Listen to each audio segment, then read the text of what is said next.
And you're always like, man, that's terrible. I feel for those, but Yeah. you never really associate that's my life in the future. You never think that's going to be my kid. Cancer and my son's name in one sentence. I'm like, what? That's not going to happen. But you don't realize how much now that he's sick, like how many kids around here do have it and the families that you meet and everything. And I remember them telling us as soon as we walked in, they said, or after I kind of settled down, they picked me up. Everybody came around me.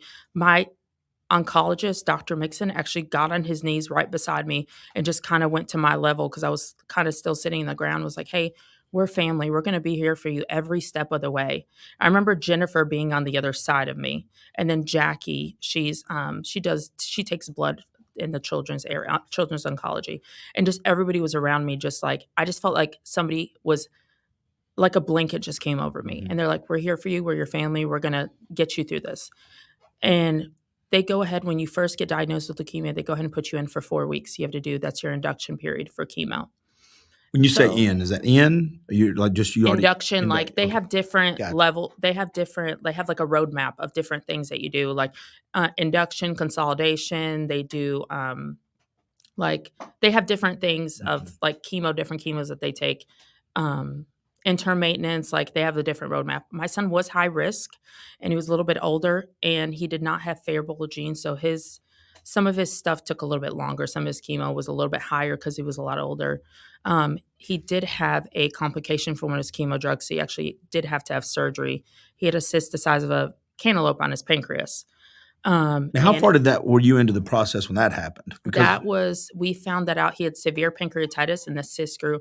We found that out May 3rd because May 1st, May 2nd, we came in for a blood transfusion, platelet transfusion. My son has had at least 30 blood transfusions, at least 30 platelet transfusions, just because when your numbers are so low, that's why I always tell people to donate. When your numbers are so low, that's the only thing that can help you is a blood transfusion or a platelet transfusion because your body's not producing it. And so we started our hospital journey, but it was within between the end of January and May 2nd is when we found out about the cyst. And then he had his surgery July 17th, a surgery they have never done before. And we kind of had to work through trying to figure out how to do it. Well, let me interject a little bit because I want to keep us on track. But I also want to kind of say this is where we're going to start interweaving some stories of Lana's Love and the YCAP folks, right? Because if I'm not mistaken, the story you were telling me beforehand, not only was it a pretty major surgery, they had to talk with you like it's very risky. Yes, it was a very, very risky surgery. But let's go ahead now and start talking, and we're going to keep going through the journey, but I want to go ahead now and start pulling in Lana's Love because you found Lana's Love first through this, this diagnosis. Had Lana's Love already reached out to you? They were there. Is that when you said Jennifer? Was that day one? They were there. So before we keep going after that surgery, I want to talk about what happened when he was in that surgery in the waiting room. I want to do, but can you just tell people an overview because people may be tuning in and out of how active Lana's Love is on a daily basis? Because I didn't even know this until we were talking. I knew they were there a lot. Yeah. But talk a little bit about Jennifer, but just the organization itself. What does it look like on a daily basis? I found this. So they have like the 5th floor of the hospital is is children's oncology and blood disorders. They actually have, the hospital, of course, has like their nurses. They have their child life. They're amazing. They have counselors, but I mean, they don't have the fact that they have Lana's Love. Lana's Love, actually, there's a craft room at Lana's Love that all the kids can come into and play games. They can play with toys. There's all different kinds of toys, all kinds of different crafts that Lana's Love puts together. Jennifer's in the hospital every single day, Monday through Friday. She's there past her hours that she probably doesn't even have to be there, but she's there because she cares about the kids. We each have our own child, but she takes on each and every one of those children as her own.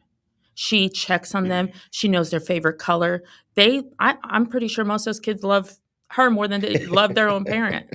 So you would come into the oncology room. You'd see her walk around. She'd be checking on all the rooms. She'd walk in. Hey, you want a milkshake? Hey, what would you like today? You'd like this? What kind of snack are you in the mood for? Anything you want. You've been thinking about a toy that you really wanted or anything. She goes out of her way to make sure to put a smile on your face. Tell everybody the story of the Uno real quick. I thought that was pretty. So when you walk into the craft room, there's a table. And every time I walk in, she's either in there. There was 4 little kids. They were all getting chemo in their little poles, just sitting there. And chemo days are hard days. The kids feel sick. They're throwing up. My son actually had his little vomit bag right beside him, and they're all playing Uno.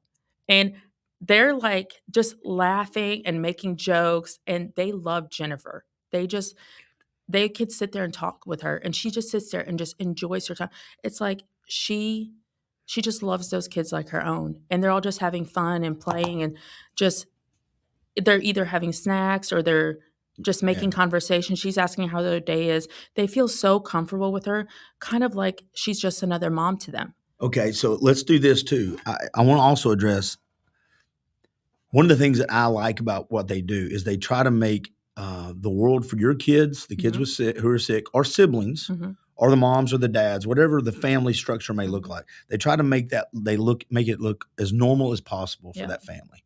Because if you do have siblings, it's easy for that sibling to get, hey, everybody in the family has to deal with this, right? If you're mom or dad, you're a mom or dad, and you don't really date night anymore, or you don't really have girls night out anymore because you've got this number one priority. But you were telling me how you met a lot of good people through the moms groups, and they have the family days and the mom. Can you tell everybody a little bit about that? Because again, when people give money, I want them to know how the money actually impacts real people. And that's the thing is Lana's Love doesn't, even when you go on their website, you don't even see half of the things they do when they're in those hospital rooms with the kids. One thing they do every Tuesday, they bring dinner. They bring dinner to all the kids that are in the hospital. They ask the kids, what are you in the mood? One time somebody was in the mood for Olive Garden. They went and got their entire family Olive Garden. All the kids, they bring dinner every Tuesday. They come in with their little cart and they just bring everybody dinner that's inpatient. They'll bring snacks. They'll bring anything that they need. Well, we're going to get to the moms group, but the story you told me that I liked was the one that was it your son that won the Cheetos? Yes. Yeah. So back to the point, your son wanted Cheetos, and what was it, like 11 o'clock? He was getting chemo, and I was like, I had all these snacks, and he's like, I want Cheetos. The hospital doesn't have Cheetos. I said, Elijah, you're fine. He ended up, Jennifer had texted me, hey, how's he doing? Because he had been kind of feeling sick. He wasn't really eating. I was like, he's fine. He just won't stop talking about these dang Cheetos. And it's like 8 p.m. She's probably at home in her pajamas. And he's like, I really want Cheetos. Guess what? Within an hour, Jennifer's there dropping off Cheetos and Pringles and all the cheddar snacks that he'd like, Walmart bags of them.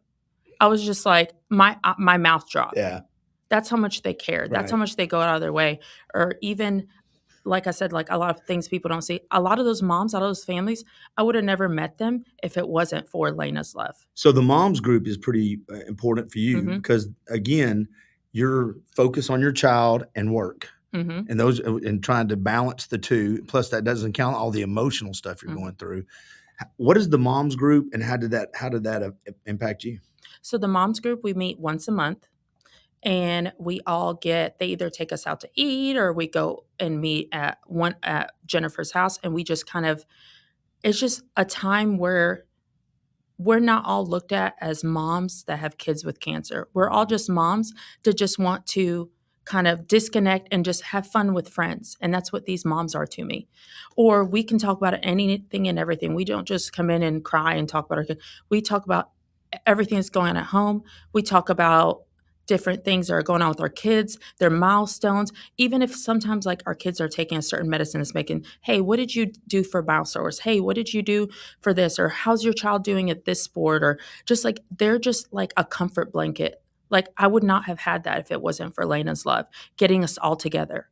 They take the time out to sit there and talk with us and just bring all the moms together. Cause no, the hospital doesn't. No one else does that. Lana's Love does that. And even your friends a lot of times have good intentions. I've had friends, we talked yesterday on the phone, who've gone through similar situations as you have. And you're trying the best you can. But it's still also, you don't want to burden your friend who's going through that to bring me up to speed on how it is. Yeah. Like on the basics. When you walk into a room like that, there's certain things you don't have to say because you're all going through it. So you can kind of start dealing you can talk about just girl stuff. Yeah. Or kid stuff. You can open up about anything because each and every one of us in that room have held our children's hand before and thought we were not walking out of this hospital with our kids. Yeah. We could have lost our kids. And that's unspoken. That's the part of that you don't, that's what I was trying to explain. A lot of my friends, I did not know how to relate to that. So my friend had other friends he had to go find, other guys, dads, they were going through that. and we don't have anybody, and that's what Lana's love provides for us. They just, I don't think they realize just everything that they had gone through so much, and anybody else would have just disconnected, and they took that pain and just did something to honor their daughter, and they made such an impact. They make an impact. Us and the moms, we'll sit there and talk about them without even them there, just how amazing they are and how lucky we are to have them on our worst days, on our happy days, on any day. They're always there. Like they love us like family. They're a family that we will never lose. They will always be there. It doesn't matter what time it is. It doesn't matter what day it is. It doesn't matter if they're on vacation. They look out for each and every one of us. I hate to do this because your story warrants more, but for time's sake, I want to kind of ask you 2 quick questions, and then we're going to talk about YCAP a little bit. So after the main surgery, the bad surgery that your son had, and there was so many chemo treatments involved, so much, how is he doing now? What's his? He is doing amazing. He's in 7th grade. He was out of school for a year and a half. He went back to school, has straight A's, has great grades. He wants to be an astronomer. Just the other day, he told me he thinks he might want to be a pilot. Oh, wow. He's taller than me now. He's 13 years old. Okay. Wears men's 10 and a half. He is a grown boy. So mature, so smart. I'm so lucky that he is where he's at right now. Well, so we can kind of do a little equal time. Let's spend 5 minutes or so on the YCAP side of this. He gets through this. To your point, he's been out of school for a year and a half at this now, and so he's missed a lot. You'd been already active in YMCA, and then you saw this booth. You found out more about YCAP, and so let's just go ahead and start from the point that he's at YCAP. Tell me what YCAP brought to the table for your son and how they've impacted not just him but you too. So my son has always kind of been part of the YMCA program, and we did the after-school care. So when my son got diagnosed, he was, like I said, out of school for a year and a half, so he wasn't going to aftercare. He was going to the Y.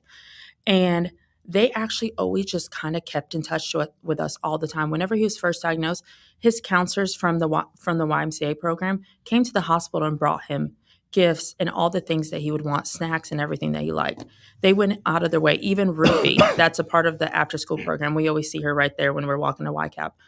She called on us, checked on us. Even now, like when she saw us when he was back, he started YCAP, she had tears in her eyes that he was back at the YMCA. And so when we started, he started 6th grade, and I was learning about the YCAP program, and that's whenever the teachers were Miss Taylor and Mr. Case, and that's what they call him, Mr. and Miss. That's how this is the Cleveland, right? This is the Cleveland, yes. Yeah, there's one, just so everybody knows, there's one downtown on Central, which is the one I started helping with a little bit. They opened one up in Cleveland years ago, and so that's the one you're going through now. Okay. And my son hasn't really had like a male figure in his life. And I always kind of wanted to get him in a Big Brothers program. And I started learning more about the YCAP. And then whenever I came up to the booth and they just started talking to me about it, they just felt so welcoming. And I told them, I said, my son is still in treatment. My son is they're like, that's perfectly fine. Make us a list. Let us everything we need, anything and everything we need to know. We'll go. They weren't scared. They weren't worried. They were bringing him in with open arms. They wanted him to come and experience what YCAP was. And just him starting YCAP is probably one of the reasons why his grades are as good as they are. The reason why he has such a good attitude, the reason Kaysen, one of the teachers there, he is amazing with him. He's like such an amazing male role model. He acts like the dad of all of them. He's there. He's the type of person that he would probably still be there, even if he didn't get he's not going to do that, Andy. No, he's not volunteering. Still, but real quick, let me just interject. I said this to you before. Tommy and Andy, whether it's the central location or the one up in Cleveland, I think that's what attracts people to work there, because I have experienced that through almost everyone that I've come in touch with that works in the program. So that's why I think these kind of stories are important, because this is an example of literally hundreds, if not thousands, over the last 20-something, 30-something years of kids and families that someone, maybe a different name 5 years ago, 10 years ago, but there's a kid out there who was impacted by somebody who had that same attitude. And that's why I think giving to these programs, because he may come or go, but the program draws people in that wants to give back like that. That's what I like. It's just the things that they provide for the kids. They provide a safe space. They provide fun time, tutoring. My son, he passed his swim test. They do free swim lessons. They give the families you can go to the YMCA, and they give them a membership and be able to go enjoy time at the YMCA with their children, be able to go swimming. They do my son is taking Spanish there right now. Didn't you say also rock He's climbing? playing ukulele. Ukulele and rock climbing, right? Yes, they did a camp. They do a camp. They take the kids, the counselors take the kids to a camp for a few days, and they do all the fun things. They do all these experiences that the kids may not be able to do or have somebody to take them.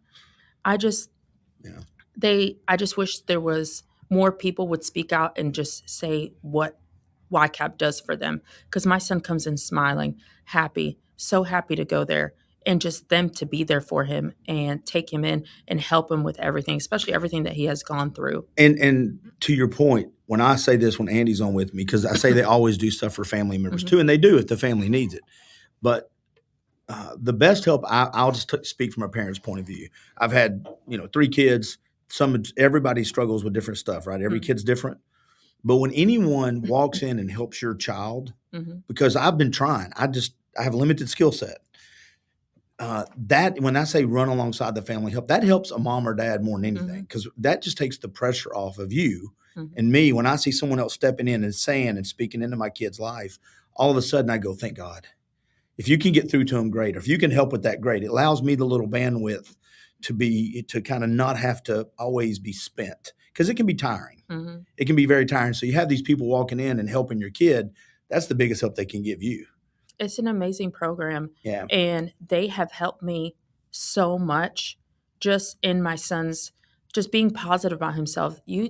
They make the kids, you don't even have to, they just make the kids feel so good about themselves, so positive, to know that life is going to somebody's always going to be there for them, and they're going to be there for them, and they're going to make their days better. And they're going to, on a day that they're sad, they all sit in a group. Yeah. And they let them open up and talk about anything and everything that they want to. They give them that safe space to let them know how they're feeling and to help them, to make them feel better, or help them if they have a problem and help them feel included. Or if there's a bully at school, they just feel open to talk to them. They talk to teachers too. They help talk to teachers and the administration to make sure. They have a piece of paper that all the teachers fill out. And that piece of paper, each class, they bring it to YCAP. And they bring it in every day, and it says what homework they have to do, what they have to work on, how they're doing. And they read that paper, and they sit with each child. They take their time to sit with each child and make sure all of them they're like, hey, did you do this test? Hey, you've got this homework assignment. Hey, you've got this project. They remember these things. And that's happening while you're working so much. And that a lot of times happens while the mom or the dad's working. Yeah, because I'm working in the morning. If it wasn't for YCAP, I wouldn't be able to take care of my son. Yeah. I wouldn't be able to go to work and take care of my son, because it's just me and my son, and my mom helps me a lot, but I don't have anybody else to help me. And YCAP is why I can work and take care of my son, and my son can come home with a smile on his face and tell me the stories and the fun things that they did and learned, and just the fun adventures that they have. Well, what we're going to do is, because of, I'm going to run this, it's about 20 minutes long. I'm going to run it a couple times during the broadcast. So if you're watching this, do me a huge favor. If you want to give it to both the programs, you can see it on the screen. It's text the word podcast to 44834. Share this link with folks. I don't know what time you're watching this, but we're not finishing till 5 o'clock Saturday morning. And I hope by this time, I hope it's early. We've already hit our goal of $15,000. But with that being said, I want to make sure we wrap this one up and say thank you very much. Thank you for having me. No, you're more than welcome. I'm glad your son is doing well. I'm glad you're doing well. And maybe we will do part 3 of this next year. We're getting you back on. Maybe we can bring your son in with us, and we'll just have you actually as a guest, and you can just take up a whole hour. We'll sit here and spend some time. That'd be good. I just want people to know how these kids are feeling. I could take a picture of my son, and if you just see his smiling face, because of these 2 programs that help him so much, and who you're giving to and the families that you are helping, and what both of these YCAP and Lana's Love does for our family. It makes such a big impact that's going to sit with us for the rest of our lives. And people, the community coming together and helping has helped my family, has helped many families, helped so many people that they haven't met. They could be walking by them on the street and then not even realize that they actually helped them. And they're the reason why their child is smiling today and here today and feels comforted and loved. So I want to say thank you to everyone. That's awesome. Stay tuned with us. There's going to be some great guests coming up after this. And if they're not great, then don't tell them. Just we'll act like they're going to be great guests. Thank you very much. Thank you. Bye, everybody. We'll be right back. Don't go. Don't bye. I didn't say bye. Stay right there. We're good.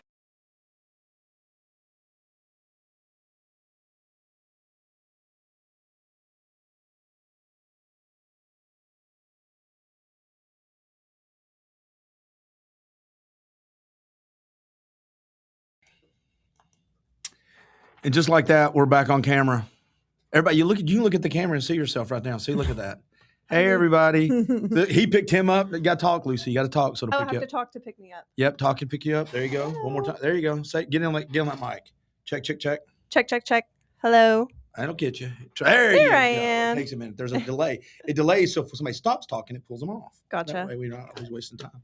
So Stephanie is a little concerned. I've never been on the radio, and I've been on the radio since '84. Yeah.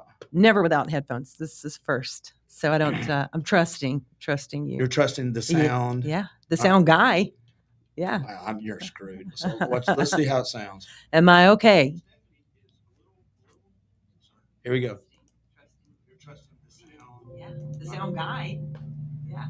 Look at that. Sounds beautimous. What did I tell you about? Well, I've never Clint, been the on the radio. facilitator? There we go. So. All right, we have people tuning back in. So everybody knows, every 8 hours, Facebook kicks everybody off. You can't do a longer Facebook show more than 8 hours. So at 1 o'clock, right before 1, I shut it down. I'll have to shut it down again at 9. But come right back to the same pages because we just go back and do it again. I'm going to crack this door because it's a little hot. There we go. Stephanie Birmingham, Lucie Birmingham, mother-daughter, a duo. My question to either one of you is, why in the hell would y'all want to do something like this? Why would you want to get in trouble coming on here and giving opinions, especially you? It's something I'm not used to doing. I'll tell you that. I keep my mouth shut. I don't like to ruffle any feathers. Just kidding. I'm so happy to be I was here. looking over at her mom. I'm like, you've raised a lot. From those of you who are back in the day, she is me at that age on steroids. There's nothing. I mean, apple tree, I get it. No, deluxe. She's deluxe. And a little opinionated. How could she not be that way? She came from you. She did. But here's the question that I was going to ask in all sincerity to Lucie. You came up in a home that was clearly conservative, that was Christian, like I did.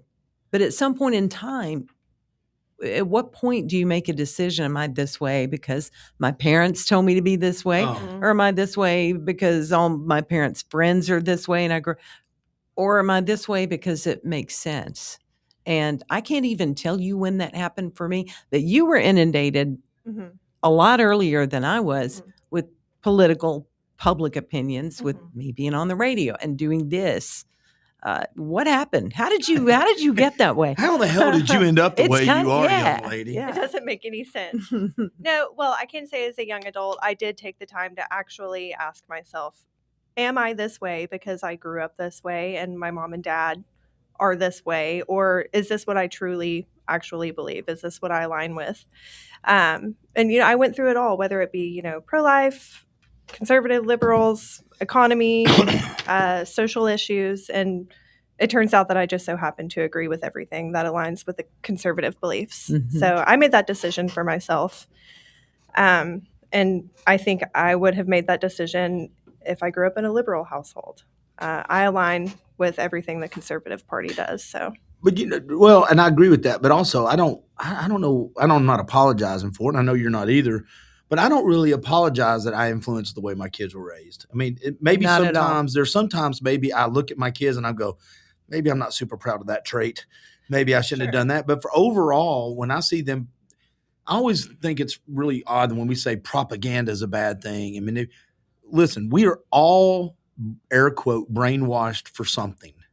I like being brainwashed pro-America. I like being brainwashed for the Christian perspective. I like being brainwashed for that stuff. Yes. That's okay. If that's what you call it, that's what you call it, because we're all going to get influenced by something. So a lot of times we're just picking the things that we're influenced by. I don't apologize for that. No, I don't either. And, of course, I think my opinions are right. They're my opinions. That's why I think they're right. Everybody thinks their opinions are right. But I can back them up with history. I can back them up with common sense. I can back them up by looking at the other side. But I have gotten sick and tired of being the party of politeness. Now, with that said, I've got no desire to go pee in people's yards and egg people and see a hat and start, get it. I'm not. Wait, is peeing in people's yards a thing now? It was. That was, I think, their first go round when Trump 1.0. They just peed in the wrong yards. I guess they did. They just peed in the wrong. I guess I would have used the eggs. But you could clearly look at these sets of just crazy temper tantrum actions. Well, that's the left. Right. That's the right doesn't behave that way. Sometimes you have exceptions to everything. As a podcaster, you have to give the caveat. But with that said, that is not how we behave. Not a bit. And that's why when it happens, like a January 6th, that's why it's used for 5 years. Right. Yeah. You know what I'm saying? It's why they have to go, look back there. You're like, oh, you mean that thing way back there? I got an idea. Before we do that, can we look at yesterday? Yeah, can we quit referencing January 6th every time anything comes up and look at what you guys are consistently doing every time something doesn't go your way? They're emoting. They're doing nothing but emoting. They're living in their emotions and whatever their pet issue is. That's why I was really glad to hear you say you looked at the issues. You made a decision independently of your parents' homes to, let's look at this. Pro-life you mentioned, guns, economy, whatever it happens to be. And you made a choice rather than being so caught up in the emotions of one thing, whatever it is, that may have influenced you. You had a bad experience at a Christian school, and so you go shoot up the Christian school. That happened in Nashville. Mm-hmm. I'm sorry somebody had a bad experience. She should have been put to death. Only the police took care of that for her. And people defended her. Mm-hmm. What do you think is going to happen when you take a rifle into a school and shoot kids point blank and keep shooting at the police and they shoot you? Yeah. That's exactly what they should have done. It's not an excuse for that. No, That's it isn't. Just people unable to control enough. Themselves. They shouldn't be able to participate in society, in Correct. my opinion. Well, and a lot of this too, it's they project. It's not just emoting; it's also projecting. You're the party of this. You're the party of that. And I'll say it. And I've become more probably. Hey, Lucie, do me a favor. Take your arm and just swing it that way. Just push that. That's perfect. And then you can lean into it a little bit. Thanks. No, so I've become the guy that says, I voted for Trump twice, I voted for Trump 12 times. Don't get it. No. But I voted every time he ran. And the reason I voted for him, I didn't vote for him because he was the best perfect politician. Right. I didn't vote for him because I liked his rhetoric. I know he's an asshole. I know he said things I disagree with. I've never known anybody. I love my kids more than anybody on the planet. I disagree with them a lot. Mm-hmm. So voting for someone doesn't mean I get to check all their boxes. I have to agree and align. But the reason I voted for him, and I'm getting to a point, is because I agree with a lot of his policies and I knew where he was going. Right. I may not always agree with how he gets there. I don't mind looking at somebody and going, he shouldn't call the reporter Piggy, Miss Piggy. You're right. That's an asshole move. I don't like that. I disagree with that. I disagree when he talks about the death of somebody. I don't like it when I think that was a bad look. Well, that guy did that. Doesn't matter. Is it Robert Mueller? Yeah. I thought that was appalling, and I'll be the first one to call him out on that. That was without excuse. That's it. Policy-wise, he's still right. And if they think the dog and pony show we had going on before that is a better way to do it, how much is he trying to fix and still being bucked at every move? Well, liberals don't want to look at the bigger picture. They don't want to look at policies. They want to look at what hurts their feelings and how his words make them feel and what he tweeted about 6 years ago, rather what he's doing for the country and the fact that he's an astounding businessman and makes really smart, educated decisions. None of that matters to them because he hurts their feelings. Hurts their feelings, and they get into that. It's getting Trump. I mean, it became so much. The whole Biden administration was about getting Trump and gender politics, and that's it. Well, we talked about this today when Jeff and Bill Lockhart came in, and we kind of ran through. And I'm a big believer on I'm going to critique my party harsher than you are. Yes, and I think Bill. I'll give Bill credit. He critiqued the Democrats as hard as I would have. And did he? Oh yeah, absolutely. He really said, "Here's what they're doing wrong." He goes, "You have to be a party that's more than we hate that guy." because right now they're not telling us what they're for. Right. And he said that. Right. And I'm like, well, and so let me put where I think the conservatives are. I see us tearing ourselves apart because we're going to have an identity after Trump. And it can't just be MAGA is Trump. If you do that, there's going to be issues. We need to take this window of time and figure out what the conservative movement looks like minus a personality. And that to me is where the angst comes, because I'll be honest with you, I don't like Trump half the time, but I didn't vote for. It's not a popularity contest for me. I voted for a guy to do a job. And so if you're telling me I have to agree with everything, I'm going to be in trouble, because I don't agree with anybody on everything. But when you also tell me that I then am a racist or a fascist or something because I voted for a guy, I'm like, wait a minute, hold on a second. I thought we were adults and we're only voting for the options I have. I didn't have you on the ballot or you on the ballot. You didn't have me on the ballot. We had who we had on the ballot. Right. And so between the two options, both imperfect, I like my imperfect option better than your imperfect option. Absolutely true. And the Trump centricity of both sides, I clearly see it on both sides. But the liberals who have made their pathological daily expressions of hatred for Trump, their way of life and thinking, and that is it. Yeah. They if you try to get them, the women's team won the gold, isn't that? Yeah. Did you see what Trump did? I wonder what they're going to do when Trump is out of office. I'm afraid they're genuinely curious. It's a very good question, because what is the next ticket going to look like? I mean, it could very conceivably be a Vance Rubio looking ticket. And they've already talking about them like they are Trump. It's always whoever's they've already jumped on them. I don't think they're going to be. Here's the thing: they're not going to piss people off as badly as Trump does. Neither one of them, because what I hear inevitably when it's a Republican, at least, there'll be the president. So whoever it is, he's awful, and then you say, okay, well, we could have had Mike Pence. He's worse. Okay, so JD Vance is more eloquently spoken. So he speaks more eloquently, and he's not going to piss people off. And right, they both are. Are they going to do a better job? Maybe. Are they going to do as good of a job? Sure, I think they're going to be more effective, because they're not going to be as divisive. They're not going to get in their own way. They're not going to get. Trump is his own worst enemy. You and I talked about this. You agree? He needed to have Twitter taken away from him years before he did. Absolutely. As a matter of fact, you should treat it like a kid.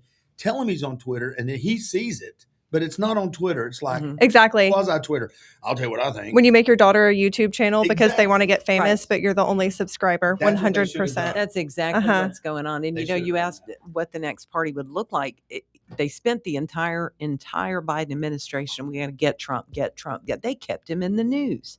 That and gender. Get Trump back in the office is what they did. While hauling in as many people for the United States to pay for. Yeah. That's what they did. So the next time we're going to have somebody in there, and I believe the next person who you talked about, Bill Lockhart calling his party down.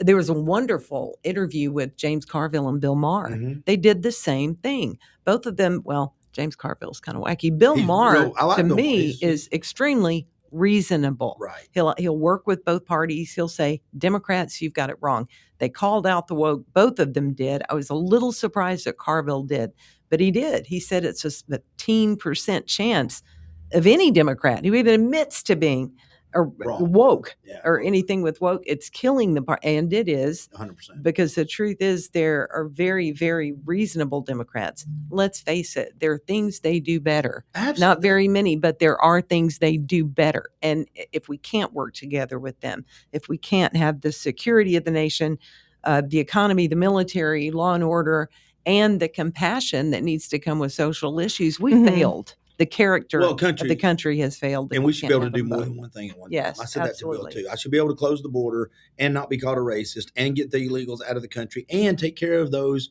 who are here that need some help. Right. And I get people that disagree with me because I'm a conservative. But if you came here when you were 8 and you had no choice and you're 17 or 18, you're an innocent victim. Let's figure that out. Crime. And the problem with the conservatives and calling out my own party is, no, listen. That's how you lose people. Right. All you have to do is look at someone and go, that's not their fault. Now, their parents, y'all got to make some decisions here, boys and girls, because it is your fault. But this 17-year-old, they're a victim of a crime they shouldn't be punished for. So let's find a way. Yeah, but on the other hand, their parents should be the ones who are having to deal with that, not our country, because their parents chose to bring them here illegally. you feel that they should have to go back with their parents, or do you feel like someone who comes here as an innocent child, victim of their parents' known chosen crime, should they have a clearer path to citizenship, an easier path to citizenship, fast track, than somebody who didn't come here illegally of their own free will? That would be like us saying, Lucie, surprise, you were born in Norway, figure it out. You know, it didn't happen. Right. At 8 years old, not at 33. Yeah. Right. Correct. At 8 years old. I think that whatever we do, however we chose to deal with it as a country, it would reflect negatively on us and not that person's parents, because they're the ones who broke the law. They're the ones who came here and brought their family here illegally. So we're going to get blamed no matter what choice we make. Sure. And I don't think that part is fair. There's going to be blame one way or the other. I'm going to pick the blame that gives the 16 or 17-year-old a chance to continue to progress, and the 40-year-old parent can say bye-bye. And they can go with them if you want to go with your parents. But we're not ripping families apart. No, they chose that. That's a choice they get to make. Well, the people who come here, and I have a coworker, whom I've become very fond of because he and I talk politics. He made a great point. The point was securing our border 100%. But if you want to know where the real problems are coming in, why don't you secure the southern border of Mexico? Think about it. Oh, yeah. The worst of the worst of the worst from Central America are coming in there. And I don't know why we hadn't. I guess we could just take over Mexico. But taking over everything else. Might as well. While we're at it. Yeah. But Canada's next. Good points are made. These are all their ideas, their solutions. I hate Trump. They get up in the morning. They hate Trump. They hate Trump, whatever's and going they hate on. you if They're you support Trump. They think you're supporting and defending if you say, what you're saying isn't factual. It's non-factual. You are making this up. And you just defend everything Trump. No, I don't. Yeah. No, I'm very outspoken on Facebook, and there are always people in the me. And there are always people, a select few people in particular, who always mention my affinity for Trump and how much I love Trump. Guess who never brings up Trump?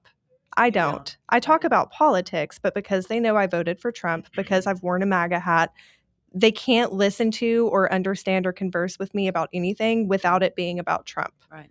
I don't talk about Trump that much. They cannot do it. Yeah. I don't talk about Trump. So suddenly, we're having a political discussion, but I don't bring him up. Their media infrastructure is going to collapse when he's gone. That I 100% believe that, because as soon as he becomes, we saw the reason I think they kept him up for 4 years during Biden is because they gave him free advertising. They don't realize it, but bigger than that, they lost their clicks. Yeah. Nobody cares what MS Now or MS Then or CNB12 or CNN, whatever the stupid alphabet soup. Nobody cares what they think.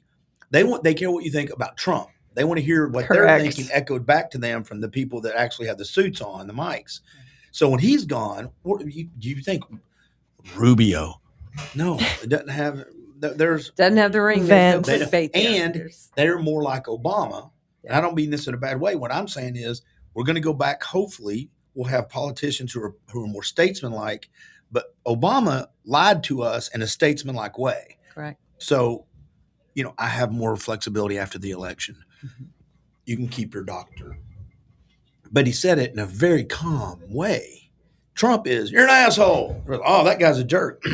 He also told you how he feels. Rubio and Vance, here's what happened. You wolf down lunch in 9 minutes. But Vance and Rubio have a way of being statesmanlike.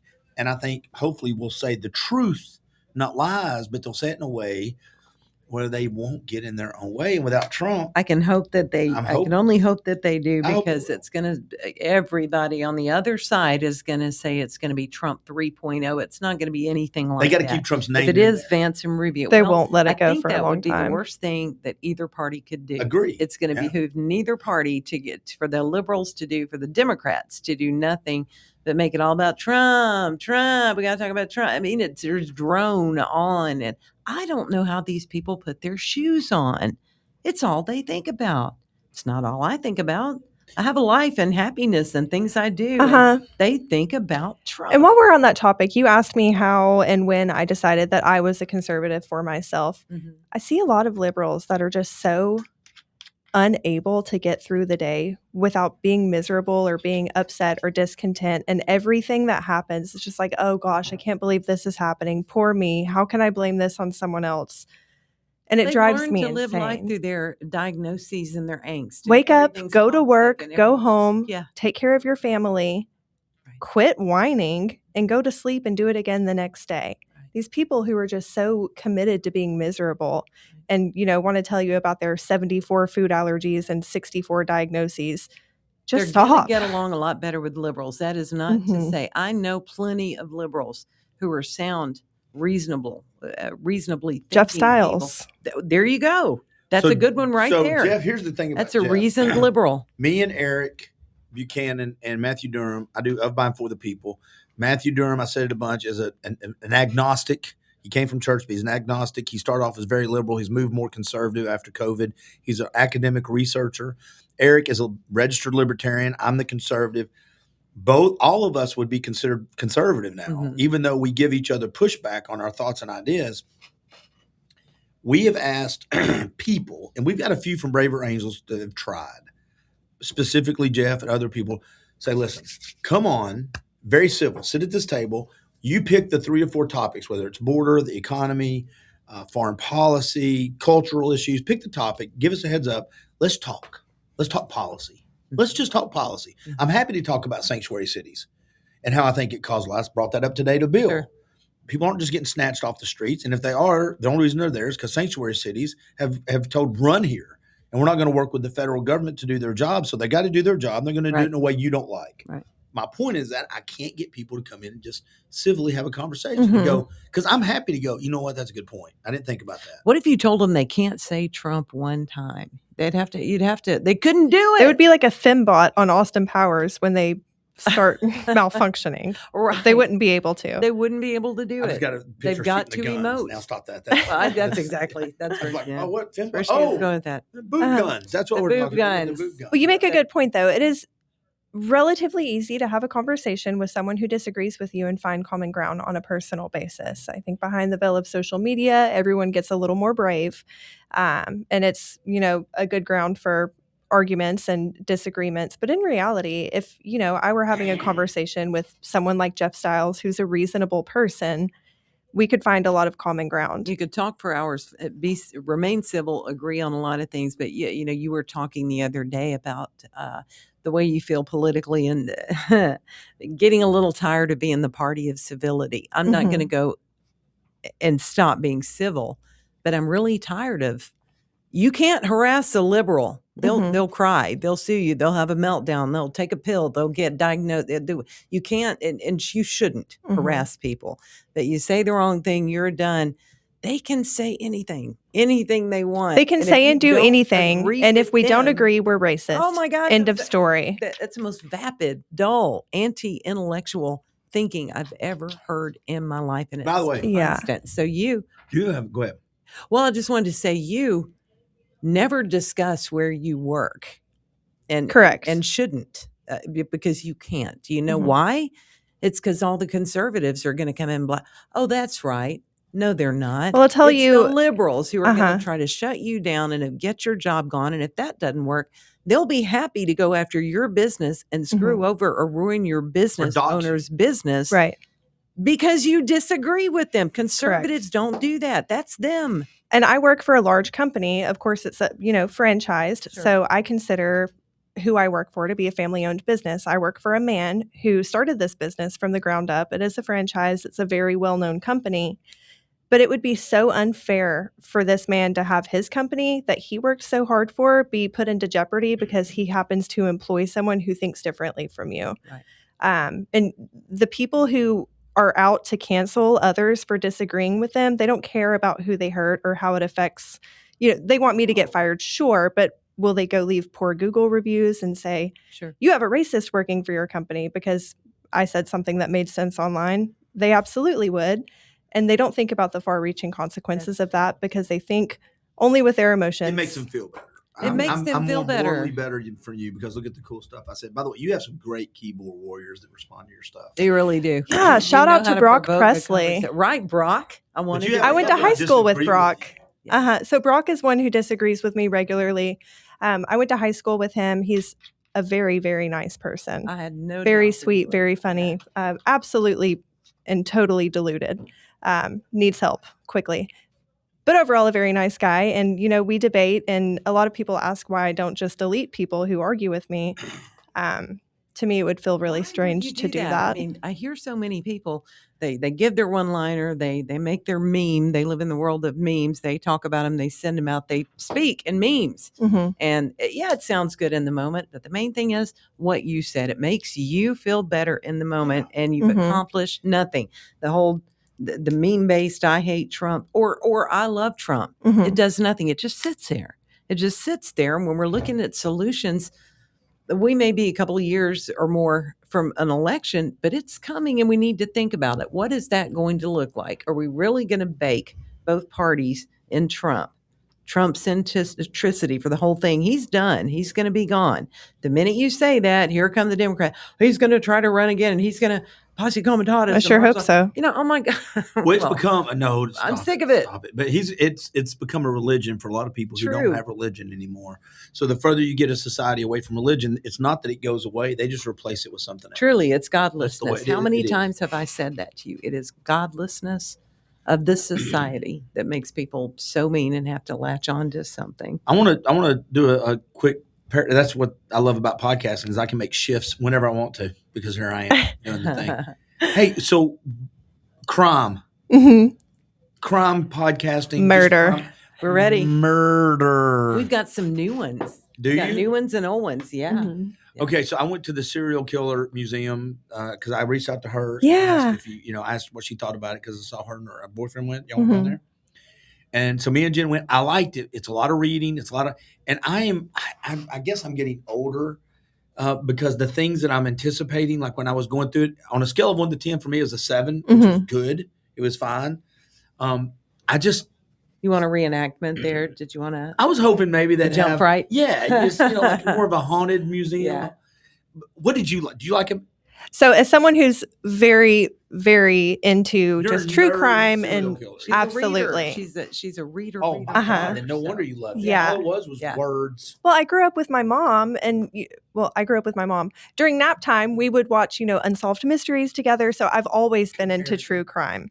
But Jacob took me there for my birthday, and I thought it was fascinating. I had a blast. I loved reading all of it.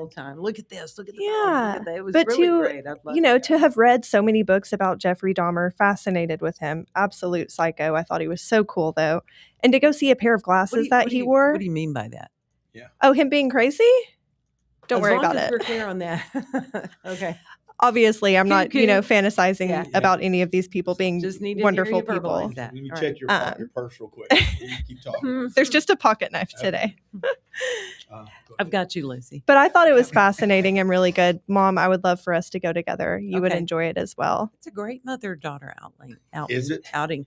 We would have a blast. She was sending me pictures. A serial killer museum followed by barbecue. Do you have perfect? So if I were to ask you your true crime favorite genre, is it the serial killer? Is it the unsolved? Is it the old cases? Is it the women-centric, men? What is do you have a genre of crazy, batshit crazy stuff that you like? Yeah, I'll tell you what, nothing surprises me more than when I get to the end of an Unsolved Mysteries episode and we don't know what happened. It pisses me off every time. Those are the ones that I'm the most hooked on. As a matter of fact, we have done a couple of those where we're still not sure what happened. Somebody may have gotten convicted, and a couple of times they did. Other times they didn't. Other times this could have gone either way. They're the ones that fascinate me. And then the nature versus nurture as well. So Jeffrey Dahmer had a weird relationship. He didn't have, his mother wasn't in the picture, and then he was Jeffrey Dahmer, and then raised by his grandmother. And then Ed Gein is fascinating because he had a very strange relationship with his mother. All the things that they're supposed to have to turn out the way they turned out, they've got them. But what about the ones who didn't? The ones who That's just fascinating. Look at the one we talked about without going into a lot of it, about the little boy Garrett who was murdered. Could have been the mom's boyfriend. Made sense that it was, but he didn't get convicted. I don't think could have been somebody else.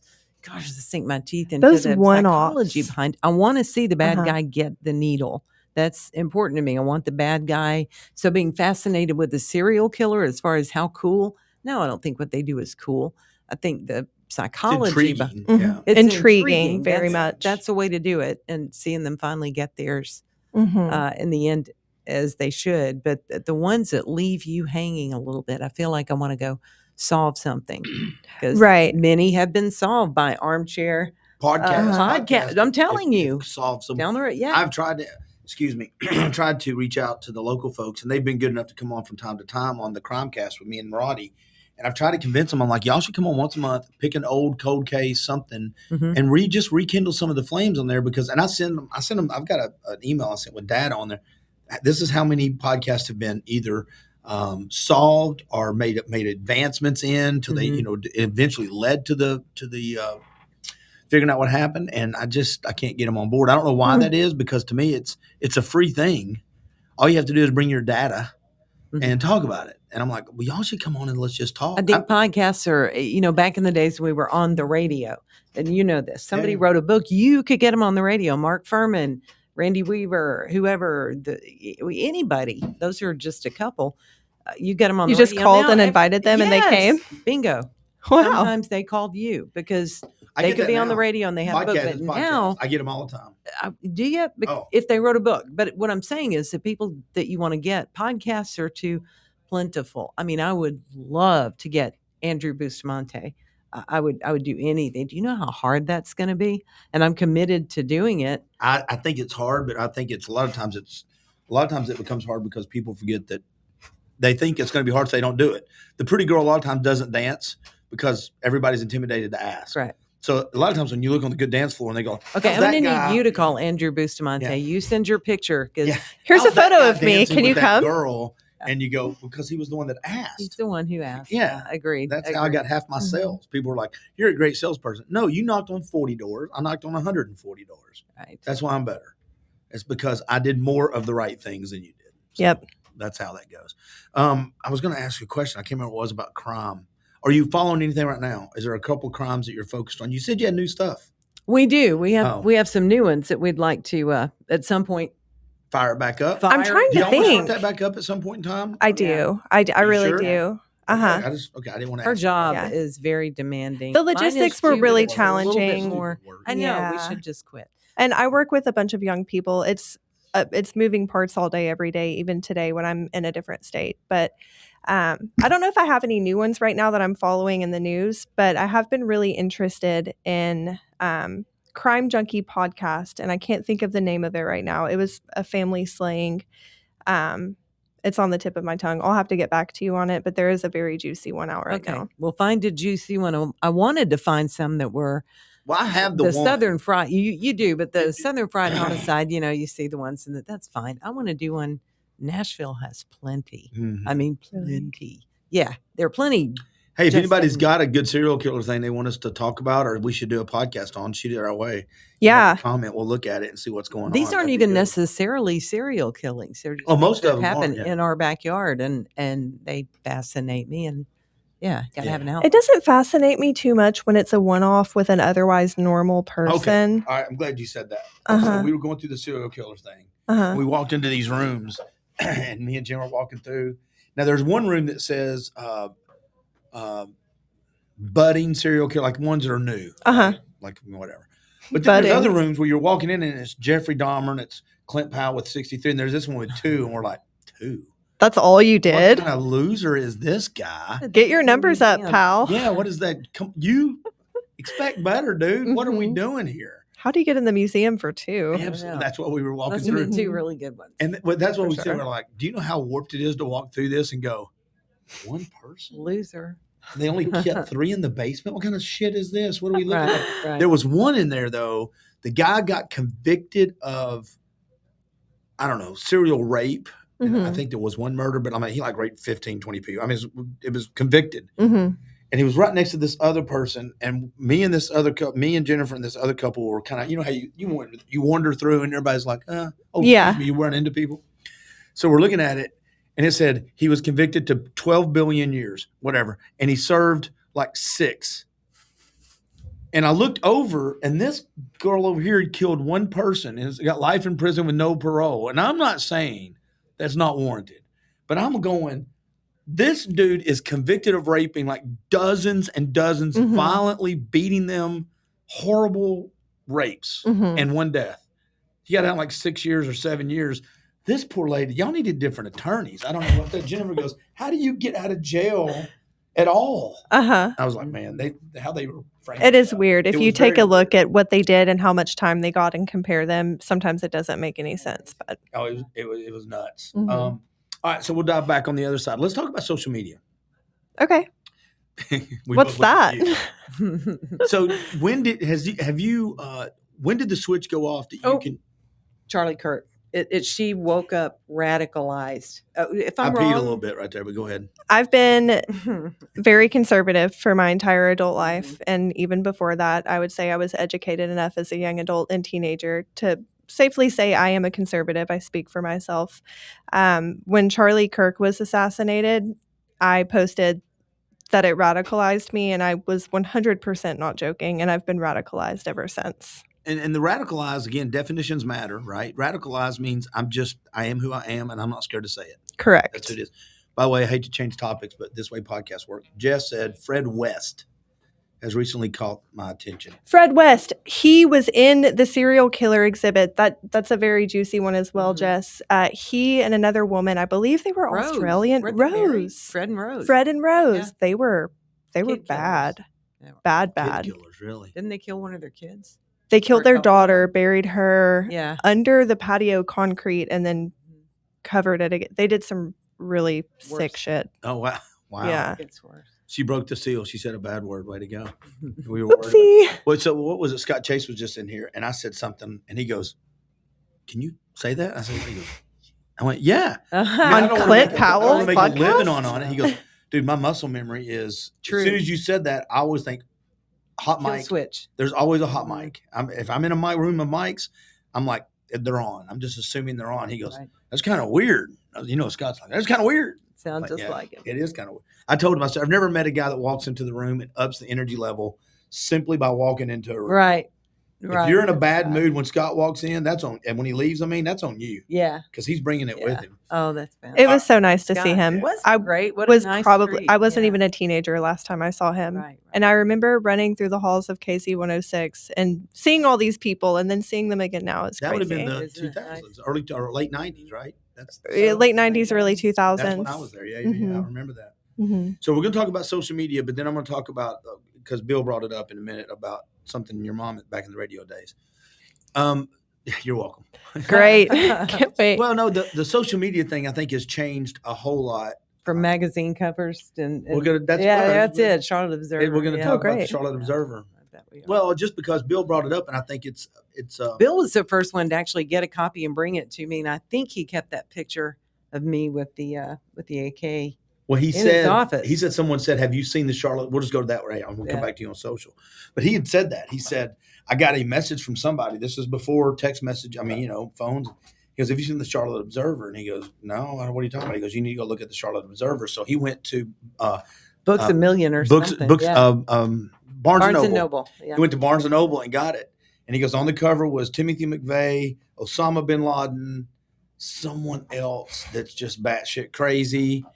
And there's this girl he called it a 4-foot rifle. That's what he called it? Yeah. I was like, okay. What? But he goes, and here she is. And she just happens to work for me over here. And I'm like, oh, wow. I remember that. I remember that. I had no idea. I was horrified when I saw, it was Osama bin Laden, Timothy McVeigh, I'm gonna look it whoever up. The other one, and me holding it was second AK. Yeah, an AK. Was it an AK? It was an AK. Yeah. AK-47. What am I lost on? Why were you horrified? Because they featured you on the same page? The whole thing was about homegrown terror, and I would never and have never espoused or had been involved in terrorism. Of course not. But just like today's liberals, if you don't agree with them, you must be a racist. It was the same way back then. If you were, to hear the people who were in the FBI and the CIA talk about militias now, they say we infiltrated a bunch and they really weren't any problem. We told you that, but never mind. Oh, they're all racist. No, they're not. They told you that. Never mind the facts. But they had me on there with people who truly were terrorists, truly were racist. And that is upsetting to me that, again, it's really difficult to sit and be smarter than most of the people in the room. But if you can't even read the same facts that I can, and if you haven't been where I've been, don't tell me what I think. And that's just I vaguely remember this of people being the worst. Well, yeah, being just without sense, without knowledge. I'm trying not to use condescending terms, but you don't know what you're talking about. Well, they can so read and understand the same way you can. Better, they're choosing to see it differently, to push whatever. Context, they're in their emotions. Of course. Emote. Just no sound reason, just emote. Trying to figure out. Osama bin Laden, Timothy McVeigh. There were two other paired in the media, symbols of foreign and homegrown terrorism. But who were these? What I'm asking. The two others where you're trying to recall. You would know. I'm trying to remember. There's Eric Rudolph. It was Eric Rudolph. I don't think it was or Eric Theodore Rudolph. Kaczynski. It would have been something along those lines. Yeah. Yeah. It was definitely bin Laden and McVeigh, and me. And it front page Charlotte Observer had a huge Congress senators. They took it. It had a very wide. I'm going to go see if I can find that. Well, and real quick, let's tell people what it was about. It was the militia stuff. It was the militia stuff, and it was shortly after. And it was trying to compare them all, kind of, at least by the way it was framed. Well, they said militia racist, and it worked. So people just got into their emotions, fed into the meme, and believed it. They must be about racism. And did that impact your career after that a lot? No. Okay, I didn't know. No, because I remember for us it didn't. But the facts were the facts. After that, it didn't. Initially, it did. Remember, Jeff and I talked about that on your podcast, and at the beginning, it did. And if people simply don't have enough knowledge or the ability or the intellect to reason it out and look what's there, and they jumpstart on their emotions, well, they do. And yeah, that happened at one place, and I get it. But I watched you throughout my entire childhood go out of your way constantly for anyone and everyone who needed it, regardless of their gender, their skin color, their nationality, their race, their religious beliefs, or their political beliefs. If someone needed help, you would go out of your way and put yourself out to help them, sometimes to the detriment of you, to help another person. I think I do that in a lot of ways too, and it's really frustrating when people take our political beliefs and make us out to be bad people and virtue signal themselves to death, when in reality, they're not the ones that are actually going out and being kind to their neighbors and friends and coworkers and people in their community. Right. Well, if I'm not mistaken, that is, and I'm sure I'll get fact checked by the liberals or by left wings, unless I'm right, and then I won't hear from them. But I think charity-wise, that's why a lot of conservatives give more as a group of people, because we kind of get it. And I volunteer. I see people volunteering all the time to great organizations, right? And by the way, the organizations that we're talking about today don't represent any of our views or opinions. They have nothing to do with any of this stuff. The only reason we're being entertaining right now and talking about our opinions is so you will text podcast to 44834 and raise money for them. So why do radio stations exist? That's right. Listen to the commercials. If you can't separate the two, that's on you, not on me, not on them. That's a simple you problem. But that's what happens is we lose perspective on this, and we forget that a lot of times I see the conservatives being able to they give a little more. How we define compassion, and I told Bill this morning. There is such a thing. I've heard toxic everything. Insert thing here. Well, anything can be toxic, feminine, everything. Too much of anything. You can have too much water, but we need water to live, right? Get oxygen above a certain point. Too much pure oxygen ain't great all the time. A lot of match around. Let me know how it goes. My whole thing is compassion is just as toxic when it's used as a weapon. And this toxic compassion stuff that we have got going on now, it's a shield to help people hide behind that don't want to talk about the consequences of policies, because every policy a government can put in place doesn't help everybody. That's not what policy can do. Correct. So I don't have to talk about the ugly parts of the real world. I'm just going to hide behind this. Mm-hmm. You're not a good Christian. You're a bad human being. Look how mean why do you hate kids? And I'm like, meanwhile, I'm not going out of my way to do anything for anybody. Yeah, except complain about you. Yep. Yeah. That's what really chaps my butt, is people who will constantly tell you what a bad person you are because you think differently. And what are they doing for others? Usually not much. Got very intolerant all of a sudden, didn't they?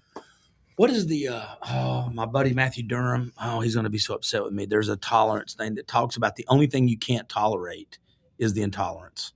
In other words, it's that self-fulfilling thing. Mm-hmm. Eventually you come back to, there are no absolutes. Well, Mm-hmm. you can't say that, because by saying that it's an absolute. It's the circular argument. Right. And I think the liberals get stuck in that constantly and all the time. Mm-hmm. Social media. So I understand it radicalized you as far as giving your opinion unapologetically when Charlie Kirk got murdered in front of everybody. But consequences from it, is it all intentional? Do you do it to poke the bear, or do you do it to what's a lot of thoughts? She's catching up. So I'll say this: the people who know me in real life, the people who are my friends and family, Jacob, his family, they know me. They know who I am. They know how I behave. They know I'm a good person. I don't need to tell anybody that. Everyone else on my Facebook, I've acquired friends from high school, college, middle school. I've got some elementary school friends, people I met on vacation in 2006. Just a group of people that I have met or have known throughout the years. If they choose to take what I post and make that who I am, that's on them. But I'm not going to police myself when posting my thoughts at the risk of offending someone else. Sure. Do I like to rage bait people occasionally? Yes. I think it's funny to rage bait liberals. Of course. We all do. But no. That's not just me. It's not just me to watch somebody get all spun up and angry and head explosion, if you will. And then you just look at your phone and say, all right, let me go back to work and finish my 12-hour shift so I can go home and cook dinner for my family. Enjoy. I guess. You shouldn't laugh at it. But no, I mean what I say when I post it. I can rage bait in the comments. But if I say something, it's how I feel. And I think more often than not, a lot of people agree with me. And they're saying, you go, girl, and they don't want to like or comment. Doesn't that make you sad? Do you it does. Private messages that say, we agree with you, but I can't say anything? Several times a day, every day. I'm just going to say this. I work in Music City, obviously. So no idea who this person is. You would know their work 100%. Mm-hmm. But happens to be a conservative and not even an outspoken one. Not anything to do with that. Has worked nationally, internationally in the music industry, projects, things you've heard and would know. And there have been numerous times that he didn't bring it up. He's not on any kind of website talking about his politics or Facebook, nothing. But certain organizations have asked them to do work for them. And then they've asked him, what are your politics? And he said, I'm more conservative. I generally vote Republican. We can't use you. Goodbye. Yeah. I mean, it just, because you're I can't imagine refusing to hire somebody because they're a Democrat. Bill that's was crazy. shocked this morning when I told him that I've got friends that do have to go into Zoom meetings. Uh-huh. And if they're new Zoom meetings, depending on what companies they are, they'll go around the Zoom and go, what are your pronouns? And he'll be like, yeah, I don't do that. And I don't do that. And they'll be like, and he said, I can just watch their body language go. And I'm like, it's a F and U. That's my pronouns. Right. I'm not doing the pronoun thing. I'm not going to look. Even Jeff Styles is like, he goes, listen, I will call you he. I'll call you her. He goes, I am not calling you they. Not calling you them. That's stupid. It's not the good use of language. And I'm like, oh, so we do have lines, Jeff. It's grammatically incorrect and stupid to call someone they or anything else. But so can I? It is a method of control, and I don't participate in in it. The compassion in this. This is where I think we miss redefining the compassion for us conservatives. The compassionate thing to my friend Stephanie, I'm just going to use you as an example. My friend Stephanie, who she's young, going through this crisis, is as an adult to walk beside her as the 12, 13-year-old and go, hey, we all get a little weird in this time of life. You may end up being something that you're not. Right now, though, instead of chopping things off and giving you medicine and air quote affirming you, we're going to get you some mental help. We're going to get you some spiritual help. We're going to get you the medical help if you need something. If my son had a hormone issue, it took him about 1.5 years. He needed a little help. He got through it. No big deal. So I needed stuff. We all need stuff. But we're going to walk along beside you as adults who make decisions. Mm-hmm. That's compassion. Then when you get to be 16, 17, 18, and you can think clear, 20, your brain's starting to when get you're prefrontal. Yeah, when it's actually all of a formed up sudden there, we have a conversation and you go, I don't think I'm that again. Or if you go, now it's on you. Uh-huh. But as a kid, when we walk them through this whole life of affirming whatever I feel, that's how you get to be 26, looking at the Zoom going, why are they not affirming me? The world doesn't affirm your stuff like that. I get frustrated when we've hijacked compassion and we've removed the responsibility for adults to do it. That's tough stuff is compassion. It is compassion. You raised her, and there's times she did not like you. Right. And the reason she didn't like you is because you were doing something because you loved her that sucked. And you went to bed just as upset as she did. Like, damn it, I hate to have to do that. Oh, I go through that with Genevieve now. And you and Dad both always let me suffer natural consequences for my actions. You were a little more soft than Dad. So you would cushion my falls a little better. Yeah. But it's a good trait. with my daughters, if they want to make a decision that's not going to hurt them or anyone else, and I know it's the wrong decision, I'll let them make it and I'll let them suffer the natural consequences. I think that's being compassionate, teaching my children about the world and what they can expect from it, not sugarcoating everything for them. Couldn't agree more. That's compassion with balance. I know people, I see people who are trans people who want to be called she. I'm going to do that. You want to go be called Bree? I'm not. Well, if that's the name that they go by, I will use it. I'm not going to intentionally make a point of hurting someone for no reason. Correct. If that's the name they go by, I'll use it. If I have to stop myself and make sure that I'm not going to hurt anyone's feelings before I say, okay, what are their pronouns again? Am I going to get in trouble for harassment if I call them the wrong thing? I'm not playing that game. That's where it becomes much crap. And yes.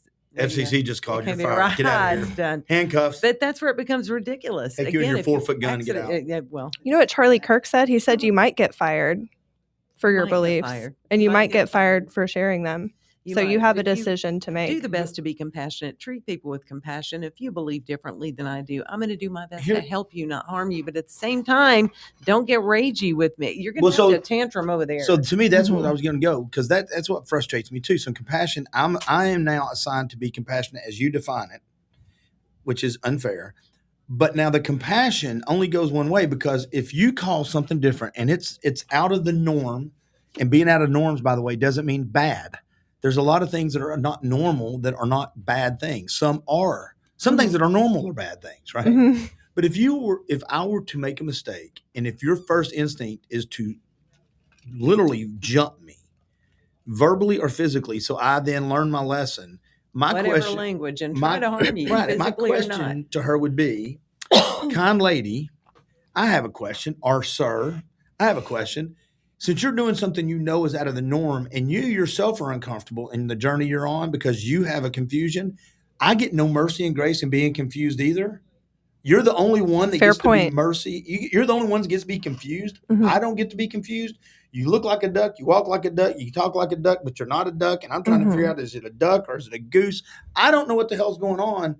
You get to walk through life confused as hell, and everybody's got to give you space. Mm-hmm. I don't get to be confused once. You know, I think Caitlyn Jenner handled that very well when she was asked, what do the kids call you?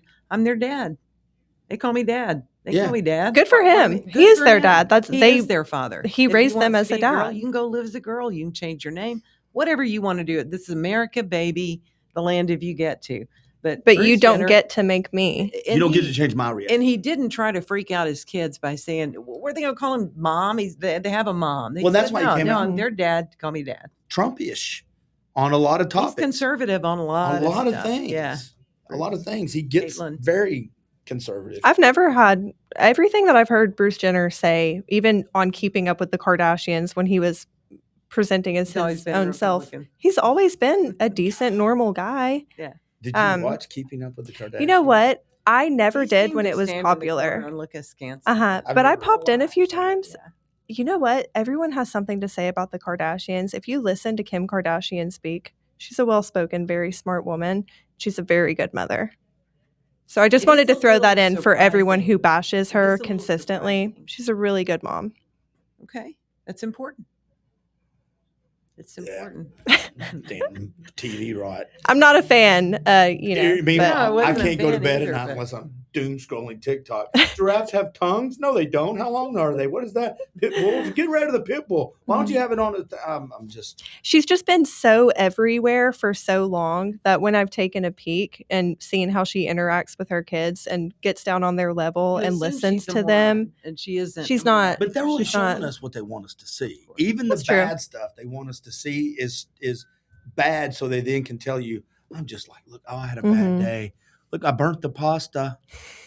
Wah, wah. Gonna go lay in bed for 5 hours. Yeah. Meanwhile, and then get I Botox. just screamed as my kid. What was it? It was Scott Chase. He was talking about his son now brought his granddaughter into the studio to do voice stuff. And he goes, he had his son do it for the Rock City ads back in the day. He said, so when his kids would come in and do voiceovers, he'd be like, we're going to do another take. Everybody smile. Why are you not smiling? You're having a happy time at Rock City, Garden of Lights. His granddaughter comes in and he says it and he goes, oh, that's great. He said, well, listen, why don't we do it again if you want to? He goes, you know what? You did great. Never mind. He said, my son looked at me and goes, where the hell's the take two? You're never going to amount to anything without radio. And that's the way. Tanner got the tough love. From Jonathan. Yeah. Where is this boundless mercy? Where was this that you had for Lucie? I was the lucky one. I'll say that. And also the worst somehow. You were the worst? Well, I was a shithead. That's not fair. That isn't fair. I don't want to say I was inherently bad, but I was a shithead. She wasn't. You were we call those headstrong. Challenge. Yeah, yes. You were headstrong. Yeah. It wasn't bad. Sometimes headstrong too. Headstrong. My son, my middle son, Payback. My friends call him Payback for a reason. That's Clementine. She's my Payback. He is. At first, he thought it was a bad thing. He said it to me about 4 or 5 years ago. He's 26 now. He goes, I always thought, like paying back because like you deserve bad. And I'm like, oh shit, that's on me. No. They're calling you payback and laughing because you are doing. Do you know how many times I called my dad at 2 a.m. or the next day after? Hey, I don't have a car anymore. How many times? Absolutely. And I'm not sure, but there may be a warrant. 2 times, 3 times, cars, 5 times. I like speed. So I think the last good run in, I had a couple of scrapes and fights after this, but I was 22 going back up to football practice. I was trying to walk on it at college stuff. And me and my girlfriend were driving up to school. I had a 280ZX T-top back in the day. Oh, I had a mullet. It was fantastic. It was great. The world was awesome. And I'm doing about 120, and I come down 11E from Knoxville to Jefferson City, and a cop passes me going this way. Yeah, we got time. Cop passes me going this way. And I looked in my rearview mirror, and I see the lights come on, and I see him going. But I knew he had a little bit to get to the median. Mm-hmm. Well, I knew the back streets, and so as soon as I come over this hill, there's a back street that goes this way. And that back street, if I can get on that back street, this was 1991. You're out of there. And it's going to have trouble because the house I'm going to I'm not far away from being on my destination. And so I come over the hill, tap the brakes, start my turn, and there was a minivan who had done everything right. She had parked, and she had stopped at the stop sign. She was making the turn to go left. So I turned to miss her. Thump, thump, thump, thump, thump, thump, thump. I go into ditches. I get thrown. Me and her it was nobody was seriously hurt. And so so I won't make this much shorter. Oh. My mom, it was a beautiful car. God bless you, Deborah. That's your mom? Yeah, God bless you, Deborah. So the police show up, and I was dizzy, a little confused, so somebody grabbed me. Well, I grabbed him back. Well, 2 grabbed me. So I said, well, I'm going to grab back harder. So apparently, when you grab police officers back, they take the They don't like that too much. So they brought about 4 to grab me and put me in cuffs and all this and did all this stuff. So my friend's cousin was a police officer up there. And he knew who I was a little bit, and all of a sudden he had made a call because back then we didn't have cell phones. Mm-hmm. So my friend that was going to stay at his house, I'm sorry, it's almost over, comes to help.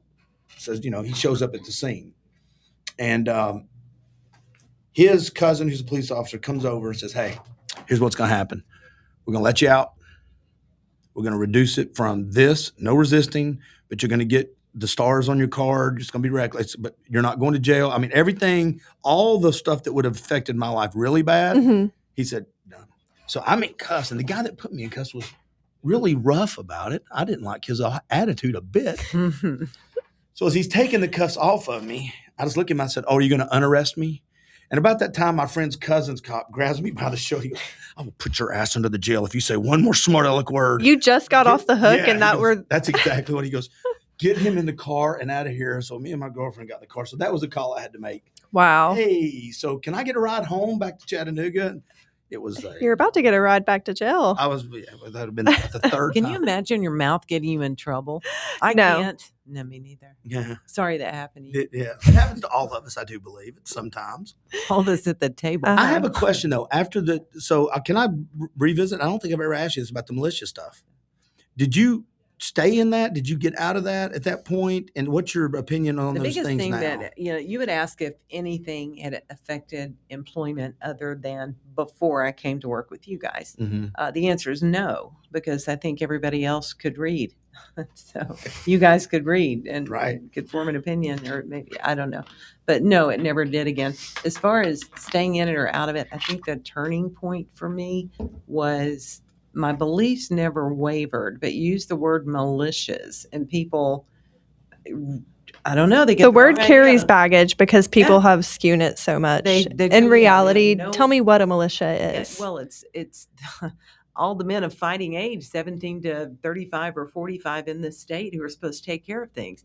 That's what it is. A reserve? Some people say the 19th Amendment is one that allows women in it too, which is fine with me. The bottom line is, that needs to be overturned. It was a group of patriots. I think patriotism has taken such a nosedive, and it makes me pretty sick and angry and disheartened. But the militias were very constitutional. We learned, we studied, we read, we were homes, we were families, we were people of many races. And about the time 9/11 happened, I think that was where the biggest turning point was. There were too many people who were saying, oh, we need to activate this or that. Militias weren't terrorist organizations. They never were. I'm not saying they occasionally didn't attract crazies. That's you had the to thing. weed it out. Certainly true. Yeah. And they would weed them out. We didn't want crazies around us or our people. And there were some people who got nuts. There were organizations who, believe me, I saw it. I saw a lot of stuff and people who got nuts. We didn't want that. Around the time of 9/11, we all needed to be Americans. We all needed, the guy who did we were all New Yorkers that day, and that's how we all felt. We don't need to be trying to come up with an alternative theory and we need to all be Americans right now. And you saw the biggest resurgence of patriotism that I've ever seen in my lifetime. That really was such a beautiful time. Now that I think about it, was incredible. We put and I thought everything aside. I've done my job. I've done everything that I could do. Not because of me, obviously, but America has been part of it. But I didn't have anything to do with the national movement back toward patriotism. But we're here again. I don't know. We're here again, and now it's failing again. But I just didn't. There were things that were too much more important than that. Right. I don't know. I'm not telling you you're wrong, but I would just challenge you how you think on it, because I think without every individual, it's almost that art that's made with dots, and I can't remember. You start removing dots, and the picture's not quite as clear. Mm-hmm. I think if you start removing Stephanie's or the Clints or the Lucies or whoever these people are, and it could all be, we don't have to agree on everything, but when you start removing the patriots who hold your government accountable and love your country, but not always your government, when you remove those people, I think the whole picture of America changes. So I think you were just as important as the person in California that thought it was, or the Texas, and you start pulling these people out and go, I'm checking out. That's how you lose a country, I think. Does that make sense? That could possibly be it. And that's not to say that I never stayed in contact with people or supported causes, and it certainly happened. But then again, you did have the patriots who, because of the way they were necessarily painted by the media, we couldn't be as effective in trying to deal with every person, the patriot movement, trying to deal with your every guy who believed just like we did. I mean, it wasn't a radical for the most part. You had radicals. Not everybody was radical. But the idea is we're not radical. People would say we're just the radical documents. Well, they're the Constitution, the Declaration of Independence. The Constitution isn't radical. People to them radical. It is. Yeah. To them it is radical. The Second Amendment, it's radical now because they didn't know what kind of guns we were going to have. Well, the 19th Amendment is radical now when we want to abolish it, because we didn't know the type of women who would be voting. That's my girl. 1:58. You got like 3 minutes left to drop that little nugget of verbal hand grenade. Well done, way to go. Dog. So let me ask you a quick question. This is impromptu. If y'all don't want to answer, it's too hard to answer. one thing you like about your mom, one thing you respect about each other. Just real quick. I think that'd be a good way to end it. What's one thing you respect about your mom? What's one thing you respect about your daughter? I could list 15 off the top of my head. First that comes to mind is that my mother is so caring to people. And like I said earlier, she goes out of her way to help people. She would do that for anyone, anytime. She always has. A living testament. I've watched it my whole life. She will stop what she's doing and go out of her way to help somebody. Thank you. About my daughter, honestly, it's watching her be a mother. At the point in time that she's always my little girl, I talk about that. You still see the child, when your children are in their 30s and 40s, always being my little girl, but watching her mother my grandchildren. She's so much better at it than I ever was. She's so much better at it. She's so much, you learn from me like I learned from my mother, and you take the good and throw out the bad. But it just, I wish I had dealt with her and with Meredith and with Jonathan more the way she deals with her kids. She's better. She's better. You know that I do so many things that you did for us. I walk into Clementine's bedroom in the mornings and say, "What did you say? Let me see blue eyes." She tries to open her eyes, but the light's too bright. Yeah. See, well, I love that. That's stuff. Called a legacy. It is legacy. It is. It is. All right. So I would love to get a commitment from you guys down the road. Not now, but maybe in 3 months, 6 months, a year, whatever it is. The crime podcast was a great idea. Get out the knife. Even if it's one blood oath. Don't you dare first. us. You really don't want to dare I'll us do to do that. I'll do it too. I'm pretty sure he knows that. That's why I carry it. Right. So shout out to Ed Jones, because I forgot my pocket knife, and I've had a pocket knife since I was in like 11 years old. And I'm always fidgeting with it, and I didn't have it. Ed goes, "Take mine for the day. You can get it Monday. I've got another one in the car." Aww. So he gave me his pocket knife. Last thing I'm gonna say before I let you two go is Stephanie Parham had come in with us, and she was the volunteer out there. And people that actually help me do stuff like that are very helpful. I couldn't really do it without them because they're the ones running interference. She owns a company, works with a company called Styled and Staged Home Staging. Stephanie Parham, I want to say thank you to her for coming here. She's been here for several hours. A lot of her time's waiting, and then it's a little busy, and then it's waiting again. So I appreciate her coming in, and we have more coming in later. Do me a huge favor as we transition to the next set of guests. Please text podcast to 44834. I'll give an update on that soon. I also thank our sponsors when we come back. And by the way, I don't know if y'all are in town for the next day or so, or for the next day. But this evening, if y'all want to swing back by, we'll have open studios. So there'll be people you can always come by and jump back in. So I've got to go to work, kids. So we're. I took the day. I think we're going to get a place in Chattanooga for the night. Yeah. Well, he's out looking for trails. So. He's back now. He's looking for me now. All right, everybody. We will be back in just a minute. I'm going to have a couple of great guests in here, and we'll see you soon.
Bam, we're back.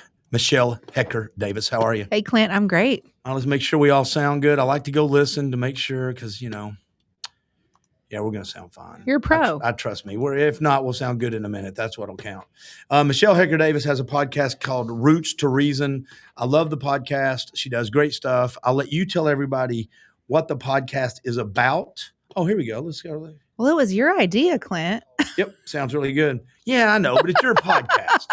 Let's give you the credit, shall we? You're the one that actually took the ball and ran with it. What is the podcast all about? I'll tell you what, I had this idea, and I've had this idea for years and years and years, to connect different practitioners who are working to get to the root of an issue and not just cover it up, work around it. And so I thought about starting a networking group and doing different email lists and like all these different ways to do it. And really, I came on your podcast and I came on 18 to 80. We were talking about brain training and you kept having me back because we were getting in there. We were having some really good conversations. And so I was like, I love this. I love talking about it. And this is a way I can connect with other practitioners that are doing the same thing I'm doing. And I think it's just really vital, or not the same thing I'm doing, but doing something similar, because it's so vital for us to be able to understand what our role is in getting to the root of an issue and who else is doing that kind of work, so we can help point our clients to the right place at the right time. And that's such a nuanced thing. Yeah, so let me ask you this. Tell everybody what you do, first of all, at Learning RX. Tell everybody what the premise of it is. Then we're going to talk about some of the topics we've talked about in the past. Yeah, so, I am a board-certified cognitive specialist, and that just means my focus is on how the brain learns and not what it's learning. So we're not actually a tutoring or academic content type place. We don't actually work to build a content gap or address a content gap. We work with actually building skill in the brain. And this is very cool stuff because it's based on the understanding that the brain responds to exercise. So neuroplasticity means our brain is changeable. It responds to exercise. So we say, okay, these are the cognitive areas that affect learning specifically. And this is how we're going to exercise those skills so we can actually make change and movement. And those skills would be attention, for example. That is a skill that responds to training and practice and exercise. Memory is a skill that responds to training and exercise and practice. There's working memory, long-term memory, short-term, auditory memory, visual memory. And we can really parse it out that way and find out what's strong or what's weak for you individually. We also work with processing speed. That's the number one reason that as we age, we have to stop driving. And that's very frustrating when we get to that point. We can't make quick decisions about who's pulling out in front of us or the light changing. So processing speed is vital throughout life. Logic and reasoning, how we problem solve. Visual processing, if we can visualize in our mind's eye, and that's a strong skill, then we can navigate from a map, for example, or picture in our mind's eye for comprehension. We talked about auditory processing, so how our brain analyzes sounds and blends them together. This is vital for strong reading and spelling, but also just communicating and listening. In fact, there's a lot of crossover in attention issues and auditory processing issues. Well, the reason I was bringing it up is because one of the things that I've learned from talking with you is that if you've got a 4-year-old, 6-year-old, 7-year-old, they're having issues. I personally think even if they're not having air quote issues, I think it's good to have them come through stuff because it helps them be a better version of themselves. Yeah. Or you're a 70-year-old. Yeah. And everything in between, we say brain learning, training your brain is for younger folk.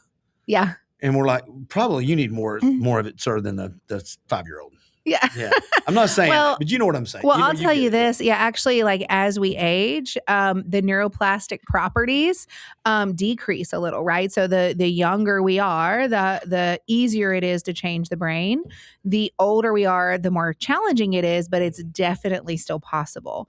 And I think so many of the older people I'm seeing are trying to not decline, right? They're not necessarily trying to have gains, but they're trying to not decline. And that's such an interesting perspective as we age. And I watch this over the lifetime. And I will tell you, both of my children did brain training when they were 5, 6 years old.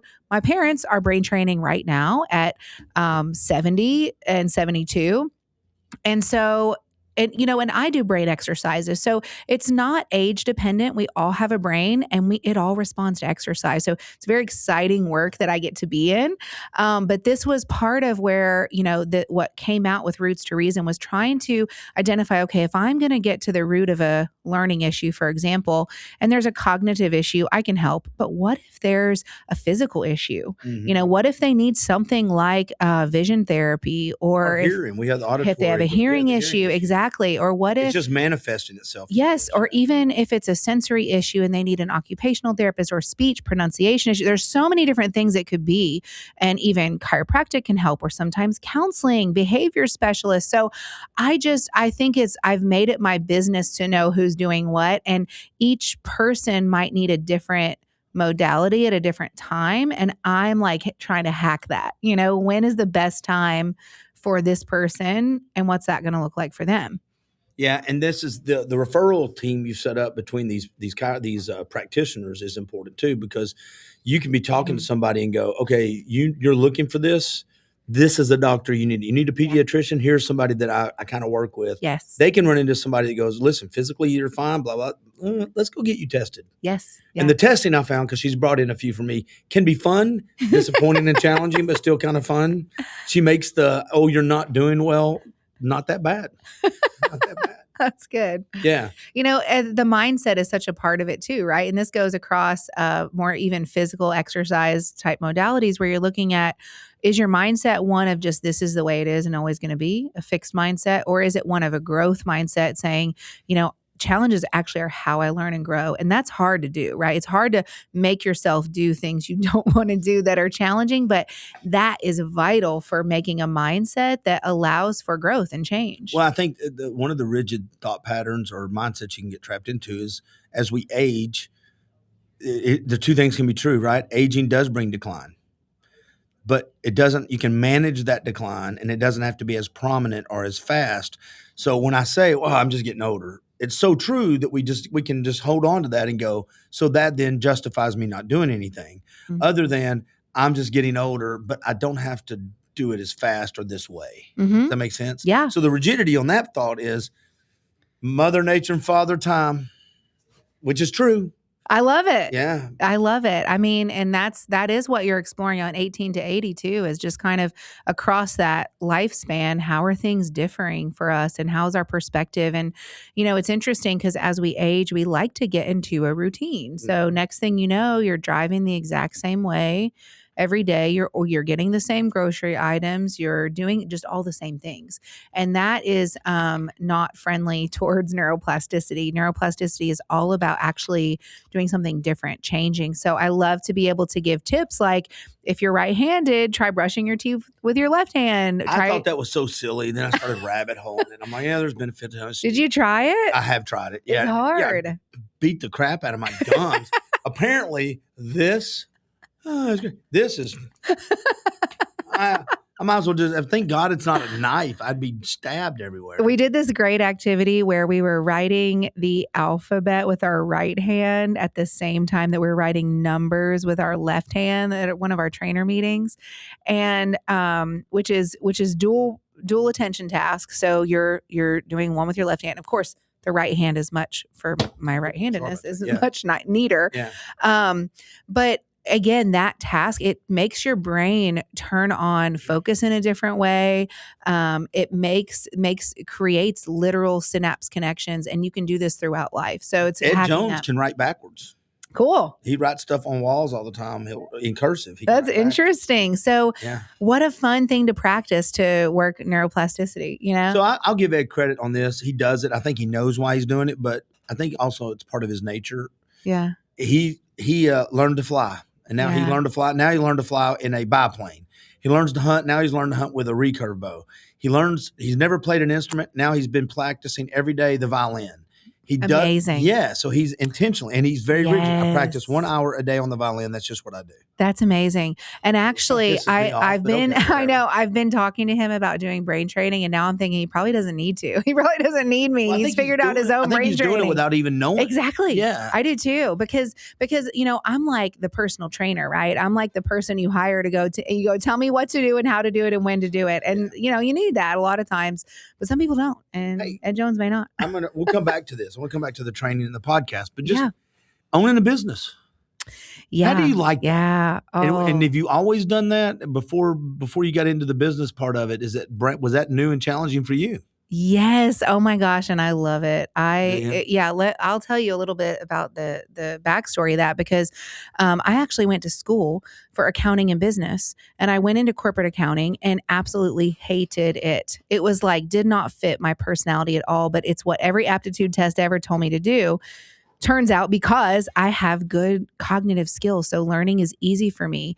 And so, I type A, go into accounting, boring, Clint. I was a year and a half into it, and it was horrible. And so I was like, I'm going off grid, basically. I got to start over.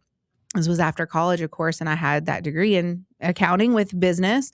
And so I decided to be a brain trainer part-time. I saw a Craigslist ad. That's how long ago it was. For this company? Yes, for Learning RX. And I was the first trainer they hired in Chattanooga when they came to town in Chattanooga. And this was 2010.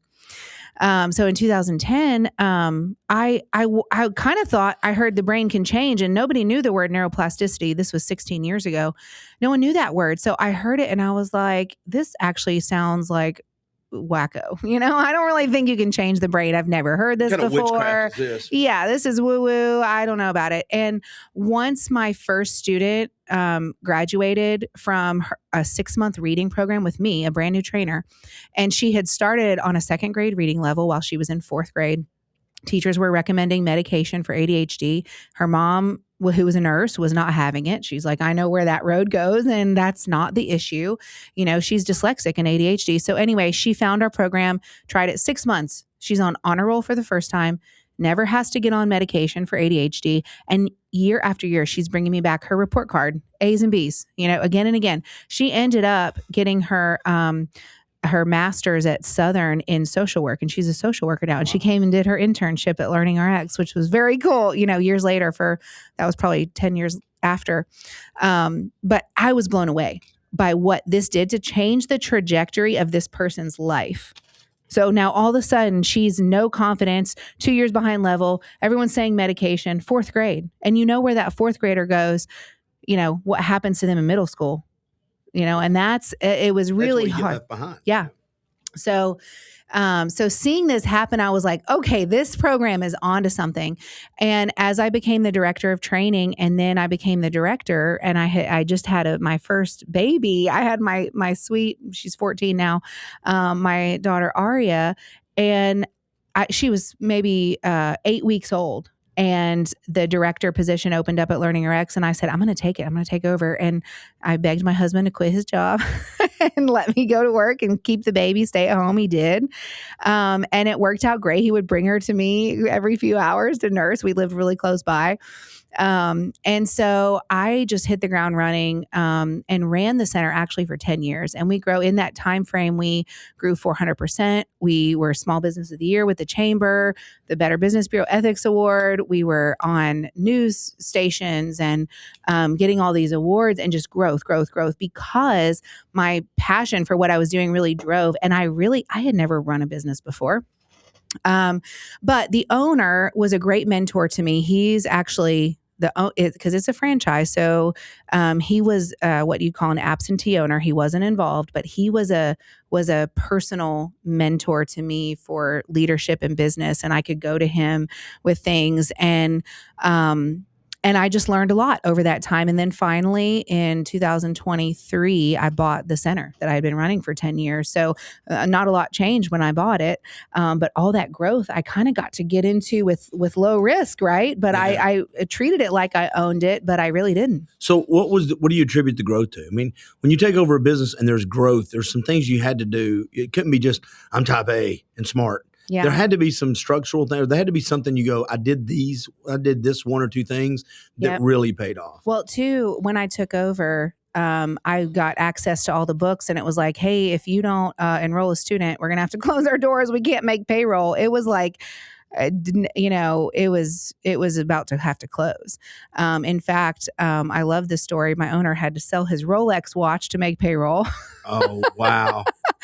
And, he got that back eventually, but, it was dire times. And I'll tell you, because we didn't have money. So I sent out a press release about all these stories that were happening for our students. Once a month, I contacted all the news stations and was like, come have me on this and that and 3+U and all these. And, what we were doing was important work and very interesting. So I could do that a lot. I called every number in our database. Like I really just was hustling. You put in the work. I put in the work. And I had a great team. So is it a team that you put together or is it a team that you inherited or both? Well, so we had an administrative person. I was the director of training, and we had a key trainer.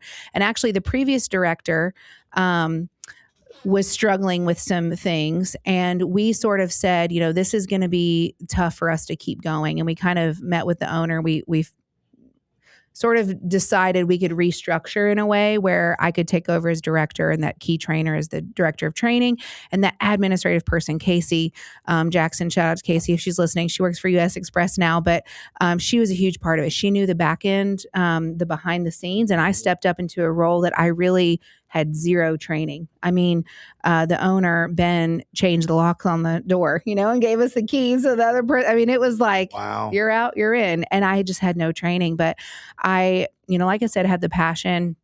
I was able to speak from a place of authenticity. I was able to I did a lot of networking. I went to all the meetings, and I had a new baby. It's people. Yes, it's the people that make the difference. Yes. I mean, I hate to say it. It seems like so cliche, but people, if you'll build the people will build the business. Yeah. Well, and now I have this team. It's incredible. So that director of training that sort of took over with me, Jerry, is still with us. She's still the director of training, and she runs a tight ship. She runs an amazing team of about 10 trainers that work directly under her, and then the administrative person we have now, Jordan, has been with us for a few years, and she is amazing. I mean, the whole game has changed. We are so poised for the work that we're doing internally, externally, for growth. It's exciting. So what would you say so I like this part about the business. Every business owner I've ever talked to are really good at a few things. And then there are things that they are not great at. So my question is, what are some stuff that you're good at? What are some stuff you're not great at? Well, I will say, because, Learning Rex is a franchise, and we're one of the top Learning Rex centers in the country, against pretty big cities and major locations, but we're usually in about the top 3. And so they've asked me to do a personality test, or like, how do we, figure out what you got going on? And I think it really comes down to my relational skills. I can connect with people authentically. I want to connect and hear what's going on, and I want to help. And that's just the truth. That's what it is. And so it's really, people see that and respond to that. They want connection. I actually think that's our purpose on this entire planet, is to have connections with other people. Yeah. All the other things aside. And so we just really do a good job. We're a premier service, and our customer services. I mean, I think we have a 5-star rating of reviews of over 75 reviews. Like, don't even have a 4-star. Let me ask you this though. Let's get off the business component of it a minute. Let's just go back to brain training, academics. And I know we've addressed it a little bit. You might have to walk a little careful around this, and feel free just to not dance to the music at all. Mm-hmm. But isn't there a little frustration that the school systems don't embrace this stuff for kids earlier in life? Yeah, I don't have to dance around this at all, because I get to work for myself. I saw your mouth go. You were ready to answer before you knew the question was coming, right? Yeah, I have this conversation a lot, and I don't work for anybody else, right? So I can have this conversation because I, try to say I work for the betterment of kids, and not, of course, schools do too. Of course they do. I actually think that there's a gap in understanding about cognition in education because it's not their role. It's not their job. It's just like you don't expect to get physical therapy at school, or, you don't expect an optometrist to be at school or an audiologist. Now they can utilize other tools, and they need to be able to do that. They need to be able to be a look at the whole picture. However, people rely on the school for everything. And unfortunately, it has made the actual academics suffer. The school's the parent, it's the babysitter, it's the disciplinarian, it's the kitchen to feed my kid. Yeah. Whatever the need or the want is. Yes. And that is so hard because when you have, these educators who go into this field to really support and love kids and give them the tools that they need, and they find, well, they've been wearing the same clothes for 3 days in a row. How are they going to learn when their, parent there was a domestic dispute at home last night? There's so many other aspects that, it's like a pyramid of the hierarchy of needs, right? Where you have your physical needs being met, your social, emotional. So you can't even get to the academics are on the top of that pyramid.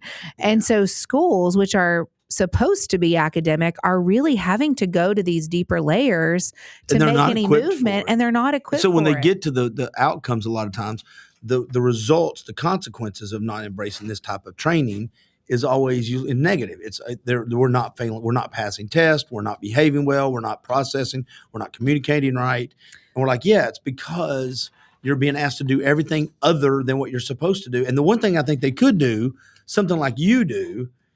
I never understood why somebody didn't reach out, just put a big old hug on Learning RX and say, can you come into our school and make us better? Yeah. I do struggle with, seeing, the largest line item on the school budget being like a football field one year. And it's like, I know that brings in other income and there's reasons for that. But if you put that kind of money towards, especially cognitive intervention, we can just move the needle more than a lot of other things can. And so I also hear stories about, it's the end of our budget. We need to spend $125,000 quick. So let's get a bunch of more Chromebooks, or and it's like throw things at a problem. Yes, I got a question. And I've heard that a lot. Whenever somebody responds with a question on the podcast, I like to interrupt and ask, because with people going to take time to ask. Good. She said, could their services help a stroke victim?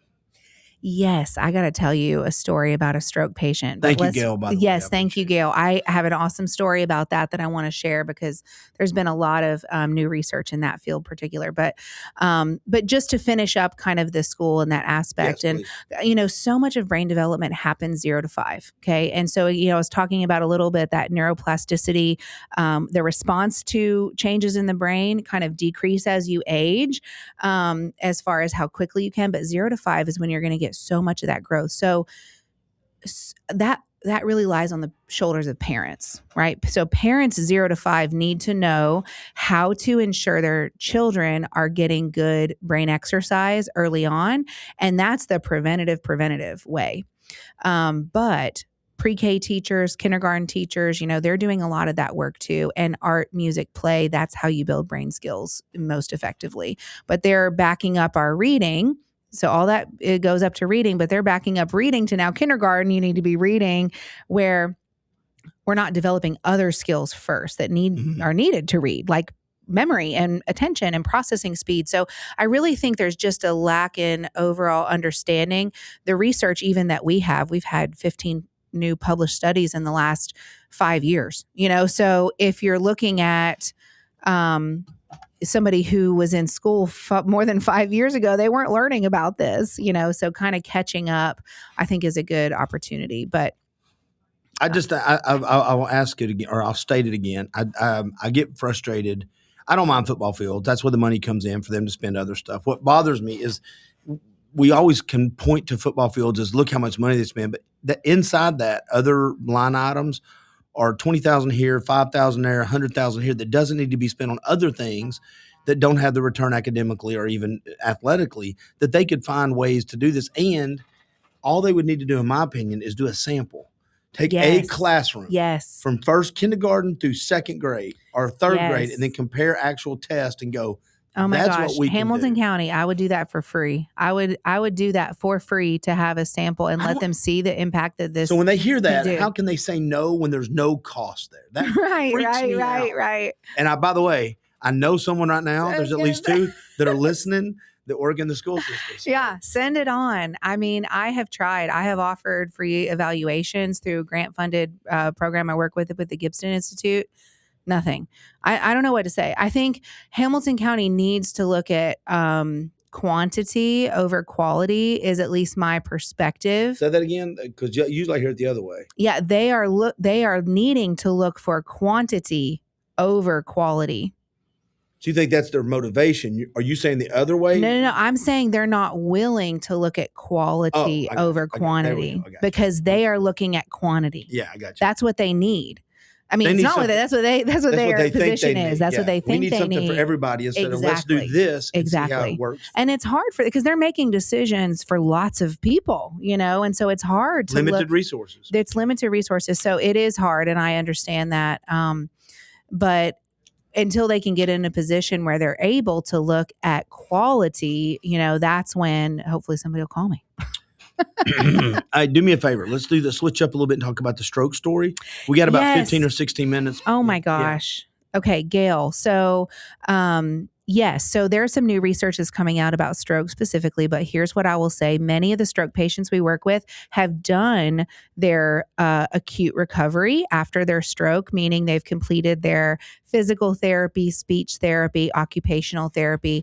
We had a gentleman come to us a year ago because he had a stroke. He was a retired college professor and he was in the middle of writing a book, and his stroke, after his recovery, he lost his ability to read. And he's in the middle of writing this book. And I mean, he's an 83-year-old reader. This is his life. He's an academic professor, And so he would not take no for an answer. And he started looking into different modalities. He did, the hyperbaric oxygen chamber, increase oxygen to his brain. He did cryotherapy. He was really looking at any other thing to help to get him to read again. And he found Learning RX. He was recommended, I think, by someone in the waiting room at the cryotherapy place. And he found us and we started working with him. And what's so interesting about his case is that because he had these pathways prior and he lost them, it was much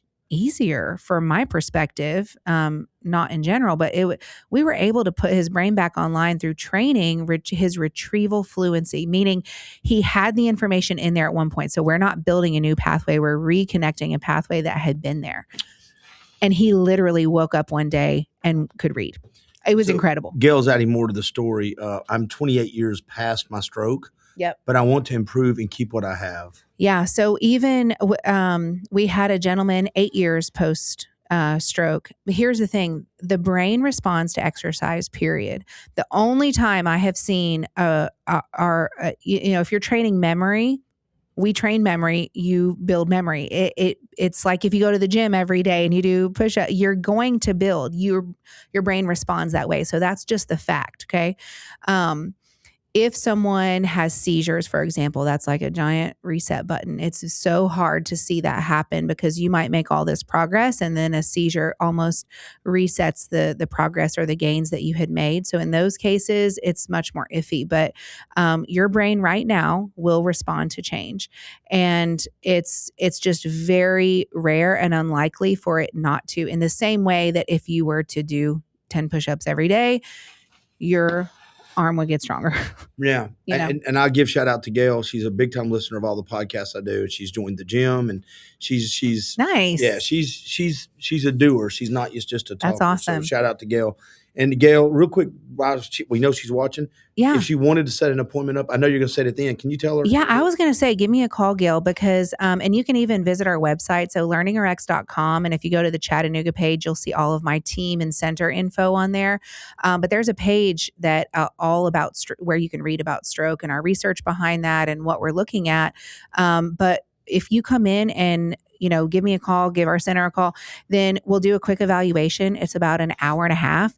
And then we'll make very specific recommendations for you looking at, your case and kind of explain what we can do or even things you can do at home. And so, yeah, give us a call. I really, one of the things that I think about when I am thinking if we would be a good fit for somebody is if they're willing to put in the work, because we are not an easy, fast, quick fix option, but we are a highly effective intervention.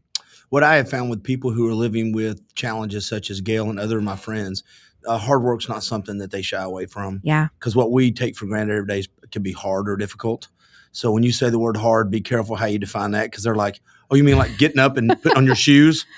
No, that's easy. Right. That's not easy all the time. So I think hard you're for right, most of those you're people, right. hard work is something they'll probably just have to, they're used to doing anyway. Yeah. A question outside of business before we wrap up here in a little bit, because I'm going to get you out of here so you can get over to do mom stuff. Yep. What do you do for fun? I'm curious on are you a hiker? Are you a reader? Do you go to Chatt-A-Thon? What do you do for fun? So I go see live music. That's a big thing that What kind of music are we into? I like live electronic, sometimes improvisational, jazz, things like that. Actually, my husband is a musician, and we're hosting a sort of a tiny music festival at our property in Chickamauga in May, on May 16th at Symmetry Farms. The band, it's a kind of a newer band that we're really into, Sloppy Street Tacos, are coming out to play. And then we'll do like a silent disco at night. So that's a lot of fun, but we have a creek, so we kayak and float a lot. I'm on the water every weekend in the summer. I do enjoy being at home on my property, and how many acres do you got? We have 15. As of a couple years ago. That's perfect though. Yeah. I don't want 100. I don't want to be Yellowstone, and I don't want 1. I still can see my neighbors from that point of view. So I like 15 is a good number. I mean, we just got a dog. We've got our kids. So, I mean, my girls love art projects. We do art projects together. They play music. So are you a musician too? Do you have? I'm not, but I do sit down and let my daughter work with me on the piano sometimes, because I didn't stick with that one.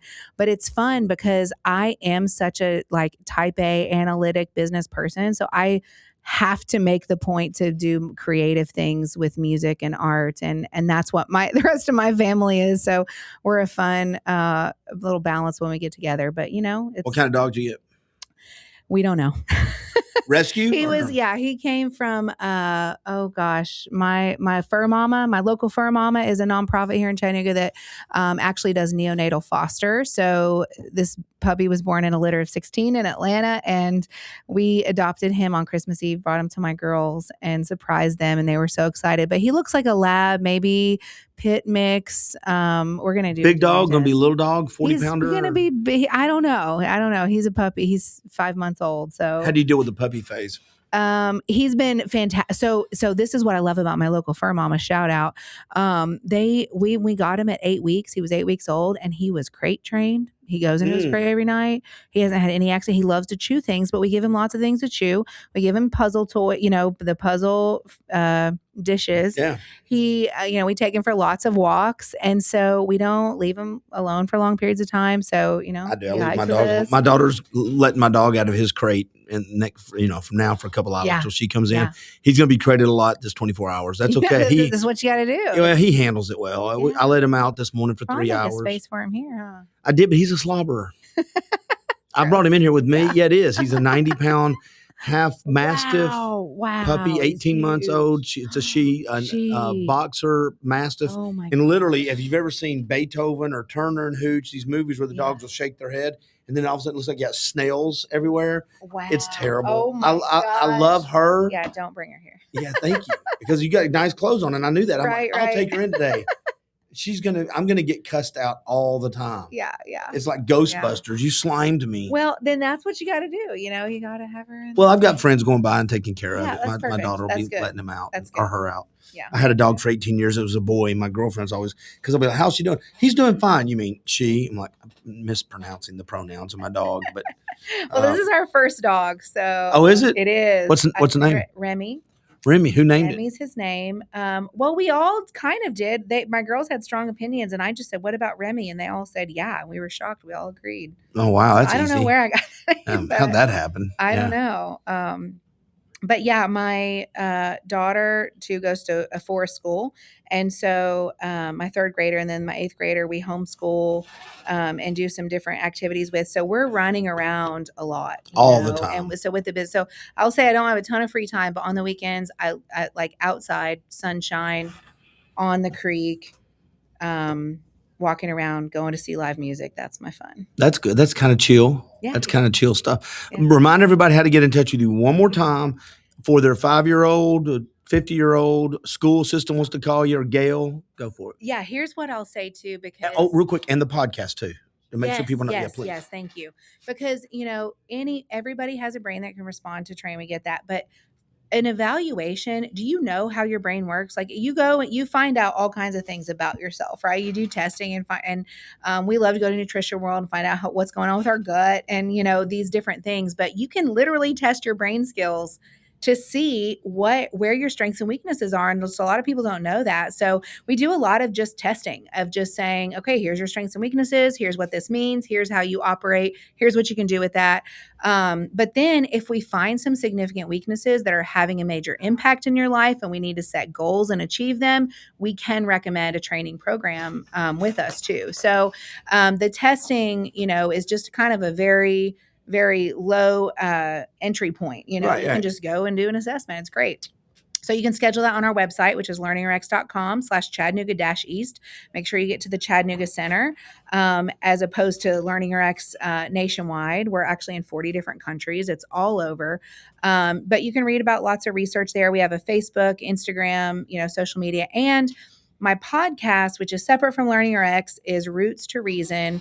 It's part of the Nuga Podcast Network. Clint sort of helped me kick it off, and he gets to talk with me a lot of times and guests that we have on to explore getting to the root of an issue. We've been releasing episodes every couple weeks, and we have some really good episode drops coming up. And so rootstoreason.com is the website. There's also Instagram and Facebook for Roots to Reason, T.O. And you have a comment. Awesome podcast. Thank you, Michelle, from Leanne. Oh, thank you. There we go. Do you know her? I do. Okay, there we go. Thanks for tuning in. Thanks for watching. We appreciate it.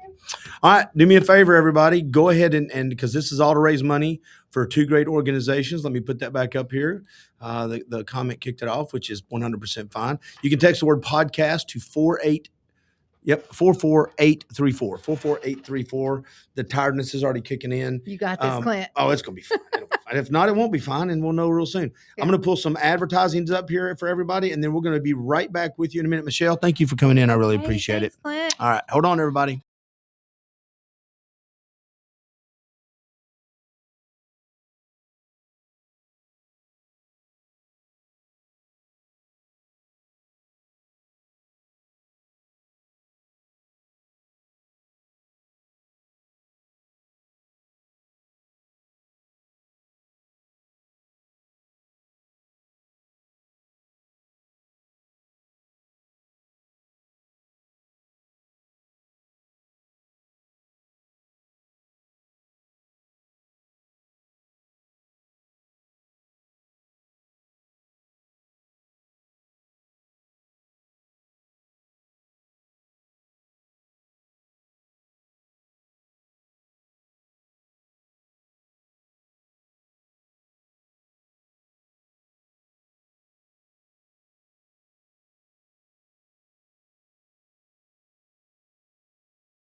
Well, it says recording, everybody, so I'm going to pull this off the screen. I'm going to leave this one, I think, on the screen. The big YCAP logo right there. This is the 24-hour podcast, the Pod-A-Thon, our second annual. We're trying to reach, now I say we're trying to reach $20,000. And if you go to the text podcast, text the word podcast to 44834, you'll say on there it's $15,000. We're well on our way to hitting that. So pick whichever one you want. But I'm like, if you're going to be a bear, be a grizzly. What are we doing here? Let's go for it. It's going to two great organizations. The two organizations are Lana's Love through our friends at the Barn Nursery. Cole's already been on once this morning. We'll have some other stuff coming up about them more. You'll see that mingled in throughout the day. But the other one, of course, is YCAP. I've been very active, or as active as I can be in YCAP for at least 12, 15 years, maybe more. No, it's been longer than that now. It's been longer than that. Holy mackerel, I'm getting old. But I could tell you what YCAP does, but instead what I thought I'd do is bring my buddy up, who is the director, the big cheese, the main man over at YCAP. Let's bring him up now. Hey, Andy Smith, 3, 2, 1. What's up, buddy? How you doing? Hey, Clint, what's going on, man? Just honored to be a part of this thing again. Year 2, last year, raised, I guess is right around $12,000. And, I think it's really cool. It speaks volumes about the work you do with your podcast and the reach that you have worldwide now. Worldwide, baby. I think it speaks volumes to you and bringing two organizations together, and my dear friend Cole Webster and Lana's Love, and so just excited to be a part of this event. Well, I say this all the time. We have fun on this podcast. I understand that a lot of podcasts do things for information, so we try to give information out there too. But I have found that more people really resonate with anything. They resonate in sales or in charities if it's wrapped in stories and as much fun as you can have. And sometimes, there's some tears involved, but because that's real life, right? I mean, I care about all the data, how many kids you've helped. I care about all the information I can get. But when it comes down to it, the reason I think these things are so effective, podcasts, but especially events like this, is we then get to see a specific family maybe that have been impacted by Lana's Love or YCAP, or a mom or dad who was struggling, or people who were looking to volunteer and go, hey, I had no idea that Lana's Love or YCAP was out there, and I started doing this 3 years ago. Now they're finding a way to give back. So it all comes back to just the stories we have to tell. It does, man. And, two organizations that pride themselves in helping families, helping folks in need. And, again, just so grateful for all the people out there that support these two organizations, and that support your work too as well, Clint, and the podcast, the Nuga Podcast Network, and all the reach that you have. And so just again, super excited to be here, super excited to let folks know a little bit about who we are and what we do. All right, so let's dive into it. Let's go back in time. At this point, I don't know if your dad's been in or if he's coming in. He might not. Your dad's kind of fickle. He's a big politician now. He can do what the hell he wants to. So he tells me what to do. I don't. But your dad kind of started this YCAP thing years and years ago, and you took it over as director. What, going on 7 years now?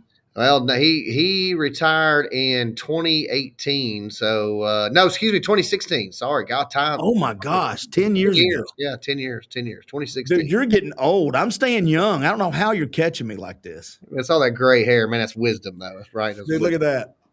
Look at that right there, baby. We're too smart. I have to keep mine short so it doesn't look like yours. I ain't got nothing up here. If I were to grow it back now, man, it would glare the white off the lights here. Yeah. Tell everybody what YCAP is, kind of how it got its start, because we got a little time on this. I want to make sure people know exactly what you do and why you guys do it. Yeah, so YCAP Youth Community Action Project started in 98, YMCA program under the umbrella of the Y, and we work with middle school age kids. We say middle school, 9 to 14, kind of late elementary to middle school, kids that are referred to us through the juvenile court system, principals, guidance counselors, teachers, but kids that are just acting out, beginning to act out and struggling somewhere in their life. And so what we like to say is, in a sentence, it's early intervention, prevention. And we have the kids Monday through Thursday from the time they're out of school until 6:30 in the evening, and every day structured the same, and just a lot of different activities that they plug into. And so for us, our staff really every day, they're just getting up and providing as many resources and outlets that we can for these young people to steer them back in the right direction. You have three locations, right? Two. Two. I'm sorry, my bad. Two. Yeah, so we have downtown Chattanooga, which is at 1600 Central Avenue, the old fire hall building, kind of a famous building, been around here a whole lot longer than I've been alive. Oh, yeah. And then we have one in Cleveland, Tennessee, inside the Cleveland YMCA. Just went under a massive renovation project at the Cleveland YMCA, and they built this brand new space up there. So I know it, or I got to know Joe through a friend of ours, a mutual friend, Charlie Hunt, years ago when Buddy Curry was bringing kids and pros football to town. I'd met Buddy, and then I connected Buddy with Charlie, and Charlie said, "Hey, there's some people you need to know at Joe," and that's actually how I met your dad, was through Charlie. Charlie Hunt is a legend in this town, dude. Listen, if he doesn't know you, you're nobody. That's right. I mean, Charlie Hunt is the connector of people, man. Hey, I don't know, man. You're a pretty good connector now. Well, just if I can live as long as Charlie, I will be. I mean, I just keep adding. It's like a Velcro. I just keep picking up people as I go through the life thing, man. But I will say the reason I bring that up is I knew you guys what you did, and the one thing that sticks out is the thing that is the boxing, right? You teach kids principles and values through boxing. We're going to get to that, but I don't want to lead with that because that's a way to get people interested, but that's really below the surface is where all of the other hard stuff, the unique stuff happens. Tell us a few of the programs that you use to help kids learn math and social skills and learn about new opportunities. You have a bunch of things that you do there through programs and volunteers. Yeah, so every day we spend 30 minutes in what we call group therapy, where we get them to talk about their day. You know, every parent should ask their child, "How was your day today?" and give them the opportunity to express how their day has been. And some days, to be transparent, Clint, some days these kids don't have good days, and we teach them that it's okay to not be okay, and then we kind of help them sift through their day and how we can make the next day a little bit better. So we do that every day. We spend 1 hour on some kind of tutoring academic piece, whether it's reading comprehension, simple math, but there's always a place for volunteers to dive in there. We do that every day, Monday through Thursday at 4. So if you ever want to come volunteer, show up at 4 o'clock. We can put you to work. It's pretty simple. And then after that, we have an hour of what we call our program time. And there's a whole list of services that our staff provides. Anywhere from, we have a woodworking shop where we're teaching kids how to do fractions. Basically, Tommy runs the wood shop and is teaching these kids how to read a tape measure, how to assemble things, cutting boards, bluebird houses. It's a sneaky way to teach them math and life skills. Yeah, man, it's a math class, right? It is, but they get something tangible. Like you said, they get to take stuff home, or they get to sell them for stuff down the road, Christmas gifts. Yeah. It's a very cool. I thought that was a really sneaky way to teach people stuff. Yeah. So that's just one of the things we do. We've got a lady that comes once a week and does clay art therapy. So they're doing pottery in the back of our building every Thursday evening. We've got one lady that volunteers once a week and is teaching them tennis. So we load the kids up and they go over to Warner Park and they're learning tennis. Some of them, every kid that comes to us gets free swim lessons. So some of them during the week, if it's their day, they go to the YMCA and they're getting free swim lessons. We want to make sure every kid knows how to swim.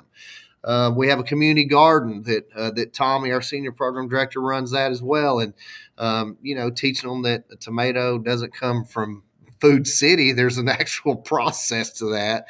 I might have to come and take that lesson too. And so that's a cool thing. And then one of the things that you talked about that we lean into a little bit is the sport of amateur boxing. And we use boxing as a resource to channel anger or frustration through a punching bag. And I don't know if your folks out there have ever tried hitting a punching bag, but the therapeutic piece of that is very therapeutic. I will say that I've got a T-shirt that I made because I've experienced this therapy. I wasn't a kid, but y'all have a gym that's open for adults sometimes, and only God knows if it's sweat or tears is a real thing. That's a great shirt too, and it's one of the most true things that I've ever come across. Is sometimes a quiet time, a alone time with God needs to be where there's no silence. It's you in the Bible, or it's you in whatever God you believe in. I get it, but then there's times where the inner beast and the demon and the God are kind of hashing some stuff out. And the best thing to do is use that. And man, I'm telling you right now, it'll change your world when you leave there, dude. Yeah, man. So the boxing piece is really cool. And the kids the kids get to travel, do a lot of traveling, and on the weekends, and allows them to see other places other than Chattanooga, and just experience competition, and teaching them that there's something special about one-on-one sports, whether it's boxing, wrestling, I don't care. But at the end of the day, they're responsible for the outcome, and they're the ones that can control that. And just the lessons that we've seen the sport of boxing teach our kids has just been unmatched with anything else we do. Well, I will say a couple of quick things. One, I think it teaches kids, especially that getting angry doesn't always mean you're doing the right thing. Right, in boxing, if you get angry, you're probably going to lose. So it teaches them how to control themselves, which is a lot of the times is missing from us as we're growing up, especially as guys. We got to learn how to control ourselves, how to handle when you lose. There's good sportsmanship involved in that because you're going to lose life at sometimes. It's not just about boxing. There's so many life lessons that I've watched you and Roger and even Tommy and all of your volunteers, literally dozens of volunteers over the years, just step in and take a moment that seems it's about boxing, has nothing to do with boxing. And that's the kind of stuff that I've also watched translate. Oh, and you dropped off. Andy will come right back up with me. He'll click back in. That'll be okay when he clicks back in. But I've also watched this happen over the years with the woodworking, and it's happened in the garden, and it's happened when I've seen them in the tutoring session. It also happens there. It happens when people when I see them taking these trips. I know for a fact that they're teaching them certain things that are going to have life lessons. And I see you down in the bottom here, Andy. Is that you? Are you ready to come back up, buddy? Oh, his camera's up, but he's not. That either means something died or something's plugged in. So we're going to give it a second before I bring him back up because I want to make sure we finish this video. I see some stuff moving down there. I will say this. One of the best stories I have about YCAP, and then Andy will come back up here in just a second. And Andy, let me finish this story because I'm right in the middle of it. But when I went out and fought, I used some life changes, went out and fought. If you want to call it, I did boxing. It was more of just, oh, look at my turn now. This is going straight to it. I used my anger to go and box in some old men boxing matches. I'm sitting in the stands, and I've said this to Andy a lot. Andy, I'll bring you up as I'm finishing the story, buddy. 3, 2, 1. But I'm sitting in the stands after that, and I remember I'm watching one of your coaches talk to one of the competitors there, and I've said it to you more than once. You know where I'm going with this. And the stories he was telling that kid was, 1, you got to start sparring and fighting people better than you at practice. 2, you got to start listening to your corner man. And 3, you got to train at the things you're not great at, like cardio. And I remember listening to that, and I was like, man, that's life lessons. Yeah, that's life lessons. 100%. Yeah. So by the way, was that on your end or was that on my end? I think it was on mine because my camera was acting funny. But okay, that's all right. I was just making sure to keep going. We're rolling here. But yeah, I mean, if we can, everything that we do at YCAP is very intentional and making sure that we're providing all the necessary resources to help every kid that comes to us try to figure out how to make and the families too. You reach out to parents and siblings too and help them, right? That's right. Yeah. So we have parent nights once a month that the parents have to attend, and so, again, that's just another time for our staff to kind of sit down with the families, make sure everything's good at home. And so, yeah. All right. We're going to wrap this one up, man. I've told you it's going to be about 10 to 15 minutes. Let's do this. Tell everybody if they're wanting to volunteer, they can always give right here. Just text the word podcast to 44834 as we're trying to hit our $15,000 to $20,000 mark. But what happens if people want to volunteer after this? They go, I want to come see what it's about. How do they get a hold of it? Where do you need them at?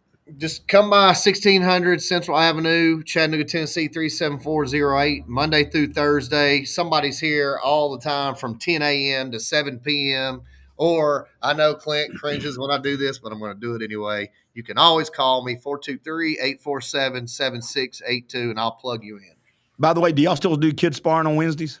We do, and it's nasty. Go down and watch that, boys and girls. That'll change your life. All right, Andy, thank you for your time, buddy. Good to see you, brother. All right, see you, everybody. We'll be right back with more guests here on the Pod-A-Thon 2026.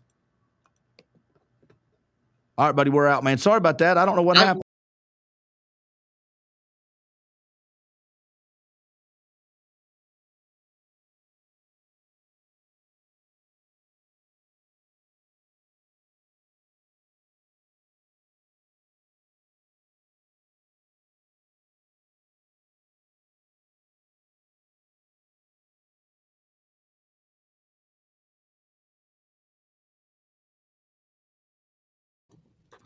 One of the things I love about podcasts, about this podcast in particular, I'll go check the sound to make sure it is right here in just a minute, is that you get people in studio that are normally not in studio together. So you get people in and they talk about different things and they kind of meet each other. Now, here's the crazy thing. Last year, both my guests were on the podcast just at different times. You were on, I can't remember if you went late or early. I can't remember when you were. We need your last guest here to help our brains. Yeah, probably. Damn it. I don't need that kind of pain in my life. And then you came in earlier, but everybody gets in the studio and then they just talk. So I'm sitting here with two great guests. Let me get back over here. There we go. Chastity Snowden. Eric, talk for me. See if your mic pops up. My mic is popping up. All right, here we go. Mic pop up. It's okay. It takes a minute. In 3, 2, 1. Wow. Hello. Pop up. There's a problem. It's not going to pop up. Problem. It's coming. Trust me. I'm not worried about this. You're on mic 5. It'll pop up here in a second. That's the way it goes.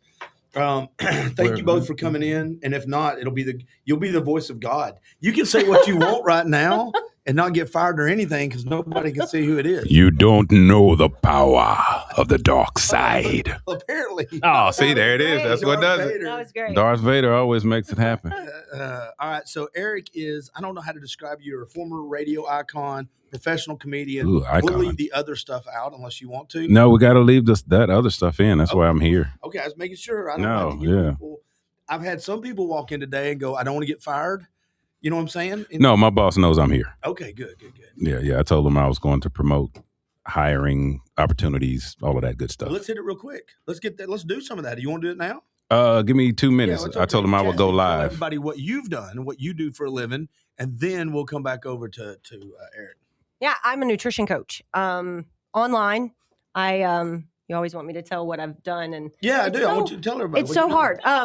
I've done a lot of different things as far as nutrition coaching and fitness goes. When I first started, I lost a little bit of weight, about 70 pounds, then did a bikini competition and got a few trophies. From there, I found CrossFit, which was a lot more fun. And turns out I'm really good at lifting weights fast. So went to regionals 3 times and then to the CrossFit Games in 18 and beat a lot of different things throughout my life, which helps me with coaching people. So eating disorders to autoimmune diseases and things like that. Well, we'll get into it in just a second. But one of the things that I always talk about is that you're at the pinnacle of your performance, your career, as far as the CrossFit Games go. And you're in the locker room. You've got on the Reebok provided game wear. You're about to run out where there's TV cameras and stuff. And you're miserable, crying in the floor, just super sad about what I look like and how I feel. I just wasn't confident in who I was, even being the strongest I've ever been in my life and the fittest I've ever been in my life. But it goes back to, are you fit or do you feel good? Yeah. And there's a fine line between body dysmorphia and all that stuff. Oh, absolutely. And then am I fit, but do I feel like I'm functioning well? Am I happy with my life? Yeah, and throughout all that, I didn't feel good because mentally I really wasn't in a healthy place. I was eating disordered, whether I was 103 pounds or 150 pounds at the games. Neither one I felt fit or healthy or happy. Yeah. Wow. All right, Eric, your turn. Oh, look. So make sure look at that. We hear each other beautiful. Isn't that nice? Let's hear your deep voice coming up. Hold on a second. 3, 2, 1. Here we go. Here we come to you, Eric. And yeah, man, you sound great. There it is. There's that voice. Your turn. The bass. Yeah, man. I'm Errol Williams, a.k.a. Eric Foster, radio for 30 years. Now I am the public information officer for the Public Works Department with the beautiful city of Chattanooga. Mm-hmm. We are hiring, by the way, in our department. So if you would like to go to chattanooga.gov, please do so and apply. So we've got a lot of cool things going on. We just took the media out on the Walnut Street Bridge to let them know about, what's going on. But it's not open. Not open. We're only going to open it on Sunday, and that's because of the Chattanooga Marathon. Okay. But we should be ready for the grand opening on maybe about the end of September. So real quick, give me your first take on it, and we'll revisit you like it? Does it look good? Are there differences, or is it just upgrades and makeovers and repairs? It's like, the show This Old House, This Old Bridge. Really? So we got a bridge that's constructed in 1890. So you have to go in, fix everything out, old wood out, repainting, fixing up stuff, finding stuff. Oh, we didn't know that was there. Now we got to fix that. So it's been a tremendous job. They're doing great. The pedestrian part of that, I don't know who's. idea that was years and years ago when it happened. It just opened up the north side so much easier. You could, it didn't matter. You didn't have to, you could park on one side and go to the other. Right. And it, it did a lot. Right. And we created an app. So with the North Shore merchants, they had coupons on there. You always had an update on what was going on. We've got new wood coming in. We've got this going on. So it's been a pretty good job. Chas, are you doing the feet podcast later? Jennifer just. Oh my goodness, yeah. Okay. I don't have that queued up. Are we allowed to talk about? Are we allowed to go back and forth? I don't want to kill the vibe on what you're here to talk about. But no, it's cool. What's up? Okay, so thank you, Jennifer. So podcasting and listen, I'm not a fan of it. I'm just saying there are weird people out there. I actually think I talked to you about this before. So a podcast where you had a glass table, and then you had people that were doing a podcast. All you see the microphones, a glass table, and feet. There are feet, weird people out there that love feet. So you come in with your socks on, you take your socks off, and then it's just like 4 or 5 people. I think I'm going to end my Facebook Live now. This is why I asked him. But that's the podcast, because that would be, you're just talking, you ain't got to talk normal, you ain't got to talk weird. No, you're just talking about our stuff. You're talking about normal stuff, but people are looking at feet. Yeah. And you think I'm kidding you? It's $1 billion idea. Such a huge thing. Tell her to call me. We need to do this soon. No, I'm not putting my girlfriend's feet out there for everybody. She doesn't. The hell I'm doing? No one would know it was hers. I would. We don't have to show her feet. She can just talk. Okay. If she gets in it, she's going to want some money. She's showing a foot. I didn't say she wasn't getting money. Oh, well, listen, if that's the case. Yeah, and then we'll show your feet instead of hers. Okay, now we're going to lose money. We're losing. Look at Eric's got real quiet. What the hell did I sign? No, there's all kinds of apps. People sell their feet. They sell their socks. There's all kinds of stuff. That's just so weird. Yeah, I have people all the time ask me for feet pictures all the time. Eric, you ever been hit up for that record? No, I don't think. I think I'd skip out on that one. It's just regular Instagram, and all of a sudden they're like, "Ooh, I saw you took a walk on the beach. Can you send me pictures of your feet?" There are people out there like all the time. I'll send you money for pictures of your feet. Yeah. No, I see them on there. That's their thing. Yeah, I've never seen a dude backtrack so fast. How did Eric end his career? He went back into radio. He had to go back into radio. That's what happened. Quick. Our listeners might be a little different for that podcast, but you never know. Maybe the ones that would listen not watching could be good. Speaking of podcasts, and what we're doing here today, we're trying to raise money for Lana's Love and the YMCA YCAP. If you're giving, and I've had some pretty big donations. I was going to check here in a minute, see where we're at, but please text the word podcast to 44834. And again, if you go on there, you'll see people who have given $25 up to $1,000. I've got a check sitting in here from Optimize You. Thank you to Josh today. He came in as a guest, dropped a $2,000 check. Nice. Walked out. Wow. So it's not that you don't have to give a lot. The economy's weird right now. I know if you can't, that's fine. But we would love to hit our goal of $15,000 to be split for these two great two organizations. So he was in radio. How long were you in radio? Almost 30 years. Isn't that crazy?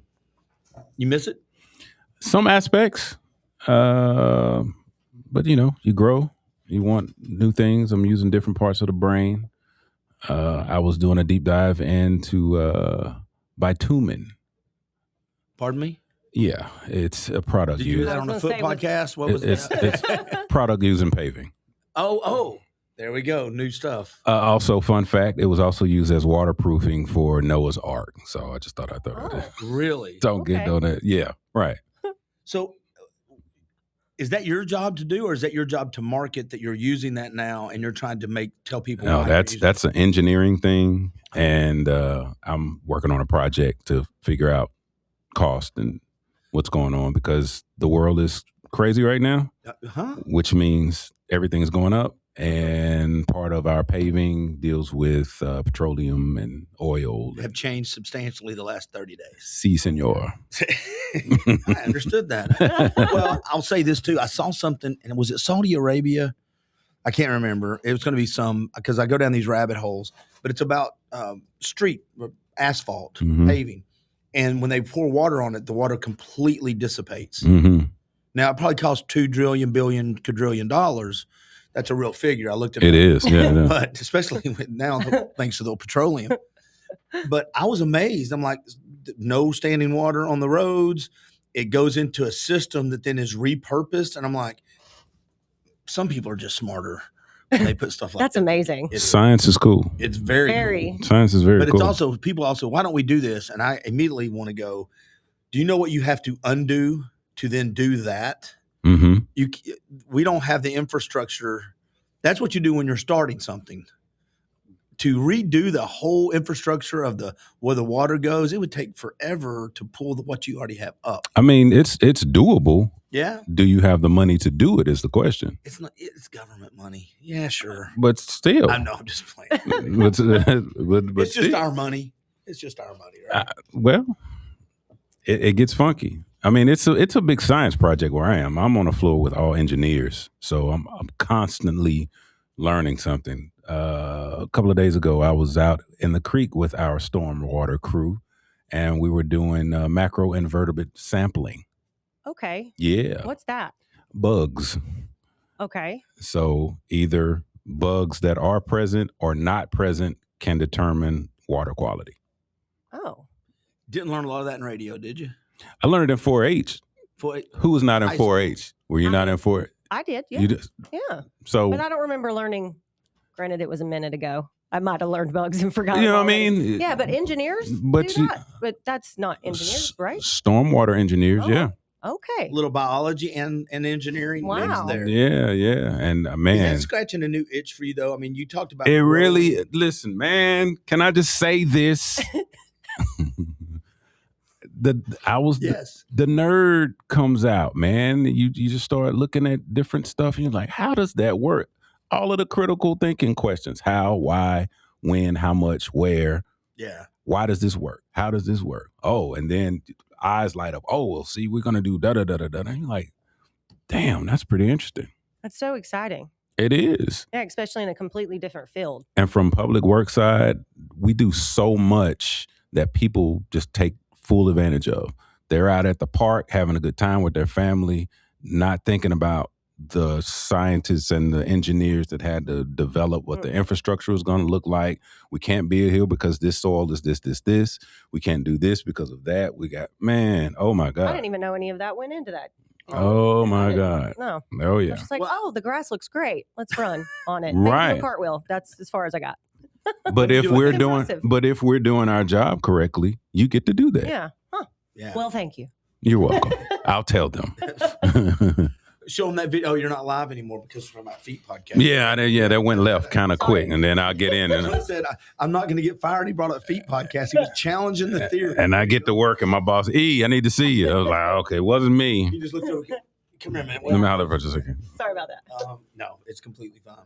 All right. So, I know what I was going to ask. So, you play an instrument. You still doing music? Yes. Still doing that? Yes. Still doing touring? Yes. When's your last tour? When's your last time you went on the road for comedy? I have a show Sunday. Oh. Tampa. He opens Rodman. What year was he on the season 8 of Last Comic Standing? Oh, okay. Yeah, he's good. He's been on once with my podcast. He's a real funny guy. And his style are different styles of doing comedy. It is. Yeah, it is. I've watched both. Yeah, it is because you put little clips out. So yeah. There's one thing I watch all the time: stand-up comedy. Yeah, and that's what I pay to go see. Here. Oh yeah. There's so many good comics that come to town. Oh yeah. Impressive. Yeah. Shout out to the Comedy Catch, my home club. Is that Well, and that's great. I haven't. This goes bad. I haven't been to a show, and the reason is I am not a guy that plays well with the banter. I'm pretty quick witted. Yeah. But if I'm there to be entertained, I don't want to be part of the entertainment. Like I like the Dixie Stampede, but I don't want to be. They bring me down. Hey, come down and race the barrels. No, they put the spotlight on you. Go. Y'all are not going to win this one. I don't do exactly. Yeah, that's what I said. If I get in the back with the low brow hat down like this, I don't want to be called out. So what do you do for a living? Yeah. Oh, shit. No, don't sit in the front. Don't sit in the front. Is that the target rich environment? Yeah. Have you been called out before? No, I sit in the back. Oh, do you? I mean, the ones I've seen here were in the Tivoli. Like, so it was a big, huge thing. I mean, Jerry Seinfeld and like people I was in the back. They wouldn't have called me out. The guy we went and saw was kind of surprised. I mean, I liked him. Joey, what's his name? Kim. I can't remember his name. Jennifer's going to She's going to help you. Thank you, Jennifer. He was really funny, and I liked it. But that's the first comedy show I had been to in probably 15 or 20 years. I don't know why. Because we have so many come to town, and I just. But you pull up a ton on YouTube. Oh yeah. Yeah, I do. All the time. That's what I do in my downtime. Thanks for the support. It's like all the music. I listen to music all the time. Do you buy any of it? No. No. It's too free. Oh, thanks. YouTube. Appreciate it. You get royalties off that 12-second clip. I don't know. Right. Bob does because he hijacked it from me. Has social media, I don't know if I've asked you this, probably has. Social media changed comedy? I know it's changed music. Absolutely, it's changed comedy. Really? How so? Yeah. You have people that are internet comedians that doesn't transfer well to stage, but they can put butts in seats, and that's all that the club is really worried about. So I remember one time opening for, remember Nene Leakes? I don't remember that. She was on the Real Housewives of Atlanta. Oh, okay. And she started doing comedy. And she sold out 3 shows. Yeah, she would quickly. Someone on those shows will sell out. But she was not a comic. She was just up there yapping. Well, so I do a whole set, and nobody's really there to see me at all. And they're like, "Yeah, boo, get off stage. We're here to see Nene." Okay, we get Oh. And it was one of those. She wasn't that great. All she was saying was the B word and doing, lowest hanging fruit stuff. All of that stuff, and everybody in there was just, "Oh, girl, you so funny." Da da da da da.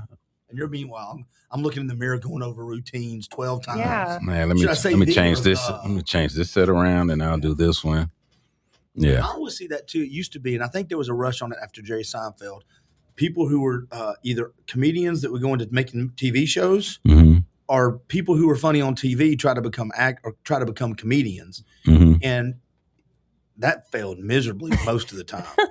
Just because you're funny on a TV sitcom does not. No, yeah, that doesn't on the stage. And I remember a couple of those. Or does it just because you're funny on the stage? The Jerry Seinfelds of the world. Yeah. That's a rarity. That's why it's rare. If you're funny on the stage, doesn't mean you know how to act on a TV screen. Yeah, sometimes it doesn't transfer. I remember having a night at the Comedy Catch, and the headliner, Mike Afano, got him. It was a writer comedian from Mad TV, and I did a little deep dive and looked at his stuff. I was like, I don't think he's gonna work here, and it just didn't relate. No. Was his delivery? Was it material or yes? It was everything. Yeah, it was everything. So we had to yank him off stage. You did? Yeah. Okay, we're coming to you on your How do you do that? How do you yank someone off the stage? Give me the mic. Get off the stage. You just walk out there and grab it? Yeah, because people were like, "Boo, get off. I didn't pay my money for this. Blah, blah, blah, blah, blah." It's like, wow. Okay, yeah, dude, you got to go. You got to go. We'll pay you your money, but you got to get out of here. Wow. Yeah. That's amazing. He was horrible. Well, I've asked him this, so I'm going to let him answer it again. You ever been booed? Of course. Not a good set. Like, boo. Get off the stage. See, to Really? me. Yes. That would be hard to get up and do that again. Yeah, it was. It was. Yeah. If only there was someone here to ask how that felt. Oh, hey, Eric. Yeah. How did that feel after that? Did you get horrible? My girl was with me. Oh no. It was, and the funny part was I did a set. I was at Zany's in Nashville, killed that weekend. And then the very next weekend, I went to Atlanta, which is Uptown Comedy Club, and same set, same vibe. Hey, what's going on, ATL? Boo! Get off stage. Oh, my goodness. But they're known for doing that. Oh, really? And if you can take it and you got the chops, then it's cool. At that particular night, I did not have the chops. Was that in the back of your mind when you went back out the next set for some other gig? Now it's your turn again. Yep. Slabbering a little bit, like a little nervous drool. Dude, Dave Chappelle got booed even when he was Dave Chappelle. So That's impressive. Yeah, I mean, I guess everybody would. It's one of the hardest. You have to go through. It's one of the hardest, most pure forms of comedy. You, a mic, your wit, and ego if you have some, because you got to have a little bit just to get up on stage and not care. Well, those people in the audience are kind of the same as the commenters online. Yeah. I mean, you can't. It's like you can't really see them. Yeah. And so they can say anything they want. They can yell from the back. They can put you down. Listen, to me, the rabbit hole I go down is hecklers. Yeah. I love to watch it. So the thing, I don't like to see the hecklers win. I like to watch comics destroy them. Oh yeah. And the ones that I know that are going to destroy them are the ones that will actually let the heckler go. And just like, because they'll be up there like this. So, and then they go, oh, okay, hold on. Yeah. And they're just, because you're adding time to my set. Absolutely. Well, he or she's just like, and you're done talking. Keep going. Here we go. Yeah. And then it's just bam, and you're like, yes. That's a skill. And get them to watch to get you when you make him get up and leave. Yeah. Or either you see his girlfriend next to him, just going like, "Oh my God, I'm not with him." So yes, you are. Yeah. Yes, you are. Don't jump up on the rap battle stage. You're next. Come on, let me get some. Hey, your girl. She looks a little bit. Yeah. There's a table up here, girl. If you want to switch out. Yeah. All of that, man. Oh, you ever had hecklers? Have you had some good ones? Some pretty good ones. And some of the urban clubs is always going to be hecklers, but you expect that. And really, that's where you get your chops. That's the gym. That's the workout. But some of the A rooms that Rod is in, you really don't have that because one outburst and security. You go to Tivoli. Unless Rod says, no, they're good. They can stay. Has he ever like, nope. Matter of fact, I really like this guy. This is good. He's going to be good. Oh, yeah. Me and you're about to go viral. That's what we're basically. It turns into a set. My 60-second short clip from this one night. But my set is only 20, 30 minutes, so I really don't have time to like interact with the audience. I leave that for Rod. Unless he just says, hey, go have fun. How long is his? Oh. It just depends. Whatever he decides to do that day. If it's a late show, I've seen Rod. We were in Cleveland, Ohio, and it was the late show. So that show started at 9:30. He was still on the stage. It was like 11, 12. Wow. And one of the waitresses was like, is he just freestyling right now? What is he doing? I was like, no, all of this is material. Yeah. She was like, no way. That's amazing. Yeah. If I think he could probably go 3 or 4 hours straight, just with written material already. Yeah, that to me is nuts to be able to do that and to keep your brain together. I've got 6 things since y'all walked in for 4 minutes. I've got 6 things. Yeah.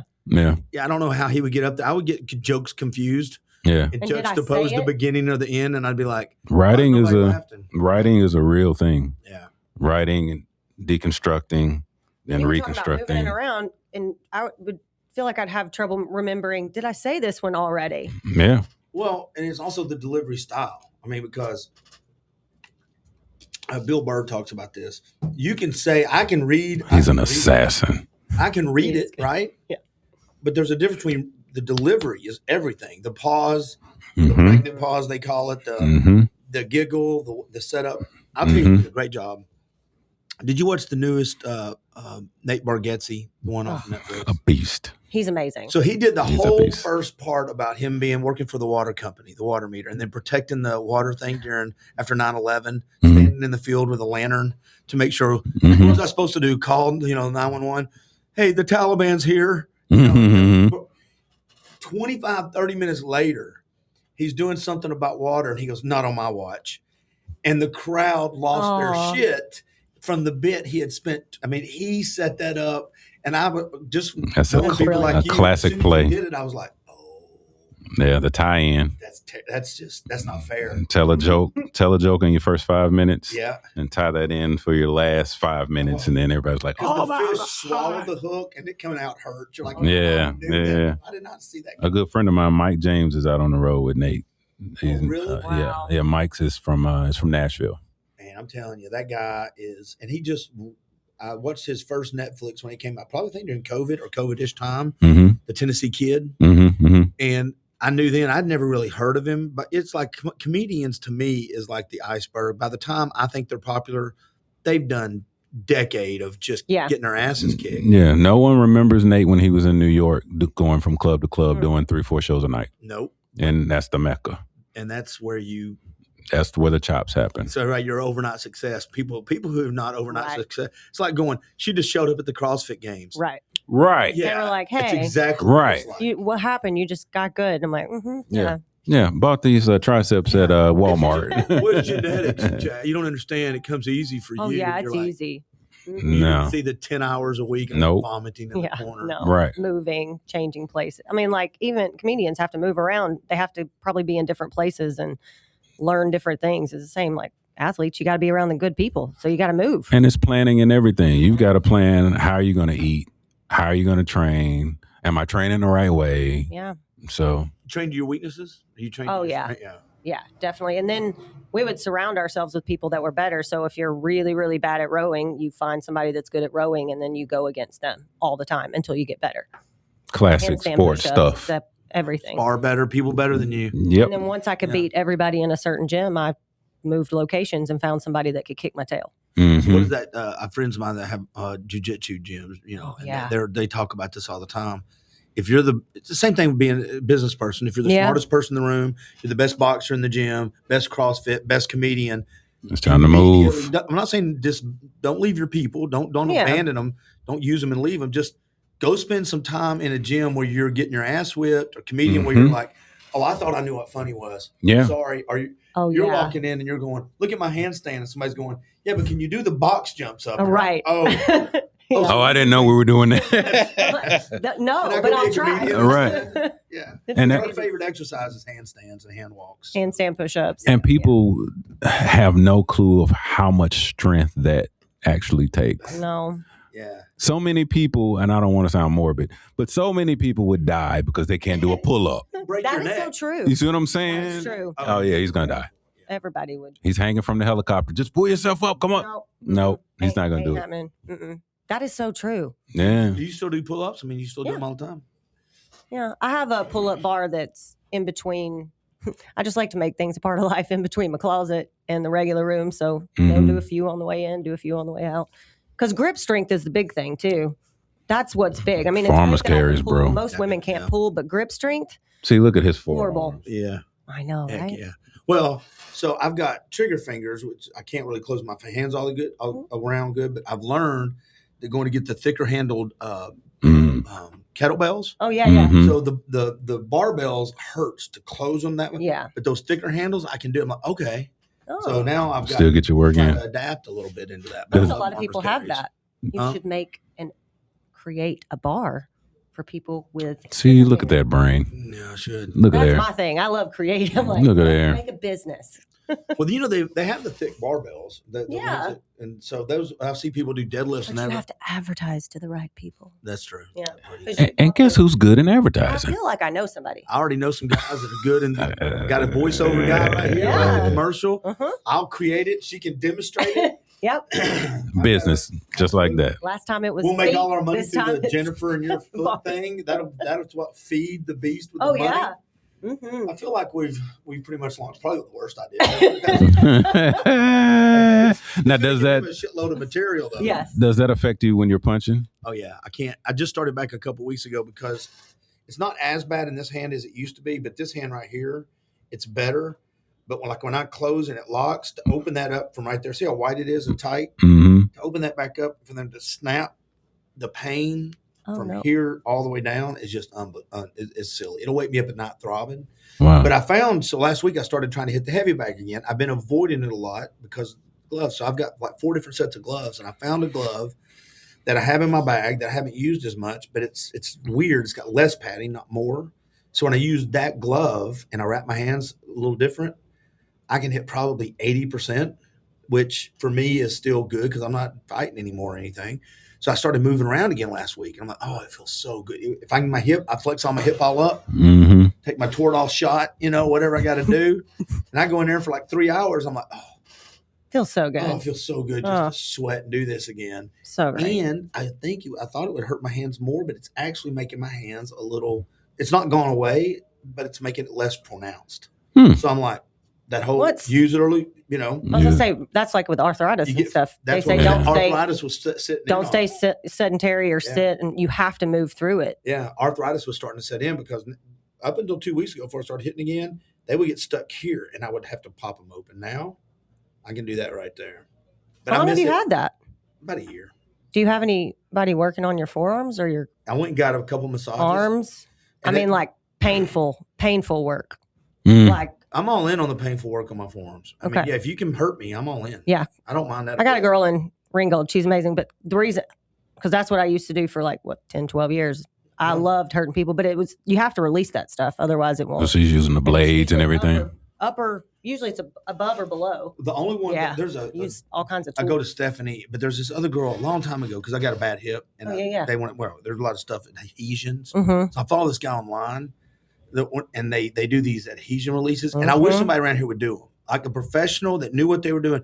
Because I watched them get in here on these people, and literally the pain is 60 seconds. But it releases. The release, neuromuscular. I would cry. That's that protein I'm drinking. I would cry like a small girl if I knew, or boy, sorry, a small like a boy cries like a small boy. Boys cry too. I know, it's political. Sorry, I didn't mean to offend all the small boys out there. This creepy podcast. We're just getting worse and worse. He's like, you're slipping. You're slipping. Your boss. Eric, he wants to talk. You're slipping. So hold yourself together, Clint. Come on, buddy. But they hold it for 60, 90 seconds? I don't know how pain? long. But I can live with that if it means at the end of it, I get to go.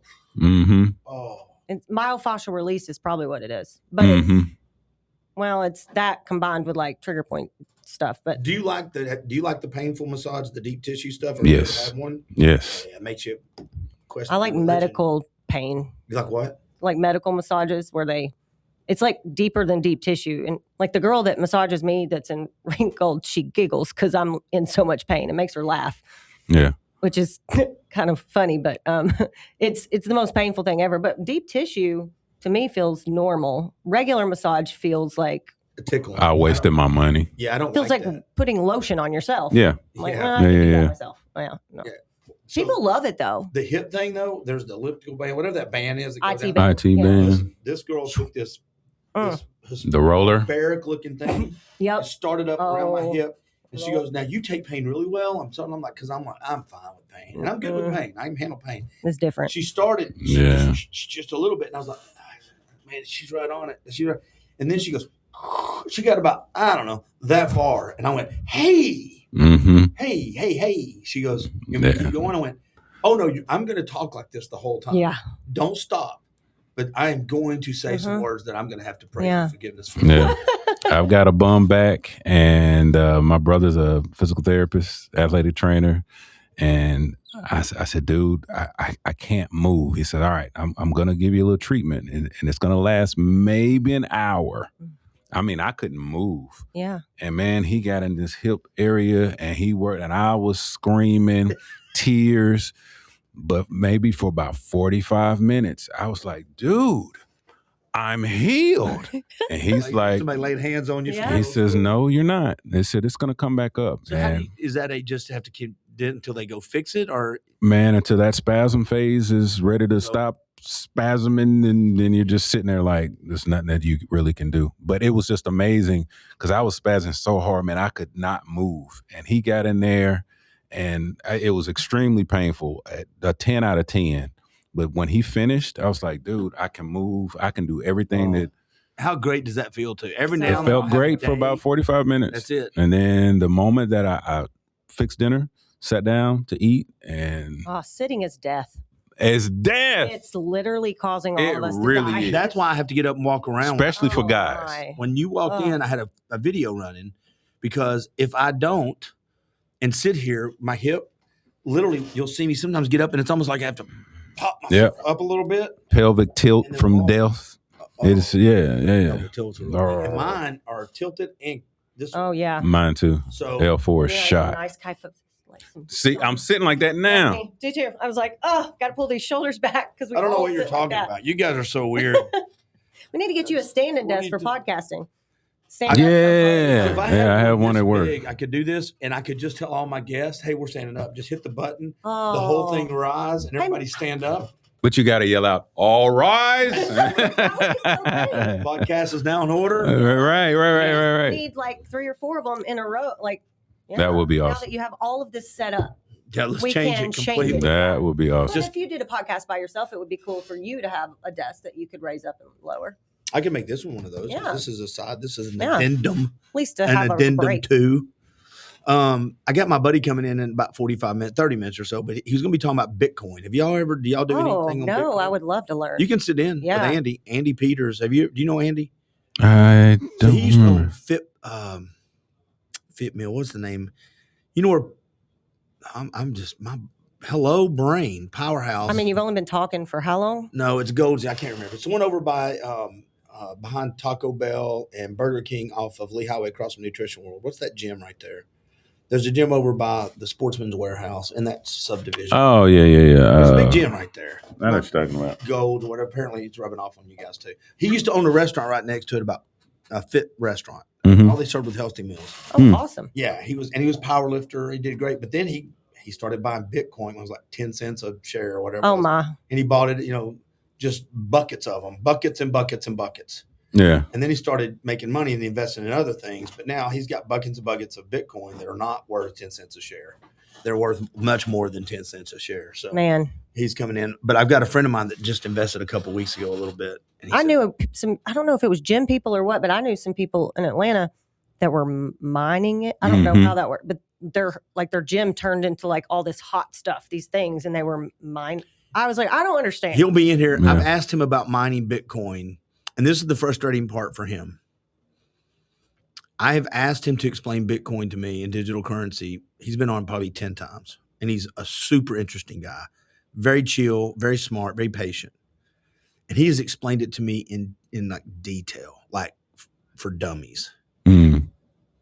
I got nothing. I feel you. I feel like that's how I'm going to be. If somebody, Why though? Feel free to sit in and you ask him. Maybe you'll understand it. To this day, he goes, dude, it's just like the dollar. The dollar's bye-bye. I'm like, it's not like the dollar. It's like in the same church. It's like air. We can't see it. It's air. We know it's there, but it wasn't there before. He said it can create me a Bitcoin for my podcast. He was like, dude, let's create you a Bitcoin. What? We'll see if we can make money on it. Yeah, I don't understand. I don't either. But I want to understand because I feel like that's where things are going to where we're not. You know who does really good with investing is Jennifer. Jennifer does pretty good investing and stuff. Yeah, she's got. She's a Bitcoin person? No, I don't know if she's Bitcoin, but she dabbles in it in a couple of apps. And, I'll ask her every now and then. And it's so disappointing when she's doing good. I'm like, how are you? I don't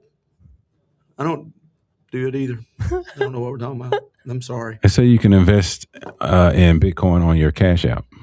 Oh, really? That's what they said. I used to have an app on my phone where it did different things, but it like chose the things. There it is. I have a whopping, you guys are sitting next to one of the richest guys on the planet. What do we got here? I've got $5. $5? I've got $5. In Bitcoin? In Bitcoin. Look at you. You got more than me. I don't know. But what does that mean? I don't know. Because what if dollars go away? Like, I don't understand. I just feel like we all need fields with chickens and cows. No, I lied to you. When the money goes away. I have $82.72. What? In Bitcoin? My balance is $5, but it is down 3.8% today. So you lost me at 82 to 5. How's that 3? Someone walk in? Yeah, there's somebody in there. But I still don't know how it works. My friend, a friend of mine, put this on. He said, "Man, you don't do Bitcoin on your Cash app?" No. Huh. Yeah, let me set it up. Wow. Okay. But I don't know what it is. Oh. What is it? Well, so if any, you're looking at me. I'm the dude that I ain't got it. I don't know, Andy. Could you just message us before you get here and tell us what the hell it is? Tell us what it is, so we can be smart. So your Cash app, like anything that's in your balance, basically, it goes ahead and uses the money and invests it. I think is what happens. I don't know. I've never felt like 3 more unqualified people I don't talk know. about something we don't know. If you're listening to this, please invest just like we tell you to. You two that can be broke like us 3 people. Hey, real quick, because I know you're on the health journey yourself, man. You've been working out and stuff and all that. Not as much as I want, but that's the goal. Oh, well, I think we should make a free counseling session. Yeah. No, just lose a little weight. Yeah. And get back to where I was when I was working out at D1, but I just don't have time. Okay. That's all. But I have to make time. Yeah. So that's all it is. Are you trying to do the exact same thing that you did before? No, I don't have that body anymore. Okay. Those bones. The hip and the yeah. But I can modify it and stuff. So I've got my driveway is real steep, so I've got some kettlebells and some dumbbells and stuff. So I just do some functional movement stuff. That's all. And the goal is to get back to where you were. What does that mean? Get back to that level of fitness for a now 55-year-old instead of a 40-year-old. How are you going to know if you get there? Just by how I feel. it's really hard to hit a target that you don't set. That's why most people are like, I want to lose some weight. And I'm like, well, how much? Well, I don't know. Well, where do you want to be? So they never like celebrate and they never actually get there. I can gauge my fitness by how I feel after I cut my grass. Oh, I like that. That's good. That's a good one. It's kind of like, oh, I feel good when I look good in these pants or whatever. Right, I love right. that kind of no. So if I'm having to stop all of the time, oh yeah, this sucks. I gotta get in better shape.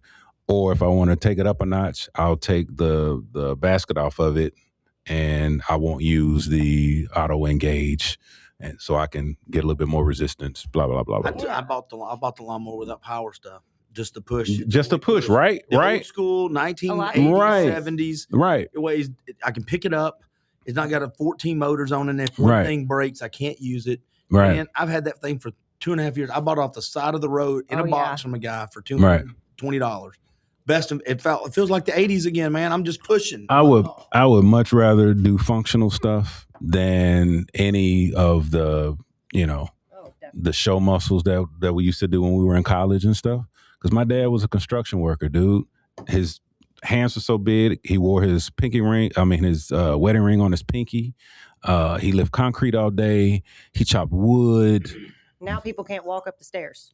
And they're 20 years old. It's real bad. Muffin tops at 18. Yeah, and they can't breathe. They're all vaping. I said my son eating Takis. My son works hard outside all the time. He comes in. I saw him Wednesday, 10-hour day, installing all this stuff, this landscape, heavy trees and stuff. He goes, I don't need to go to the gym tonight. I'm like, you don't have to go to the gym tonight. He goes, dude, I've been doing this with 150-pound things. He goes, like 70 bags of concrete, 12 trees, all this stuff. I'm like, man, that's way better. That's CrossFit. That'll make you strong. Exactly. Yeah, exactly. I mean, we had to work extra accessory stuff just so we would be well-rounded, know, because sometimes those things you don't get certain aspects that you need. But for the most part, it's just moving your body, which is what people need. It's kind of like we were talking about sitting. I had somebody the other day be like, I don't have any time to work out. I work all day. And I was like, well, do you ever do squats? No, I can't do squats. I was like, do you sit down? Do you stand up? Yes. Okay. Every hour, set an alarm, sit down, stand up 5 times. Now you've done 50 squats in an entire day of work. She started doing that. She was like, my body feels completely different. And I was like, and you didn't go to the gym. Look, you had time to work out. And you could walk to the bathroom and back. And now you've done walking all day. That's easier. And for us over 40, please explain how important stretching is. Oh, it's so important. Well, that's what's killed me. Me? I'm seriously. That's the thing. And I've mentioned to you before, the thing that bothers me, if somebody goes back, I did what Ed Jones and I, owns Nutrition World, advice we would give to our younger selves. I would probably have stayed in better touch with God, right? I would have probably taught my kids a little better on some stuff. All these regrets. The thing about my health is stretching. I used to stretch constantly, and about somewhere in my early 40s, I just thought, well, I'm just going to be this way forever. And then by the time I was 45, I was like, I told her, I feel like I'm going snorkeling to put my socks on. I'm like, you're like, oh, okay, I can't breathe. Okay, 1, 2, 3.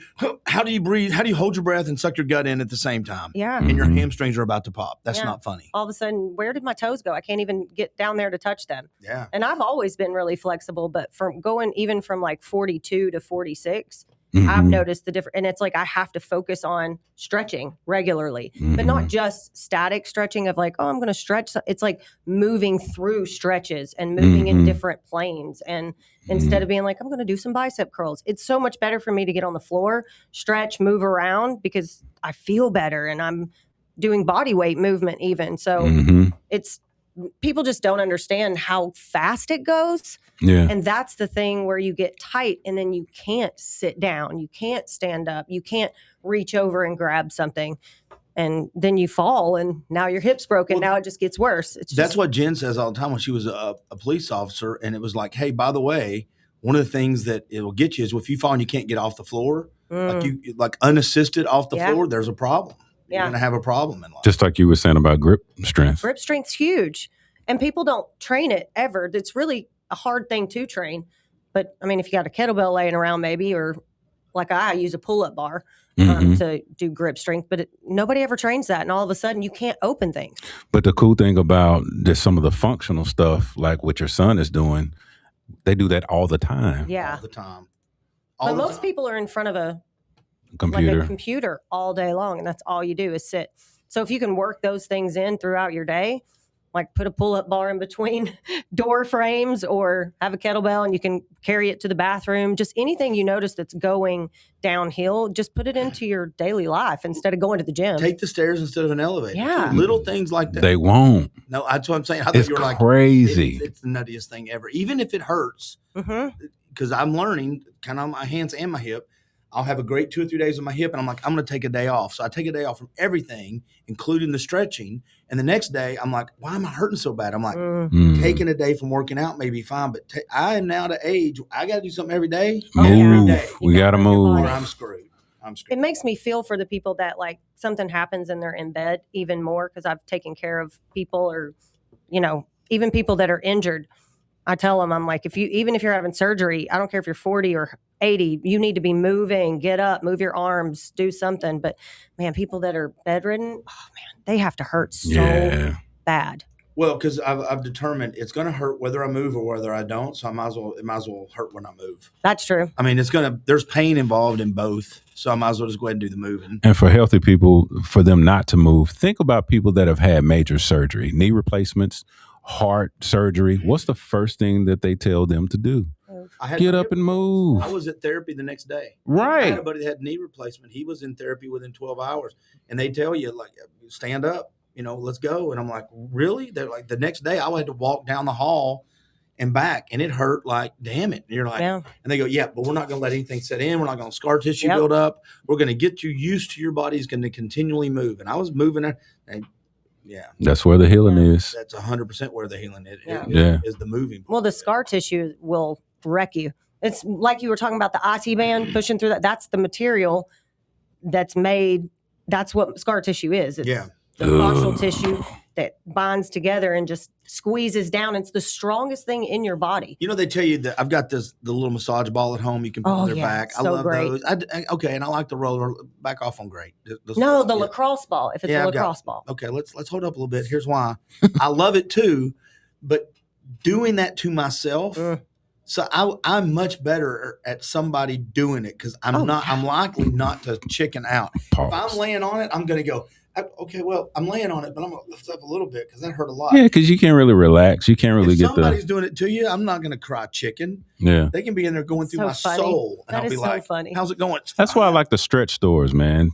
So that you can. Those are great. Yeah, they're really awesome. Well, we talked about stretch stores. We also talked about the float tanks. Those are great too. Okay, so the float tank I haven't done. I've done one hyperbaric chamber. Mm-hmm. The one over behind nutrition was top of the line. That guy's a retired Navy diver, and he built this to help people's health. Really? So there's one behind Nutrition World, and he's got all kinds of beds. He's got a red light therapy bed, like a tanning bed, but he covers it. Man, he's good over there. It's right behind Nutrition World. But yeah, we did. Had you done hyperbaric or not? I've never done that. I've heard it's amazing though. It's silly. It's really Ed Jones does them all the time. He does the float tanks. He does ketamine too. Ed does ketamine. He does. He's done like 80 ketamine trips. Oh really? Oh yeah, he gets them once a month. I've had a lot. I had actually a client that went through that with a therapist, and I didn't recognize her voice the next time she got on the phone with me. The cadence and how she spoke and what she said, and it was like she was a completely different person. Really? I mean, one session.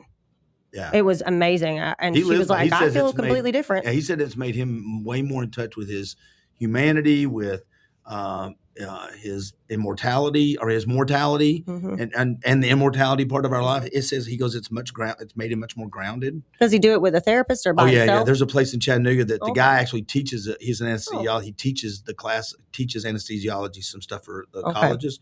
So he's the one that started the clinic, and you're sitting there with the guy. They're checking your heart rate. You're on monitors. They give you the blanket. You got music. It's one-on-one.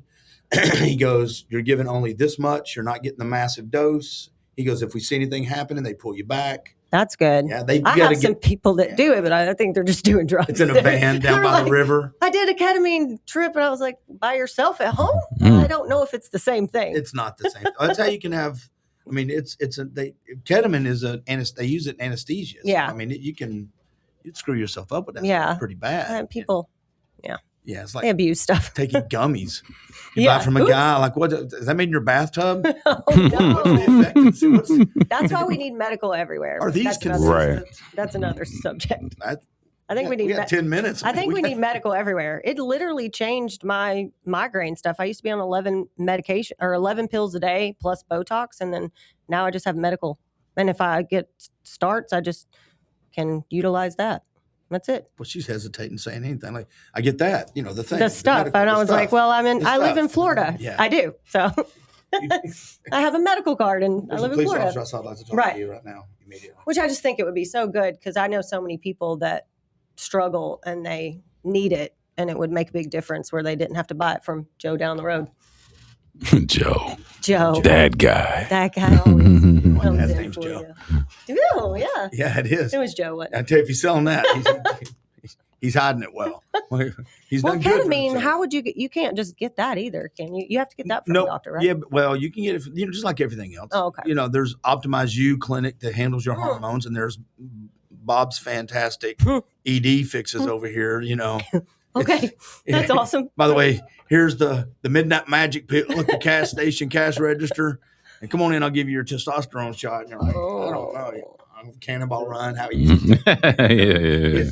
So that was classic. That's a little above her. That was classic. I'm like, She doesn't remember I don't Cannonball remember Run. that. Oh, yeah. You need to go and check that out. Cannonball Run? Yeah. Any of the old 80s movies, gotta check them out. Are you in your mid-40s, early 40s? Yeah, 46. Yeah, okay. I was born in 80.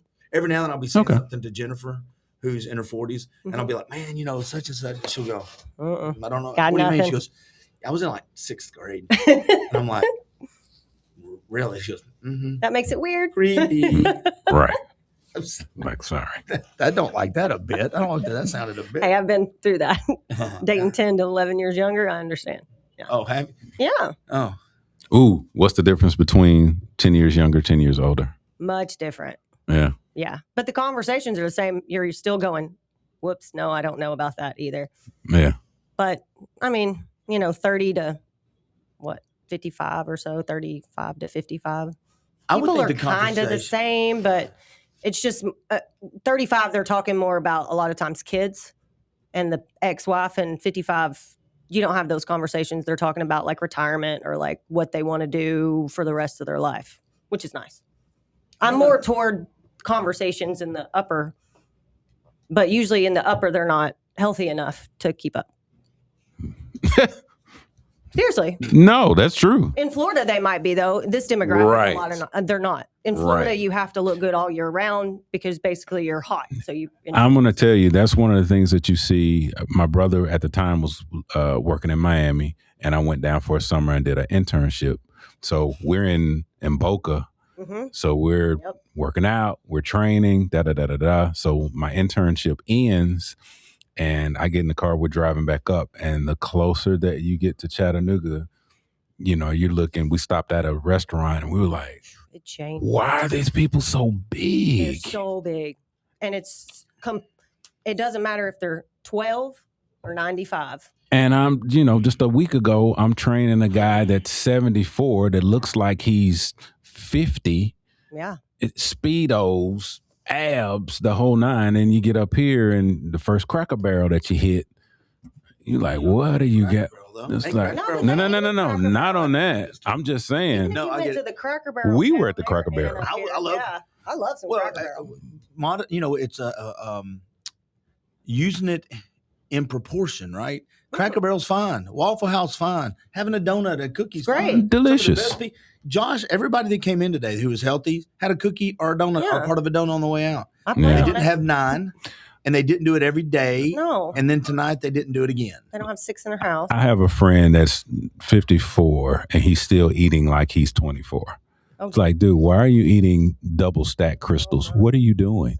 Man, it's so good. For breakfast. Man, it's so good. I'm like, dude. Oh, have something green or please, or steak even. I mean, have something. Right. Well, me and her have talked about this, and we'll wrap this up in the next few minutes. But we've talked about the how hard it is to get proteins in. Yeah. Because how important proteins are for maintaining muscle, especially the older you get, especially for women. They don't understand. Jennifer talks about this all the time, but I always thought I'm a meat and potatoes guy, hamburger, steak, all the guy raw stuff. you start tracking it. And you're like, okay, I'm X number of pounds. If I want to be 200 or 210 again, I got to eat 210 grams of protein, to keep. Okay, track that. Well, you ate a lot of protein today. How many did you eat? 140. You're like, okay, so you're only 60. You're only 70 short, buddy. How many eggs are you going to eat tonight? That's a lot. It's a lot. So when you start tracking, you realize I'm under-nutrient. I have low nutrients from the things I need. It's not that carbs are bad. Body's got to have carbs. But I've got all the carbs from today and tomorrow I need already this first morning, my breakfast. Yeah. But I don't have any of the protein I need for today, and it's been a full day already. That's the problem. Yeah, it is hard. It's terrible. Yeah. That's why my fridge in there, I found those, was it Power Core, whatever is Core Power. 42 grams. Have y'all had those? Yeah, they're good. Oh my God. The vanilla tastes like melted ice cream. Shout out to the strawberries taste great. The 26 gram banana strawberry tastes great. Have you had the clear protein? That's great too, because if it's hot outside, especially going into summer, you can buy protein. It's like 20, 30 grams, and it just tastes like strawberry kiwi water. Well, I taste back. Oh, wow. I have had that. Nutrition World carries a brand of it, and they've got 3 different flavors. I get the orange. Oh, yeah. It's like an orange drink, but it's like a water. 20 grams of protein. They even have powder, too, that you can get where it's not like chocolate or vanilla and you're outside and it's hot. Instead, it tastes like a fruity drink or like an electrolyte that you put in your water. You keep it in your fridge. It almost is a snack. Oh, yeah. It tastes good. Oh, you can. Yeah, you can make little popsicles out of them. Oh, I bet that's good. Chewy and melt. Yeah, it's really good. Man. Or make ice and then put that. I'll have a lot of people that don't like, you like snacking on. Put that in their water so that way they're getting flavor, but they're also getting protein all day, especially women that can't get their protein. What's the brand name of it? Ooh. Power Core. Isn't it Power Core? I don't know what the... I've got one in the fridge. Okay. I'll show you when you leave. It's something There's cool, a lot of different... I get mine at brands. Food City. Yeah. And I love them there. I think they're fantastic. Do you like trail mix, cashews and peanuts and almonds and all that stuff too? Yeah. And so Nutrition World carries a brand I like of those. Nice. Yeah. Do you like that? Yeah. So I'm an almonds dude. I love almonds, and I love pecans. I mean, not pecans, pistachios that are already. Oh yeah. So have you bought the ones that are the honey almonds, the honey glazed, or the honey pistachios? You ever had those? Okay, they're crack. Yeah, those sound like it's horrible. So I have to because they're in sugars and stuff. So I have to put them through a sifter, and then put them back in the bag because they're still going to taste really sweet anyway. And I get all that. Okay. We got to roll because my guest got in a minute. But listen to this. So if you take some yogurt, not your kind of yogurt, not the stupid kind that looks like cottage cheese, like the bad kind for you, or vanilla. Let's just go Breyer's vanilla ice cream. Yeah, might as well. Put some of those, the honey roasted almonds and honey roasted pistachios in there. A chopped up banana. If you don't know God, you'll find him quick after that. It is a religious experience. You love ice cream? Come on now. Have you seen the new Ninja thing that makes ice cream? No. But you can take like your protein shake and turn it into ice cream, and it actually tastes really good. You can, and you put like sugar-free pudding in it. So I want to be healthy without the work. Good. When I was 25, I had abs and didn't have to work this. Well, it's not work. It is. You just made me have to cook or something. No, it's a machine. You literally just pour your protein in, and then you put powder in, and you're done. And then you just freeze it. It's just ice cream. I don't like it when you dismiss how hard it is, so then I have no excuse. It's not hard. I know that's what I'm saying. The machine is expensive though, but they have other machines. But yeah, turn your protein shakes into ice cream if you like it. Heck, throw some chocolate chips in there. There it is. There it is. Or some fruits or whatever you want to do, blueberries or whatever. Yeah, or turn your fruit into sherbet. It does that too, which is sherbet. Really? Or like not sherbet, like a sorbet. Okay. I was like sherbet. Okay. Okay. There's a difference. They're both good. Sherbet, sorbet. Okay. Sorbet is kind of like sherbet is amazing. Fruit. You like orange sherbet? Yeah. Sprite. I know. This is why we struggle. This is why we struggle. When we were 20, we could eat that whenever we wanted. We could 64 ounce. Absolutely. What are y'all talking about? The sherbet. Sherbet, like a sherbet freeze. You never had the freeze? With no. No. On a cheat day, go and get you some sherbet and get you some Sprite and mix it up, make it like a little float. Have you had Zevia before? No. It's basically water and stevia that tastes like soda. And it's good. Everything from Sprite to Mountain Dew to Coke to Cherry Coke to grape they have every flavor. And you won't feel guilty? There's no calories in it. It's sparkling water. What's the name of it again? Zevia. Zevia. It's in the Coke aisle. Cream soda I drink all the time, but you probably could take that Sprite, so there's no calories, and you probably could get a sugar-free sherbet that might taste the same. Nowadays they do. Probably put some pudding in it and put that together, and it'd be, heck, you might even find some clear protein that's unflavored, throw that in there, and now you got a same flavor, but now you can eat it anytime you want, every day even. I like it. That's what I like doing, is taking food you want and then finding good versions of it, and it tastes the same. Keep eating the same Here's thing. what I like. I would love for someone to make that for me. So when I go home, it's there. Already there. Jennifer. She might. She's a very giving totally person. She would do that. But she does her own food. I just started food prepping a week ago, and it's doing great. So I'm proud of you. Back to it. Yeah. I took about 4 months off. Dude, did you just get these? It's amazing, right? Yeah, this looks good. good. It's been here the whole time. It wasn't here the last time. Yeah. Was it? Mm-hmm. And Jennifer took this picture in the 3 outside the door, and that company turned those into sound panels. Oh, that's actually sound dead. That's pretty cool. Yeah. Yeah, it's very cool. Yeah. So next is Bitcoin? Yeah, we're going to have Bitcoin here in just a minute. I'm going to put this on the screen, and we'll be back here in just a minute with our next guest if everything works out correctly. But it's a podcast. Hey, while we're gone, text podcast to 44834. I'll have an update and thank our sponsors when we come back.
Just like that, we are live again, I do believe. Let me go check it on the face webs, the interfaces, the books of face, and all the different face options we have. Let me see what we sound like. I'm sure we sound great. Testing 1, 2, 3. Yeah, it'll take a second. We're going to come up here in just a second. You'll hear my. There we go. Yeah, look at there. Yep. We're there, boys and girls. Great. We sound pretty good. I'll turn it up a little bit so make sure everybody can hear us good.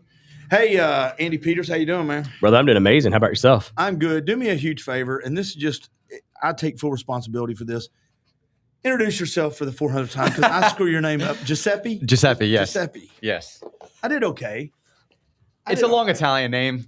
It is what it is. Don't let him fool you. There's no Italian to it. He is as American as you can get. Yeah. He eats ranch on his pizza. He uses ragu pizza sauce. My question on this one is, do you ever get really like snooty? And when somebody goes, do you call it da-da-da? Do you do anything like that when you get mad? Yeah. If I get pissed off, it's a wrap. My hands are going to go flying. Yeah. And my family's even worse with it, especially. My mother, when she gets pissed off, it's over? It's a wrap. There's a table getting flipped. There's stuff breaking. It's Jesus in the church, man. What's with the phone there? It's my little holding case, so I can, because I'm getting text messages all day. That's pretty cool. And so I get to just hold it like this, and as text messages pop up, I can look at them instead of having to look down. Cool. Yeah. All right. So Chastity Snowden just left. Eric Foster just left. And then we've got somebody that may come in now, and if not, he's going to listen to it. He works for Pryor Bacon. He develops real estate, and so he was trying to get back from a meeting, but he wanted to talk to you about Bitcoin. He said he invested a couple of weeks ago. He said, "Tell Andy I made a little money," and I'm like, "Okay," because he wants to get you on his. Well, he probably lost it today. He's young. Yeah. Well, I'm gonna text Sam and tell him we're on right now. Sam Bruner. There we go. He's got his own podcast. He started very young, dude. I told you that he's a rock star. We are live with Andy. This is why I love podcasting right there. Let me do this before we jump in here and talk Bitcoin, life, and restaurants. I've got to say thank you to my sponsors for the podcast today. Quality Tire, Barn Nursery, Ballinger & Associates, Eric Buchanan & Associates, Chattanooga Fitness Expo, Team Monteith, Grindhead Coffee, and Ruth's Chris. They brought us a bunch of lunches. I'll talk about my Nuga podcast sponsorships here in just a minute. My sponsors for that. We're sitting in this new studio, Nutrition World, Team Monteith, Ballinger & Associates, and Airspace Acoustics helped put that together. Yeah, and so were you not in here the last time we had the camera, dude? No. I was last time I was here was right when you got into this building. Yeah, so this all had the construction people in and run some wires, but yeah, the camera changed. I think I told you I was going to have to get 4 cameras and put up over there. Yeah. And so I'm researching it one day with this guy that came in, helped build another. This guy built another studio, and we're online and I'm looking around, and I just found this thing. It's called an owl. And so here's what's cool. I can lock it in to be just me. I can lock it into 360. I can do panoramic. It'll show all of us at one time. So it will give me a view if I wanted to right now. It would show us 3 like it is. Yeah. But across the top, about 3 inches across the top, it would actually show us what we look like in the room as one straight line. Oh, damn. Panoramic. Then you can get in what they call speaker focus, which means, and it would probably be better for actual meetings because it won't start bringing someone else onto the screen until you're done talking. This is better because you talk over each other a little bit. It moves a little faster. Yeah, I like it. It's pretty cool. It looks good. The quality looks great. 4K, man. It's and it saved me $2,000. So how much was it? The $2,000. That's how much it was sold. It was because 3 cameras with 3 lenses, the kind of lenses you're going to need to autofocus. Oh yeah, all day with the tripods and the cords that it was going to cost to run that, plus the space consumption. So this saved me about half of what I was going to spend. And it's fantastic. And I can unplug it and take it with me. Yeah. It's Wi-Fi. I can just plug it. As long as you a little cable into this thing. Yeah, I like it. It looks good. Yeah, I appreciate it. Hey, real quick, not been a good day? Oh, my day's been great.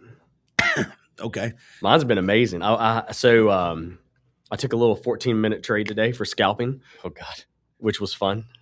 So basically what happens is you go into the markets and instead of, because normally I'm more of a day trader, swing trader.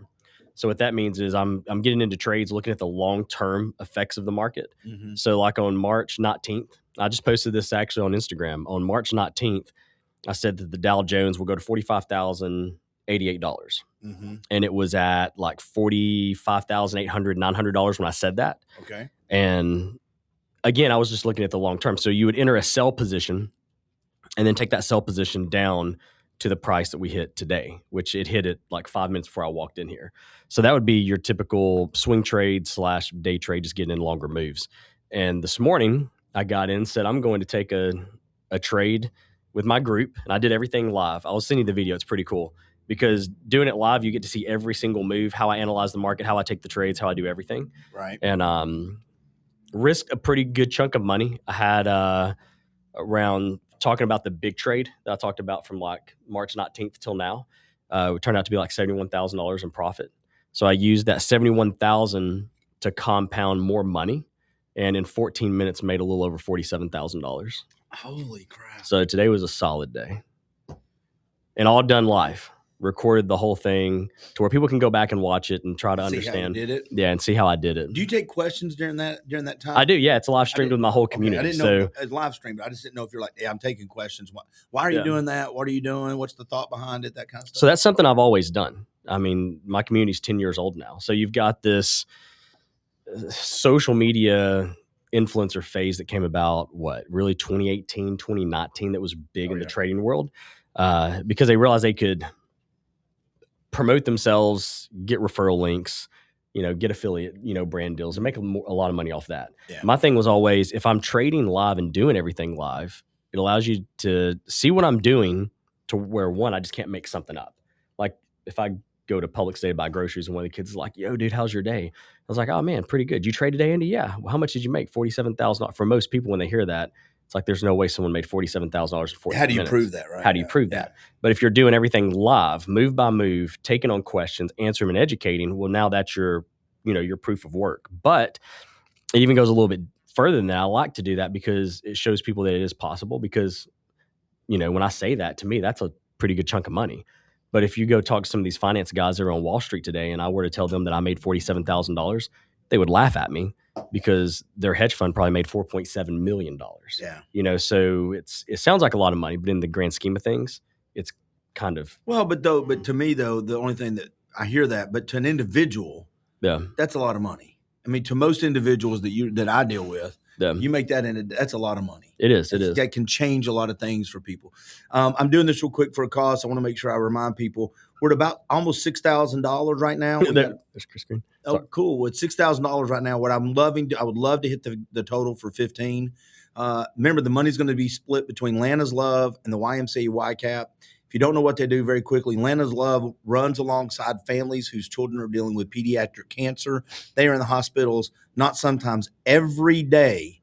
They are there working with those kids and those families in a number of ways. YMCA YCAP does the same thing. They run alongside kids and families who are struggling before they get in trouble on helping them get tutored, daily picking them up from school, daily giving them regiments around boxing and gardening and woodworking, helping them have a little family unit around them.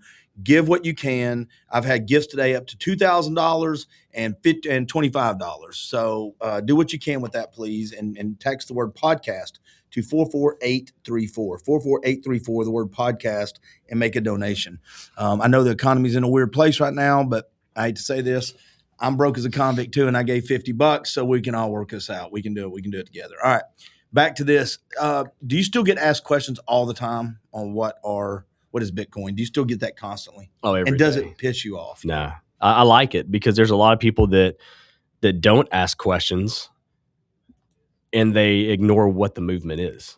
I mean, it's like back when I had Fit Plus. I mean, you remember coming in there. Oh, yeah. And I was trying to remember the name of that for Eric. Yeah. And I'm trying to remember the name. And I'd have people tell me that, man, I just, I don't go there anymore because all Andy wants to talk about is investing in finances. Mm.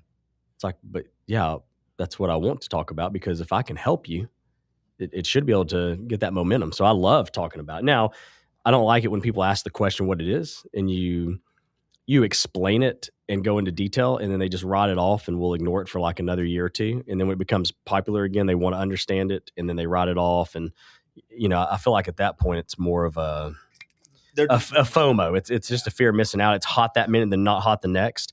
And I mean, like, everybody wants abs when they're on the beach. Exactly. Do you want the abs when you go back home? Yep. And if you, and I don't know if you saw, I just posted it last night. Fannie Mae now is allowing you to purchase houses. Crypto-backed mortgages. With crypto-backed mortgages. Yeah. Yeah. So is that just, when you said what kind of mortgages? A crypto-backed mortgage. So is that just Bitcoin or is that all cryptos? Just Bitcoin for now. Yeah. Just Bitcoin. Yeah, which is huge. Are there other cryptos creeping up? Sooner or later, there will definitely. be. So it's USDC and Bitcoin. So there's two. You can use both. But here's what's cool about that. So that means if I want to go buy, now granted, they'll accept it too, because you can buy a house with cryptocurrency if you want to. There's plenty of real estate agents out there that have done deals with Bitcoin. Mm-hmm. But the reason I say understanding cryptocurrency as a whole and investing in it is if I were to go buy a $500,000 house tomorrow, based on when the big push for Bitcoin really took off, which was like that $1,000 range, is like $800, $1,200 when, people were really jumping on Coinbase and buying that $1,000 Bitcoin, the house cost you $7,300. So you just bought a $500,000 house for $7,300 of your investment money. That's why it's so important for people to understand it and understand that sooner or later, we're going to get to a point where that $60,000 Bitcoin is going to be worth $250,000. Now, granted, that's only a 4X multiplier, but what happens when you buy that $500,000 house now and it only costs you $120,000? See this, yeah. Think of the problem. What makes it so hard for people to understand Bitcoin is they try to relate that to a $100 bill. I was going to say, I've got the muscle memory, right? It's almost like scar tissue. We were talking about scar tissue before you came in with Eric and Chastain and how when you get stiff, I'm rigid in my thinking because I know one system of currency, one system. And so you're trying to introduce me to something that's the same and yet different. And so my brain going, well, if I have $100, I have $100. And that's where I get stuck, isn't it? But what about if I told you that you have $100, but you really don't? You really have $38. Because of inflation? Correct. Yeah. So think about your $100 bill being gold. Because technically, that's what it was supposed to be. It's supposed to be backed by correct. gold. Correct. So if we look at gold, so let's say instead of you accepting that $100 bill, what happens if you took that $100 bill and the longer you held that $100 bill, the more money it was worth? That's how money is supposed to be. That's why people, and I'll use my dad as a prime example. Giuseppe has met my dad. He's seen him. My dad has told all my friends, even since I was a little kid, gold and silver is your money. The dollar bills that you're out spending is what you're spending. But you don't save that. The only thing you save is gold and silver. That's it. People say, well, no, real estate. My dad would say, forget real estate. Real estate is never going to make you the amount of money that gold and silver will. It can't. It physically can't. And all of my dad's friends at the time would laugh at him. But my friends thought it was cool because they could come to my house and my dad would hand them a gold bar, a silver bar. And they're like, oh my God, this is cool. And back then it wasn't worth much of anything. But now look what it's worth today. Yeah. Per 1 ounce. We're what, 5,000 plus now? Yeah. I've not looked at it this week. So Bitcoin as a whole has done that same thing. It's a currency that continues to grow year over year in value. That's how our ecosystem is supposed to be. We're not supposed to be in a country where the money that we make becomes less devalues. And everything else that did that. Yeah, and everything else gets more expensive. So imagine how backwards that is. So if I walked in a room and you've got all these people in here and you say, look, I'm going to pay you $10,000. I can give you $10,000, and if you hold on to this in 10 years from now, it may be worth $4,000. Or I can hand you $10,000, and in 10 years from now, it's going to be worth at least $25,000 to $30,000. What are most people going to do? They're going to take the They'll take the one that's the higher amount, right? But we've been conditioned not to because we don't understand. Think about it, there are people, and you can go to my Facebook page right now and search for it, and it's on there. When silver, he was actually at my house. He went with me to get all the silver. Silver hit $16, $17 a pound. $16, $17 an ounce. And I went, let's go buy something. He said, how much are you buying? I said, I'm going to buy 80 pounds worth. And my friends went, why are you buying? Just keep the cash. You can't sell silver. If you go out to a restaurant, you can't use silver. You can't. I said, because this money isn't what I'm spending. This is my money I'd put in the bank to save and invest. It's like sooner or later, we will see a 4 to 5X multiplier out of silver. And sure enough, it hits 4 to 5x multiplier. And even as it sits today, it's still 3 times that amount. Wow. So the goal is always the money you have to spend it. It's cash. But the money that you want to put back, if you put it in things that you know will always increase in value over time, you're ahead of the curve. Yeah. You know? Are you still doing it? You still doing cryptocurrency? Yeah. Every single day I invest. Yeah. Yep. So the way I'm treating Bitcoin right now is the way in which people treat Roth IRAs. So every single day I'm actively investing into Bitcoin. My top 3 are Bitcoin, Ethereum, Solana. Almost every single day I'm investing money. Do you money. follow his routine or do you have your own? Now that I had to learn the hard way. We talked about the last podcast. Oh, I yeah. just see if you'd slip back. Oh, no, no, screw that guy, man. I've got my own routine. I built my own app. No. Since he's here, I mean, we did the math. Yeah. Because for the viewers watching this that don't know, he lived with me for a year. And when we finally had that heart-to-heart, I was like, let's go back over this year and let's just add up your mistakes from a monetary thing. Not everyone's going to make mistakes in their life, but let's just do the monetary side of it. And it came out to be almost $2 million in a year. Holy crap. And that was kind of the big hit for him, because now that it was wrote down in paper, he goes, oh, we can fix this. And you can. So now we did the math the other day, and how he's investing in, all of his cryptos that he has with extra money that's coming in the course of 5 to 10 years. I mean, no, we didn't we figured it up on your kid. We figured it up on when he has a kid, because he wants to have kids within the next, is it 2 or 3 years? Yeah, 2 or 3 years. So in the next 2 or 3 years, plans on having a kid. And I was like, by the time that kid turns 18 to 21 years old, how you're currently investing your money, you will be able to buy your kid their first car, really nice car. I mean, I'm talking $60,000, $100,000 first car. And you'll be able to buy them a house in their 20s, $250,000 to maybe $500,000 house, which, let's fast forward 25 years from now, that'll probably get you a nice condo. Yeah, absolutely. But you'll be able to buy that, and it won't even make a dent in your wallet because of what you're doing today for the next 18 to 25 years. Do you listen to him now, though? Oh, yeah. The mistake? Yeah. Whenever you see a hit like that, because you're always conditioned to think that making that type of money is not feasible, right? So I didn't come from a family of extreme wealth. So when I first came out of Chattanooga and I'm exposed to real wealth, not just people saying they have money, but people who actually have money, your eyes get broadened, your perspective gets broadened. And then, of course, when you make those types of mistakes, you don't think it's a mistake until someone who understands the game shows you it's a mistake and how big of a mistake it is. And so when I see that amount of dollars on paper, I'm like, oof, this is kind of brutal. Do you like doing the live stuff? Do you like doing the live things? Absolutely. I love it. It gives me I love being around people. Mm-hmm. And I mean, obviously, I can't be around 50 to 100 people every single day at my house because my wife would tell me to quit inviting people over. Yeah. So doing the lives is kind of my way of just being there. And my community is 10 years old. So I've had a trading community now for 10 years, which is pretty wild when you think about it, because most things like that fizzle and die out because the people that run the communities don't have a passion for it. Mm-hmm. A lot of people that run similar communities like what I do run it as a cash grab. I'm going to charge, I mean, some of them are $400 or $500 a month. Oh, so they'll say, I'm going to charge you $500 a month to be part of my community. They get 1,000 members. They're making $500,000 a month. And they do that for 6 months, a year. Yeah. And then they dip because they don't want to have to be responsible for showing up for those people. Whereas for me, I mean, I show up almost every single day. If I don't do live streams, I'm in there posting. I'm giving chart markups, talking about the market as a whole.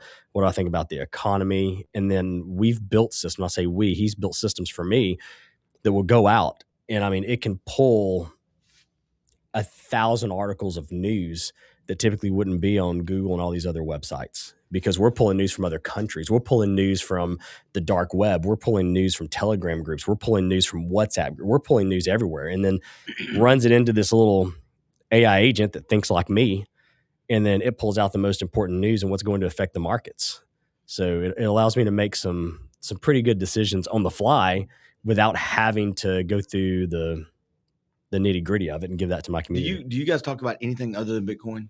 Oh yeah. Oh yeah. I mean, honestly, I feel like that's the thing he talks about the least. Yeah. Oh really? Yeah. I mean, people come up to him and say, "What are you talking about? Is it fitness? Is it music? Is it restaurants? Is it the new?" I feel I'll talk about your new project again here in a minute. Can we do that? The one you're part of? Yeah, we can talk about anything. I feel like personal development is something that you talk about a lot. Yeah. That's going to be his biggest, and people will say, "Oh yeah, he's the crypto guy." Yeah, he got into it, and he understands it. Mm-hmm. But I mean, I wouldn't consider him. I mean, again, I'm close to him, so I know full context. But crypto is probably 6th or 7th on his top things of talking about personal development. More focused on being a good dad. Oh yeah, a good husband, a good friend. To me, that's the most important thing. I mean, money's cool, but if you're really a crappy person, you're not. Well, if you're a crappy person, people love you for your money. Usually they cover it up.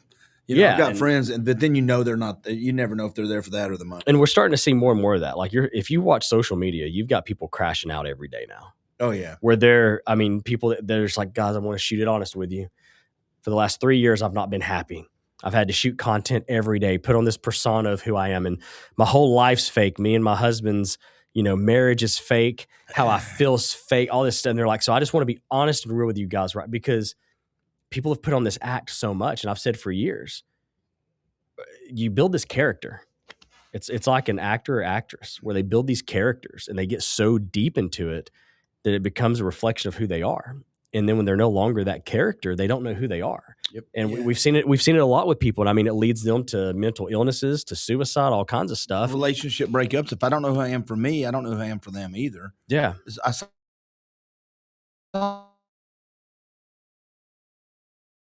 this is dumb. And now it's gone. This is even dumber now. Hey, there's Tammy Wells. So yeah, hey Tammy, she's a friend. I know her pretty well. So I'm going to get the quote kind of right, and it basically says, "If a man has to walk on eggshells to keep peace, he will get so accustomed to it that eventually he will make no noise in the world." Yep. Yeah, and I think most men, a lot of men, I can't speak for them, a lot of men end up trying to make everybody. I just want everybody to be happy, man. Let's don't fight. I'll do this. It's impossible. It is. So what happens? You spend your life going, I will sacrifice as long as we're not arguing. I'll do this for the kid. I'll do this for everybody. And what happens is, and I believe in giving yourself away to other people. I think leaders are supposed to serve and sacrifice, but I also know that if you don't set boundaries and you don't surround yourself with people who will pour back into you and give you that, then all of a sudden you're like, oh, I'm just surrounded by a bunch. I'm getting siphoned off of. And now when it's my turn, I'm broken. Yep. As a dude, especially, man, because guys hate to bitch. We hate to moan. We hate to, air quote, need therapy. We hate for any of this. I don't know. I kind of enjoy it. Well, Speak for yourself, Clint. No, but I'll tell you what. I'm just kidding. You know what I learned after divorce? And I went through therapy and coaching, and I actually had her on this morning at 8 o'clock, Karen McMahon. Shout out to Karen, my divorce coach. Guys are so simple-brained because we hate therapy. We hate journaling. We hate talking about see, and I love all that. Well, but here's the deal. Change it up. And this is, somebody can take this idea and make money on it. Call it coaching. Say you're making your playbook and you're reviewing game film. Therapy is talking about your past. That's reviewing game film. Your playbook is the journaling, and your coaching is what happens when you're saying tough love. Just change the words. I've said that to dudes. I'm like, I went through coaching, reviewing, playing. Man, that makes a lot of sense. It's the same shit, man. Yeah. It's the same stuff. You're talking about your stupid feelings. You're talking about what dad and mom happened. You're talking about why you didn't show up for your wife. You're talking about why you didn't show up for your kids. You're talking about how to be a better Christian. All the things, why you didn't eat good when you were supposed to, that you're supposed to take responsibility for yourself. And they're like, oh. I'm like, yeah, call it different things if it makes it easier for you. Yeah. But please just go. Just go figure it out. Just go figure it out. I know. I got to give a shout out. So Chris Castleberry, okay, he's my old boss. When I was at Unum, he was the one that hired me. So I tell everyone when they say who is the most, I mean, obviously my dad and my grandfather. Well, my dad, my grandfather, and my papa are always going to be the three men that really built the landscape for who I am. Yeah. But if I have to contribute, like what other people were huge in my life as far as where I'm at today, it's a guy named Zach Rad and Chris Castleberry. Because I mean, you're talking about, Chris Castleberry gave me the opportunity of being 17 years old, coming into a corporate job that really, if I'm being honest, gave me a crap ton of money to play with.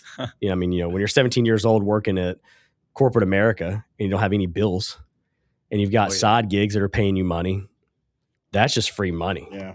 But anyhow, he was my boss several years. He was a big one that told me, you need to leave this. You need to go out and do your own thing. Mm-hmm. He saw more in me than what I saw in my own self. But he'll text me just randomly. He just did it now. And he said, dude, I just want to tell you, I love you. I'm proud of you. Oh, that's cool. So I got to give him a huge shout out on that. And then, go ahead. I'm sorry. And I was going to say, Zach Rad was someone that, when me and Hannah went through our dark phase of investing in businesses, it just went sideways. I mean, we basically looked at each other and said, man, our money's gone. We've invested all of our money. And Hannah was like, well, babe, just pull out your investments. I was like, can't, because if we take investments out now, we're going to take a loss. Because this was in 2008 when the market everything the world went down. Yeah. So everything that we had was negative. Mm-hmm. And Zach Rad came to me and said, dude, I've got a house. I've got cars. I got everything. Yeah. Move in, reset your life. When the market comes back up, you'll be good. And he did. So we lived in his house for a year, and that was a humbling experience, being married and having a wife and telling her we're not pulling out of the market. We're holding the line, and we're going to go live in someone else's house and drive someone else's cars. No one's got diamond hands like you, bro. Dude, it's gnarly. It is gnarly. I mean, it was a very, very humbling experience for me. So this morning, was it Andy Smith, when him and Cole Webster came on to talk about the two organizations that you can give to by texting podcast to 44834. He actually said, outside the core people, who's on your Mount Rushmore of impacting your life? He brought that up because you got your dad, your grandpa, hopefully, or your mom, whatever it is. But he said, our job, what we want to do at YCAP, he goes, and what I want to do personally is I would like to be on as many people's Mount Rushmore of people that helped impact our lives. Dude, I said that. So when you're looking at that, I said that the other day to him in the car. I said, the problem is, and today, the most, I think, the number one thing a person can invest in outside of like a money, something monetary, is individuals. If you can invest in people, and I don't mean like invest in them as, let me take you out for a cup of coffee. We should do that anyway as human beings. Yeah. Which me and you still have to do that. I'm all in, dude. Yeah. We keep talking about it. Yeah. And I know you're busy, then I get busy, and it never happens. I got my own brand of coffee here now, man. I know, I got it at home. Come over here, baby. I'll soon have a Bitcoin, he says. I know, we're waiting on it. Did you? I don't know what that means. But investing in people. But investing in people, like actually pouring into them and saying, in younger people, that's the big thing. Because like for me I turned 44 this year.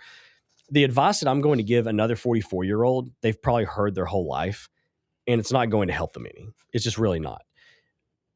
Taking someone that is 20, 21 and saying, hey, from 21, 22 to 44, here's the mistakes I made. Here's the mistakes you can't make. Here's the things you have to do. Like there's no ifs, ands, or buts. These are your non-negotiables. And by the time you're my age, it's going to be crazy. They just if more people that were successful, like yourself, how to coach, you know how to talk, you know how to build. If you got a hold of someone that was 21 and gave them all your secrets and they followed it to a T, there's no ifs, ands, or buts. You know where they would end up. Well, that's why I call myself the failure avoidance coach, because I can tell you what not to do. I can't tell you what to do all the time. But I've done all the mistakes. And I think sometimes the old quote is, you learn from other people's mistakes because you won't ever live long enough to make them all yourself. Yeah. And so you're going to have your own individual mistakes, even if someone did what Andy Peters said every day, every second of every day. Being a human being, you're going to make your whole bag of mistakes that Andy cannot relate to. You know what I'm saying? So don't worry about, that's the hack. The hack is learning from other people's do's and don'ts, especially the don'ts. Yep. Because that eliminates so much bandwidth for you to go make your own mistakes. Those are your lessons that you get to hand off to people that down the road. And we just forget that happens a lot. And that's why I'm glad that we're starting to see a shift, somewhat a shift in how people do coaching for like lifestyle businesses, because coaching's always been, let me tell you how to do everything right. Oh, yeah. No. But it's like if you can tell people the mistakes not to do, like me, if someone came to me tomorrow and said, hey, I want to open up a restaurant that's going to serve, 15 to 20,000 meals. I want to build it all online where people can order. I want to do a meal prep company, whatever. I can have them fully built, turnkey, ready to rock and roll in 3 months, and it'll avoid every beginner mistake you can imagine. They're going to have to still come up with the things to do. Right. And they'll make their own other mistakes. And they will make their own mistakes. Those. But man, the big mistakes that cost me hundreds of thousands of dollars, would be able to avoid that altogether. Yeah. I think this was true. I'll use church as an example. I was married for a long time. She's great. We get along. We co-parent well. Nothing but, good. We had perfect time, perfect season of life. However, one of the things that I wish that had been more available, and if it was available, I wish we'd have taken more advantage of, was the mentoring from those married couples who are been married 20 years. They're talking to the people who've been married 5 years. The 40 years have been married, talking to people who've been married 10. If you're about to get married, I talked to this with who was it today? Oh, with Gary Thurman about investing stuff, money stuff, just budget stuff. Before you get married, this should be mandatory. We make everything. You should have to sit down with somebody like you or Gary, somebody, and go, do you know what a budget is? Yeah, I know what a budget is, but does she know what your budget is? And do you know what her budget needs and goals are? Man. How many mistakes would you have been avoiding if somebody older than you sit down and goes, yeah, don't pick up the snake by that end. That's going to bite you. I couldn't tell you how many people. He's laughing because he is set with me. You already know who I'm thinking about off the top of my head. I cannot tell you how many couples I've sat down to coach, because when we start talking about finances, I'll never coach the husband or wife directly. If a husband comes to me and says, I want you to coach me for my business, really getting our finances just in order, setting the groundwork for our future. Cool. What days are you and your wife available? Oh, no. This is just me. I said, no, if you're married, you both have to be on the same path. I would say out of the 50 couples in the last 3 years I've had in a room together, well, not in the room together, 50 couples that I've had that I need to get in a room together, maybe 3 have actually came together because their financial, so that's what Gary and his wife discussions are so separate. And it's, well, my wife has a different bank account than what I have because her budget is different than my budget. And we don't talk about finances in the household. What she does is hers. What I do is mine, yada, yada, yada. And I'm just going, you realize you're missing out on a huge chunk of investment opportunity for your future. And you're also missing out on a huge chunk of learning what it's like to work through shit together. Brings you closer together. So when the world goes to hell in a handbasket and you lose your ass, because money is not, we don't take that to the afterlife. That's not the memories we leave behind. You're going to miss the part that brought y'all like that. All day. That it's me and you against the world, bankrupt, not bankrupt, millionaires, billionaires. Doesn't make a difference. It makes a huge difference, man. I've never known a relationship. You've been in shape. I've been in shape. I've been out of shape. I don't know any. Notice, guys, how he said been, not is in shape. I looked at him when I said that. Oh, no, he's in better shape than me. Well, my point on that is nothing good happens without hard work. No, you're right. All those relationships that we look back on and we go, man, if only. And usually the if only part that we avoid is, well, what the if only could you have done, Clint? Yeah. It's the hard stuff. You get a roll in a minute. I got to get rolling. Whatever, dude. I know. Oh, no. Maybe he just made up a reason to. That's okay. We're about to. That's good. We're about to drop. Don't worry. I'm going to go on live though. Make sure y'all aren't trash talking. Oh, I'm going to now. Comments. We're gonna talk all kinds of shit about you. Clint, appreciate you for letting me hop on. Man, it's good seeing you, dude. I'm glad you're good. Glad you're good. You always have an open door. A lot more too. Anytime, man. Now that I got the studio and I don't have to schedule it, we're all good. Love you, bro. Be good. Thank you. Yeah, be safe, buddy. Grab some of those donuts, Abs boy, on the way out. I'm glad he's doing good. Man, I'm it's crazy because I still haven't done the full story, on him. It's the title of it is I had a stranger live with me for a year. Yeah. And I did. I mean, there was no, when I think about it, it just gives me like the heebie-jeebies of, I mean, this kid's from a whole other city. I mean, you're talking Connecticut, hundreds of miles away. Yeah. Zero connections, no mutual friends, no conversations other than a Zoom. And then we exchanged maybe 4 or 5. How did he find you? I can't remember that part. Online. Okay. Yeah. So another guy had reached out to another trader and said, hey, I'm looking for someone to really coach me, just not in trading, but life. Mm-hmm. And this guy goes, man, I'm a trader, but I know a guy that's a family man. He's got kids, wife, everything.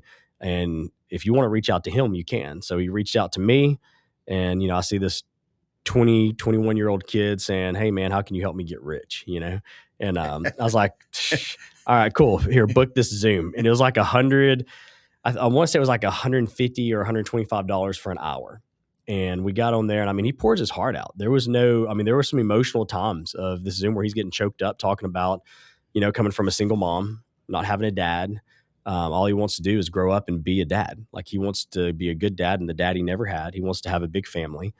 And I'm just hearing this, and I guess discernment was put on my heart. And then after me talking to him, my wife talking to him, I told her, I was like, you only get a really once in a lifetime opportunity to truly change someone's life, really, because had y'all done something like this before? Never. Okay. Never. But I'd always said, if I could get a hold of someone for a year, this is what you kind of, yeah. And if they just listen, and I'm not talking about listen to 10% of what I said, like, I mean, listen to everything I said, from the routines of how I journal to how I move my money around to how I handle myself in business, everything. I just need a year with you. It'll change how you view life, your landscape, everything. And he was with us for about a year, and he just made a lot of mistakes. I realized that the Italian in him, I could not, like, it could be something as simple as because our offices, the way I made my office was my trading desk was like this, and we had an L shape, and his desk was on this side. And he would sit there, and he was like, "What are you doing in the market today?" And I was like, "Oh, I'm shorting the Dow Jones, which means I'm selling positions." And he would buy positions. I'd make $4,000 or $5,000. He would lose like, maybe $400 or $500 instead of winning money. And I'm like, "Man, today was great, wasn't it?" He's like, "No, actually, how?" He's like, "Well, I just thought it would do this." And he would continue to go against me on all this stuff. And then finally, I'm like, "Dude, you got to listen." And he moved out, got his place, with some homies, and started dating around, doing, the fun dating stuff. Made some mistakes there. And it wasn't until he got with a business partner that just did him extremely dirty, and then met his fiance, met the female who's his fiance today. Her name's Allie. Do they know when they're getting married yet, or they set a date? October of next year. Oh, wow. Okay. Yeah. So once all that happened, it was almost kind of that, I don't want to say rock bottom. Like, it wasn't like he was homeless or poor, but he hit that momentum shift to where he's like, "Man, I really need to start listening to Andy." So he came back to me and said, "Listen, man, I'm stripping myself down. Whatever you tell me to do is what I'm doing." And I was like, "Cool." I said, "Here's what you're going to do." And I gave him like a big pack of homework. And then 3 weeks later, he said, "I'm going to do this. I'm going to do that." And now fast forward, he's, killing it, making the most money he's ever made in his life. He moved out. He's got his own place with his fiance. They're getting married. They get to travel. They were just in New York for like a month and a half. They're doing everything that a retired person would do at 25, 26 years old. Yeah. Which is amazing. So it just makes me super proud to see that. And there's other individuals like my buddy Rudy. He's another prime example. He was working at a hotel, living in a hotel, and living in a car. Yeah. And, now 6-figure portfolio, just bought himself a new Tesla. And that's someone I coached and worked with too. I drive a Tesla. I know. I love it. But you don't drive the truck though. I drive the Model 3. I don't. Is that it's a smaller sedan. Yeah, I've had the X. We test drove a Y, didn't like it, so we ended up getting the X, which is the one with the doors that come out. Mm-hmm. But for me, I just love the 3 because it's compact, it's comfortable, yeah, it's easy to maneuver if you're trying to get a parking space, get in and out of town. And did you look at the trucks at all? I did. Did you drive one? Or they drive good? Yeah, they drive great. I'm just not I never understand how they're a truck. It's got a whole bed in it that opens up. It's a truck. Does it have a bed? Is it got? Oh yeah. You can throw a dirt bike in the back of it and shut it. Oh yeah. Well, you can't lift the tailgate up. Right. The tailgate, stays flat. I just wasn't a fan. The interior's great. I just wasn't a fan of the exterior. It just they look cool. It's just not my type of cool. Well, my question though is, and I think I had some guests walk in. So tell them to come on in. No, it's okay. Hey, you guys can hang out and talk. We can't hear you in here. I'll be out in a minute. It's fine. These mics will pick you up. So I hear y'all whispering out here. It's good.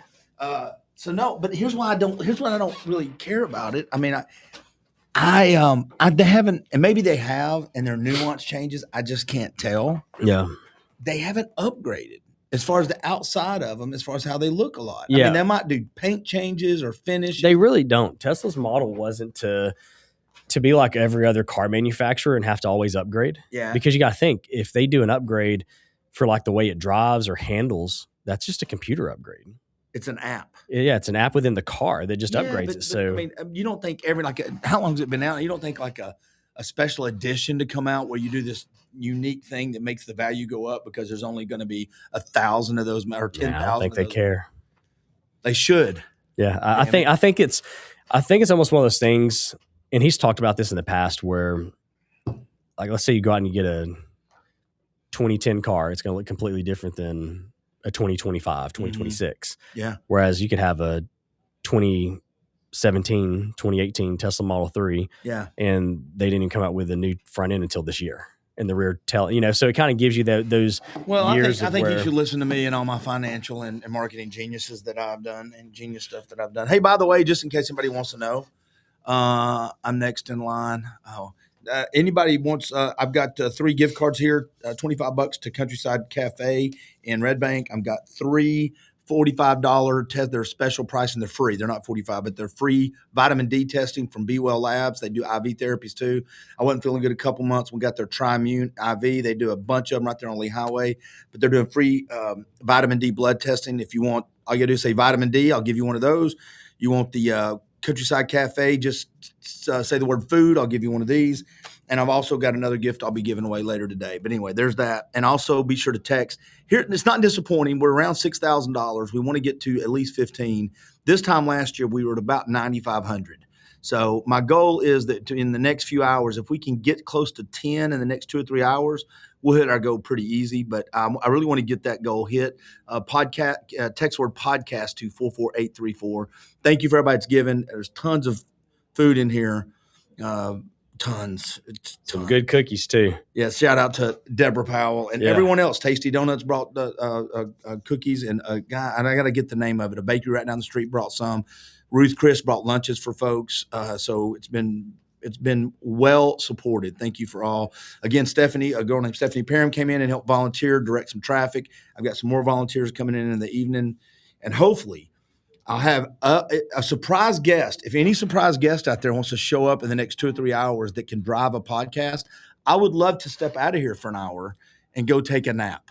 So I don't know if you think you're comfortable enough to come talk with whoever's sitting in here, because I've got everybody from the UTC, the Entrepreneur Hall of Fame, the founder of Rock Creek Outfitters, Dawson's coming in. I've got health people coming in. Feel free.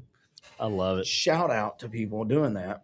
Hey, let me ask you this. What's this project you mentioned last time you were on? This big deal that you're working with hand in hand with the other movers and shakers to bring something to Chattanooga? Yeah, so we got the Ben project with Urban Story Ventures, Jimmy Watt's company, and then Kessler Cuffman from Dynamo Studios, and I mean several others.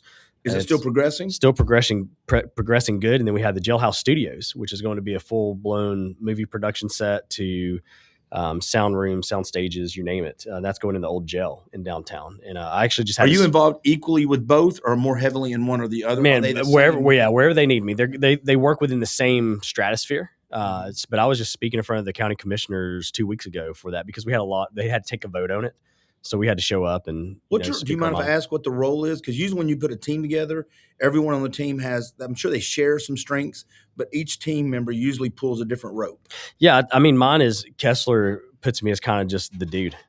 I'm the dude. So it's whether we're, we've got people, because we've got all kinds of executive producers to movie guys coming in to, A-list celebs, whatever, working on this project. And, sometimes you just got to have people to orchestrate, getting everyone together for, dinners and trips, and then, giving your word of advice of what you think the city may want. I need to hook up with you, because there's 3 or 4 big podcast guests that I know require smoozing when they come to town. Yeah. So I'm seriously, I'm not kidding you, man. I'd like to, because I've talked to a couple of them. They're like, it requires this, this, and this. I'm like, okay, thank you very much. Oh yeah, no, I got you on that. That's always been my big thing is I like to make people feel comfortable in their environments. Yeah. And because I was that way, I was always the guy that if I'm going to sit in a meeting, I want to feel comfortable if I'm around. Mm-hmm. So it's, making these people feel right at home. So if they're coming in, they're like, man, I really want to eat at a good restaurant that has this. I like to drink that. I like to go here. It's like, cool. And I'll set everything up to where, if we have to, rent out half the restaurant and close the other half to make them feel comfortable with who they're around, we make it happen. All right, so I want to do this real quick, and then we're going to get ready in the next 5 minutes to bring some guests in. But I want to ask you a quick question. All right. When you said you like good food, good restaurant, all that stuff, what are we talking about? Where are you taking them, man?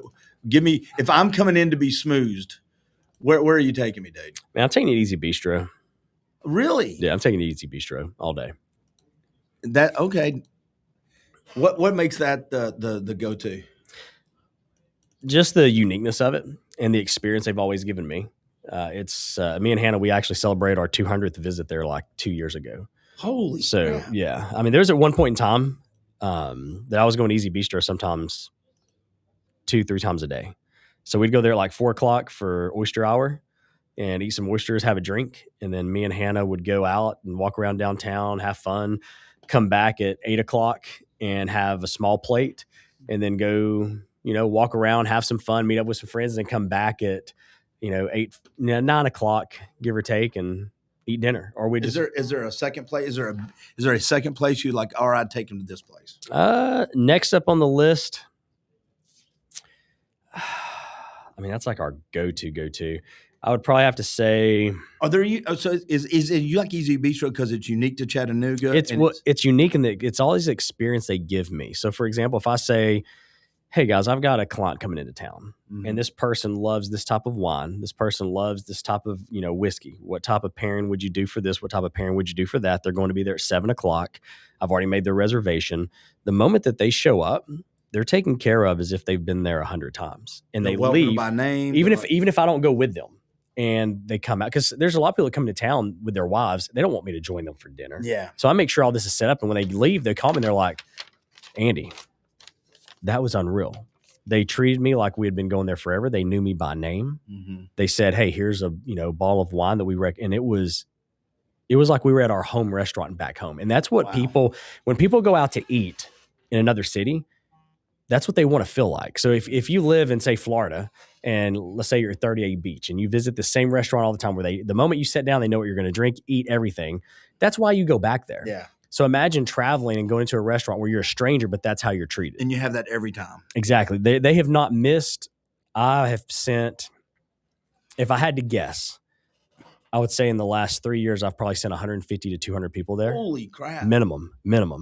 And they've not missed a single one. There's not been a single person that's been there that came out and said, that was just a bad experience. Because that reflects poorly on you. It does. Take that poorly. Oh, I take that serious. When my name's attached to something, because the last thing you want to do is someone go spend $300 to $500 on a solid dinner, bottle of wine, and it be a bad experience and or bad food. Yeah. You can't have that. So for me, it is a non-negotiable that's where I'm sending someone if they want the full experience. Now, if someone hits me up and they're like, hey, man, I just want a good burger and fries. And it's like, okay, I know where I'm going to send them for that. Yeah. But it's like if they're wanting to truly be wine and dined, I mean, that's the go-to. I haven't been there in forever. Go back with me one day. I have to go back. We'll have some fun. I used to have a place, 212 Market downtown. They would treat my people. Yeah, down there in Warehouse Row. No. I'm thinking of 210. Yeah, it was right before you go across Market Street. Right there on the right-hand side. It was in a horrible parking place, but man, if I went in Wasn't that one upstairs? They had an upstairs, but that's okay. Downstairs. But you'd go in, and I had a little table reserved. I'd constantly I'd walk in there and say, Clint, hey, and you must be Andy. We got your table right over here. They did the same thing. Yep. So I was a sales guy. And they had that set up, and I just paid for it at the end of the month. I forgot about that place. I'd went there maybe a handful of times when I worked at Unum. Good food. I'm about to put some logos on the screen because I want to say thank you to our sponsors, and I'm getting ready to bring my other guest in. Man, I'm going to end up walking out with you if that's okay, dude. And that's fine by me. Part up right here. But all these sponsors right here, the Bar Nursery, Quality Tire, Chattanooga Fitness Expo, Grindhead Coffee, Roos Chris, and Buchanan and Associates. And then there's also Ballinger and Associates. It's not up here, but that's okay. I'll give him some love later. Andy, if you're okay with it, man, I'm going to rock this one out. Yeah, we're going to wrap this one up. But real quick, no. Before we do that, let's take just a second. How do people find your stuff so they can follow you and maybe join the community? Yeah, so you can find me on Instagram. It's at Real Andy Peters, RealAndyPeters. Or you can go to my website, which is www.realandypeters.com, spelled out the same way. And I've got coaching to community. I mean, anything. I tell people that I'll specialize in anything you need to make yourself better. We will find a way to do it. And one thing that makes what we do different is, let's say you come to me and you tell me your business, or the career path you're in. I'm not going to have all the answers because I've not worked in all careers. Right. So what I do is I say, okay, here is someone I know that's in that market that is the best that I know. I'm going to pair you up with them. So then I'm outsourcing all this stuff. So and you're connecting them to people that can really because I don't directly. I'm not here. I mean, yes, it'd be great if I could, every single person that messaged me, I could work with. Yeah. That'd be phenomenal. Yeah. But at the end of the day, when someone comes to me and they're like, hey, my main goal in life is to become a dentist, have my own office and all this, I don't know where to start. So I go to my dentist network and say, who wants to basically coach and mentor this person? Here's how much he's willing to pay. Does this work for you? Yeah. So, and 9 times out of 10, you get to be the facilitator of that, and you good. Oh, yeah, he's putting it up there. Instagram. There we go. Thank you, Cody. Much. Yeah, appreciate that, man. But it just makes sense. Andy's link and Cody's another one, man. Cody lived in Arizona. Yeah. And moved from Arizona, had a house, family, everything, straight from Arizona into Chattanooga, Tennessee, relocated here. He's been here for like 3 years now. And I wouldn't say I've coached him. He's just been a person that's hung out and is just taking little snippets from everything he's learned. And he just opened up his own like home service based business and air conditioner business, heating and air business in Arizona. So he leaves in a few months to head back over there, and he's got a whole crew that's already working. Like, homie's crushing it. So it's good to see that. And that's what I know you like. You like to impact people's lives. Next thing you know, they're taking off. That's it. And you don't get the credit for it, but you know you were part of their success. Yeah, I mean, I tell all of them, you don't have to go online and praise me every single day, because the praise I get is knowing that you're going to do this, and along this way, you have to help someone else. That's the key. That's it. You've got to help someone else. Man, let's get you back in here where we can do this again longer. You've been so gracious with your time. Everybody text to give. I'm going to take about a 5-minute break, bring my other guest in here.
Is this good? Yes, ma'am. There we go, everybody. Let's see how this looks here in just a minute. We'll get everybody talking. I don't know if it'll hold all four of us at once, but we will make it work. Let me get that off the screen. We're back with a studio full of folks. And I want to say thanks to Andy Peters and his buddy that came in. We talked a little bit about Bitcoin and digital, and then we just played memory game and went down the rabbit hole of stuff. Andy's a really good dude. So far today, I've had some really good conversations, but I want to remind everybody, we were trying to raise money. We are $6,000 on the way to 15, and we're a little behind where we were last year, but not too much at all. A lot of donations came in the evening. So you just text the word podcast. Text the word podcast to 44834, 44834, and we sure would appreciate it. And if there's another Josh Porter out there that wants to drop $2,000, feel free to. We had one other person drop. We've had two people. One other person drop $500, which was made me pretty happy about that. So we're slowly getting through this. We're going to go around the table because I'm tired, and I'm tired of introducing everybody so they can do it themselves. But I know we have Laura from Optimize You. I'm going to start with you, and then we'll just roll. Tell everybody who you are, and we'll talk about everything under the sun.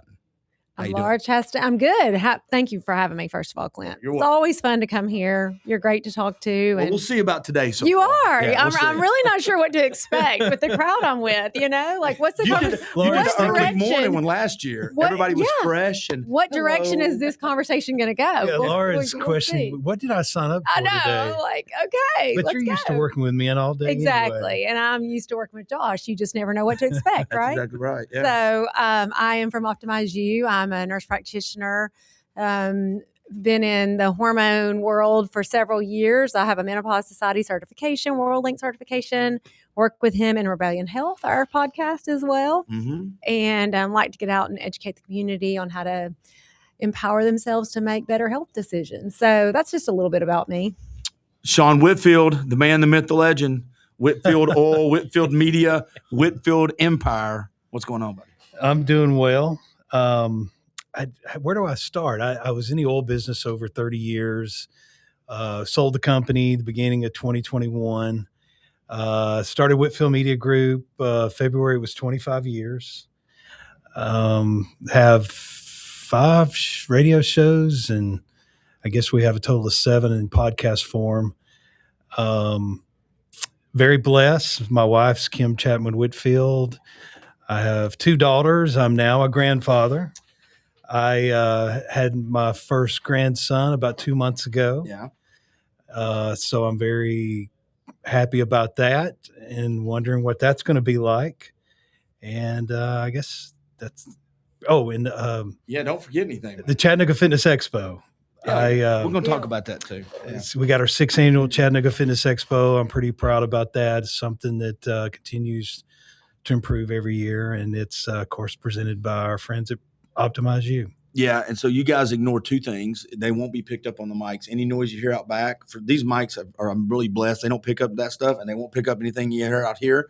That's so people out there can listen. I will say the Chattanooga Expo started off this big, and now if I'm not mistaken, isn't it at the new Erlanger Park this year? Yes. At the new Lookout Stadium? Yes, the first 4 years we were at the Embassy Suites. We had about 6,700 square feet of ballroom space. We went to the Chattanooga Convention Center last year, had about 8,800 square feet of ballroom space. And we have moved it to the new Erlanger Park, which a lot of people don't even know they have an event. They have a venue there. It's a big venue. They have a lot of smaller venues for 50 to 100, a couple hundred.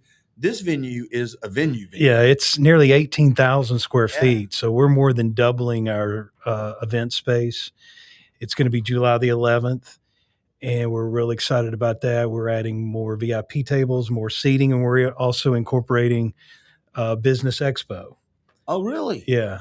A Business Expo. Look at you throwing surprises out there. Real quick, I want to get to our third member here. Business Expo, is that you buy a booth before or during, and is it business centric? Well, it'll be for businesses. We're hoping to have a lot of businesses in the health and fitness community. Gotcha. Okay. But it's open to any business as long as kind of the way I look at it is if it's somebody I would do business with, I welcome them to be a part of the business expo. And of course, they can reach out to me if there's any business out there listening that would like a booth, but it'll be a 10 by 10 booth. We anticipate possibly having room for about 25. Oh, good for you. Exhibitors. Look at you growing, man. I had no idea that part. Yeah. So it's something brand new. Well, and what Sean likes to do is add overhead. Yeah. You know what? Here's what I hear real quick. And then we're going to cut to Blake. If I don't steal it away, we'll just keep going. This is what I hear from Sean every year when it's over. I just don't know, dude. I don't know. Especially the first 4 years. I don't know, Clint, if I'm going to do it again. Quit asking. I don't know. It's very stressful. It's money. It's stressful. 3 months later, hey, man, what do you think about this, and this for the new thing this year, the expo? I'm like, I didn't think you were going to do it. Yeah, man, I'm going to do it. Just admit it every year. It sucks right after, well, even if it goes well. And you're going to do it again. And if you ask me 30 days after the event, I'm for sure not doing it. You've run the numbers and the headaches and the. I am done with it. You know, how did I even get into this? But I tell you, in charge of this chaos. I tell you what has changed my whole outlook on the event is Tammy Skiles. And Laura, you probably know Tammy. Yeah. Tammy came a part of my group or my team with the Fitness Expo last year, and she has been a game changer. Yeah. She has, I mean, I probably would tell you again, I would never do the expo again if it wasn't for Tammy Skiles. Right. So I'm very blessed to have her, and she helped make it something last year that we weren't the year before. Well, I can't wait to see it this year. Let's get the introduction for the other person in the room. How you doing, Blake? Sure. Hey. How you doing, buddy? It's good to see you, Clint. Good seeing you. So Blake Watson, I'm a realtor with Epic Realty and glad to be here. You also do you co-host something too? I do. Sean and I do one of his radio shows that airs on Saturday mornings at 8 on 98.1 The Lake. It's called Your Home Radio. And so I am co-hosting that with him. You come kind of what I did on the other. You were on the sales side of media for a long time, were you not? That's what I did for a long time, and now you find yourself on this side of everything. Which side do you like better? Well, you may not know this, Clint, but I was on this side for right. No, I do. Decades. I do. I remember. A long time before. Yeah, and then went into sales. But yes. Okay, so now I can really ask you which one you like. Which one? Experience. Yeah, that was the 80s, wasn't it, Blake? Yeah, it was the 80s. Yeah. Sure KZ 106. Into the 90s, too. I forgot all about the KZ day. Man, Best decade ever. No, that's all right. Best decade ever. Best music. Man, we played some good music back in the day. Your radio name was... Blake Watson. Oh, was okay. Yeah. Blake Steele. I would tell everybody it was the Jammer, but I wouldn't want to take that from him. Yeah, so, I couldn't remember. Don't take that, dude. No, we're not taking Jammer. Back in the day, it ain't. Jammer, Jammer. We're not going to do that to him. Yeah, I was lucky enough this morning to have Scott Chase came in and filled in because Robert T. Nash called in sick, so I was like struggling for a noon guest. Scott Chase filled in, and then I don't know if y'all heard or watched any this morning, but we actually. Jeff Styles pulled Bill B. Lockhart out of retirement. Wow. For an hour and a half. I saw a few minutes of Dude, that. it was – I've never met a guy that is so colorful with his language. He makes words that aren't offensive, and words that you can say in church, not savvy. Like platypus shouldn't be a bad word, but the way Bill says it, you're like, you said a cuss word or something. His word usage is fantastic, and the stories are great. So it was fun to have them in the room together. All right, so let's talk. By the way, how are you feeling? Yeah. It's been. What hour is this? We're halfway through, right? We're halfway there. What, am I doing something? Yeah. I'm fine. I'm good. I was. You know how you get the lulls. I had a little bit of a lull. Did somebody walk in? You got to tell me if somebody does. You're watching my back, man. No, I am. You're watching my 6. Has there been a nap in your day? No, I got to take a break when Jeff and Bill B came on. That was probably. I would say that one of the easiest times, and I'm hoping to get that again. Coming up after you at 6 is Greg Payne. He's going to have an author in with him, and I'm hoping he can drive a little bit. Again, I've brought podcasters on, but they've wanted me to sit in with them, which is fine. I don't mind it. But again, my goal was to have people that can drive 30 to 40 minutes. And it's hard to leave the room when they start depending on you for the banter. And I'm like, y'all know how to talk? Well, tell you what, we'll talk and you listen, I will right? walk out of here. We can give you a break. Don't you tease me, man. I want to get a cookie and a nap for 20 minutes. Wait, we can do this, don't you think, guys? Yeah, I think we're a little over. I've been here since 4:15, and we went live at 4:30. So yeah. 4:30, but it's okay. Yeah. Well, get a little bit of sleep in before 5 a.m. because we don't want to see you like we saw you last year after all this. I've already taken my second round of vitamins today. I didn't do that last year. There I only you had go. 3 cookies. I only drank half a Monster, and I've only had 1 or 2 cups of coffee at halves. So I'm actually not eating any of the bad food, because I think what I did last year too is I got amped up on sugar. And I had 4 Monsters, 9 cups of coffee, and my body went it was like, we're out. Yeah. And I was like, okay. Wow. Yeah. And I felt like I was having a stroke at 3:00 in the morning. So yeah. And I wasn't. My words just didn't. You may need to go to Optimize You Monday and do one of those IVs. Oh, yeah. I've already committed to doing that on Monday. Oh. Be well. Well, they're going to that's do it. good It's okay, too. just as long as I can do it. Absolutely. Sorry about No, we love Be Well. Oh, y'all work together. They send Yeah. y'all stuff. Love Marlene. That whole nutrition world, Be Well, Optimize You, Wellness Mhm. Corner area that you own over there. There's so many customers that y'all can share. Absolutely. And that's what I like about it. And I hate to change the subject. Thanks for asking, Sean. But the world that y'all live in, that holistic approach to health, Mm-hmm. when you deal with businesses, to Sean's point, who I would do business with, right? The business model of scarcity. If I'm operating, if I'm dealing with somebody that I'm going to get upset over every client is mine, instead of I may not be the best fit for this client, so I'm going to work with people that are. There is so much synergy in that. That's how you grow businesses. Absolutely. Because the world's got plenty of people. Yeah. Well, I think, we have to keep the patient in mind. That's the most important thing. And sometimes when we're talking about business, that's not always, unfortunately, the way it's seen. Yeah. But I think for us, at least, I can speak to that when we make our decisions, we're looking at that patient first. And, I think everybody in that corner, for the most part, I know everybody has their own selfish interests. But if you take the wellness corner, the oxygen, the bariatric, hyperbaric, back there, the nutrition world, you Be Well, that whole little area does a pretty good job of taking care of their clients and others. I agree. Yeah, it's pretty good. So, but I do take stuff from Optimize You every week. Thank you very much. We talked about that this morning with Josh. Did y'all hear any of Josh's? I just saw the last 10 or 15 minutes. Josh was pretty good this morning. He was on his game. Was he? Yeah. I said, hey, so, what's the goals and all this? He was on his game. He was throwing some, I was like, man, him and Andy Craig that I had with me. Because Andy's a patient of y'all's. Awesome. Yeah. And I just stepped out of I just stepped back and watched them praise each other. I was like, this is fantastic. Again, another break. There you go. Another break. How's the real estate world, dude? Oh man, I'm loving it. Are you really? Yeah, I'm loving it. Okay. I know you don't hear that a lot, right? No, it's it's definitely been slower the past couple of years. In fact, 2025 was a difficult year. It really was for the real estate business, for not only realtors and people trying to sell or buy a house, but also for lenders, everybody in the business. It was a slow year. There was a lot fewer homes sold in 2025.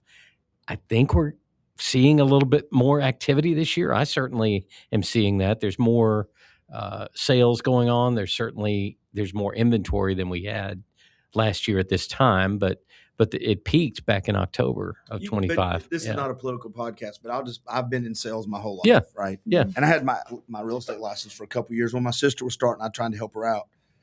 What happens in the world that I live in sales is if everything's starting to come back from a place that was a little slow, and then the government does something stupid, right, or the market, you're just like, really? Can you just not rattle a cage? Give me 6 months because I put in this hard work.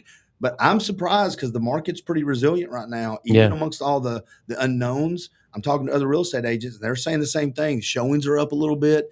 People are clicking on links a little more. People are asking questions, getting pre-approved. So it seems like they're staying steady. Yeah, the interest rates on long-term 30-year mortgages, fixed-rate mortgages, had really earlier this year dipped down into the 6 range, pretty steady, even slightly below on occasions. You could get, a good 30-year mortgage at less than 6%. But after the bombs started dropping in Iran, it threw everything into chaos. And so with uncertainty comes higher interest rates. And so now we're really at 6.5 or even more, which is not we're talking about. Look in the 80s. You've had this conversation. Exactly. I think my parents bought a house. It was 1,000% interest. Yeah. I mean, teens easy. 15, 16, 13, 12, 11% interest was nothing. That was not unheard of 30, 40, 50 years ago. Yeah. Yeah. So it's one of those things where you have to look at it with a grain of salt. You're right. Interest rates are higher. I mean, 0.5% is significant on an expensive home and a larger loan, but historically, it's very good rates. I know Sean talked about the expo. I want to ask you a real quick question though, what you do specifically, because I talked to Josh this morning. We talked about testosterone therapy for men and for women. By the way, women need it too. It's not just for men. Because it's a hormone and our body makes it. But how's the response been strictly from the female clients? Because I know that competition is fierce right now for female clients when it comes to their holistic health. And I know that you specialize in that at Optimize You.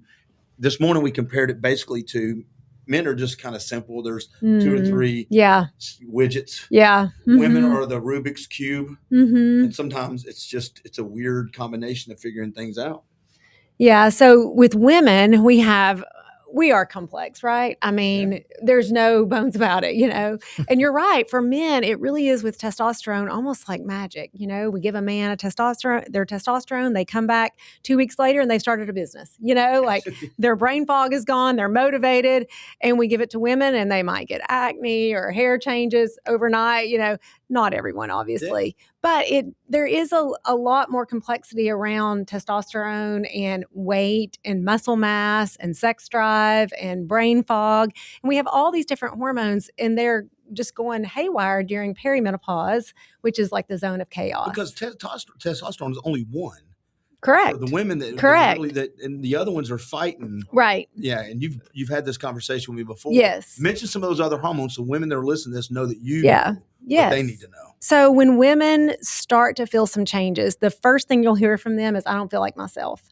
So that's actually in a clinical paper, that phrase, I don't feel like myself. And that is tied now to perimenopause. That's when we start to see progesterone will drop. Progesterone is that mood stabilizing hormone, the happy hormone. It helps you sleep. It causes less anxiety, less irritability, less brain fog. So progesterone will fall first along with testosterone. And then the last one to go is estrogen. And so, we can get by for a long time with some progesterone and testosterone until we hit that closer to menopause window where we're losing estrogen, which is so important for your heart, your brain, and your bones. And what they're finding is if women don't treat this and they wait, then they'll come back with there's a large percentage of patients that will have about 2 different comorbidities, including insulin resistance, high blood pressure, high cholesterol. So if we don't treat, then we end up with some problems. Preventing versus treatment of absolutely. And you're seeing this more and more moving into that preventive space, as is with every chronic disease, right? And so now we're looking at how can we prolong this time in perimenopause to keep those ovaries producing so we don't have to lose the ability to regulate our glucose, or we lose muscle mass, or we gain weight, because that just leads to further complications down the road. Well, we were talking about this morning, and then you guys can contribute to this. And I know, Sean, you're very active in this world too, but you pair this up with other things, hopefully, like, okay, what am I eating? What's my sleep like? Am I staying hydrated? What vitamins am I taking? These small little, it's not that one thing will change all things, but little changes here and there add up to big changes overall. Oh, yeah. And that's what they were talking about this morning. It's like, listen, once you start having success and feeling better, maybe I can go for a walk. Well, if I can go for a walk, maybe I'll stop eating all the bad food. Well, if I can stop that, then maybe I can try to get.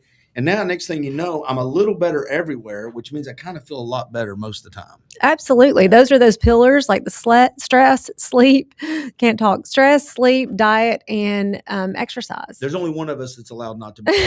I'm like, it's Friday night for all of us, right? Get your shit together, Laura. I can't do that. I need some hormones. No. Do you know a guy? I know a guy. I'm kidding. Yeah. So those pillars of just lifestyle medicine are so important. And so many people try to move right to like red light, which red light's great. But if you're eating, processed foods all week long and then using the red light a couple of times a week, are we really going to see the benefit of the red light? I was talking to somebody, and then I'll bring this up, and this will be funny. I was talking to somebody, I don't know, 6 months ago. I was in really good shape. I gained about 20 pounds. I stayed in good shape for about 6 years. I went through the boxing thing.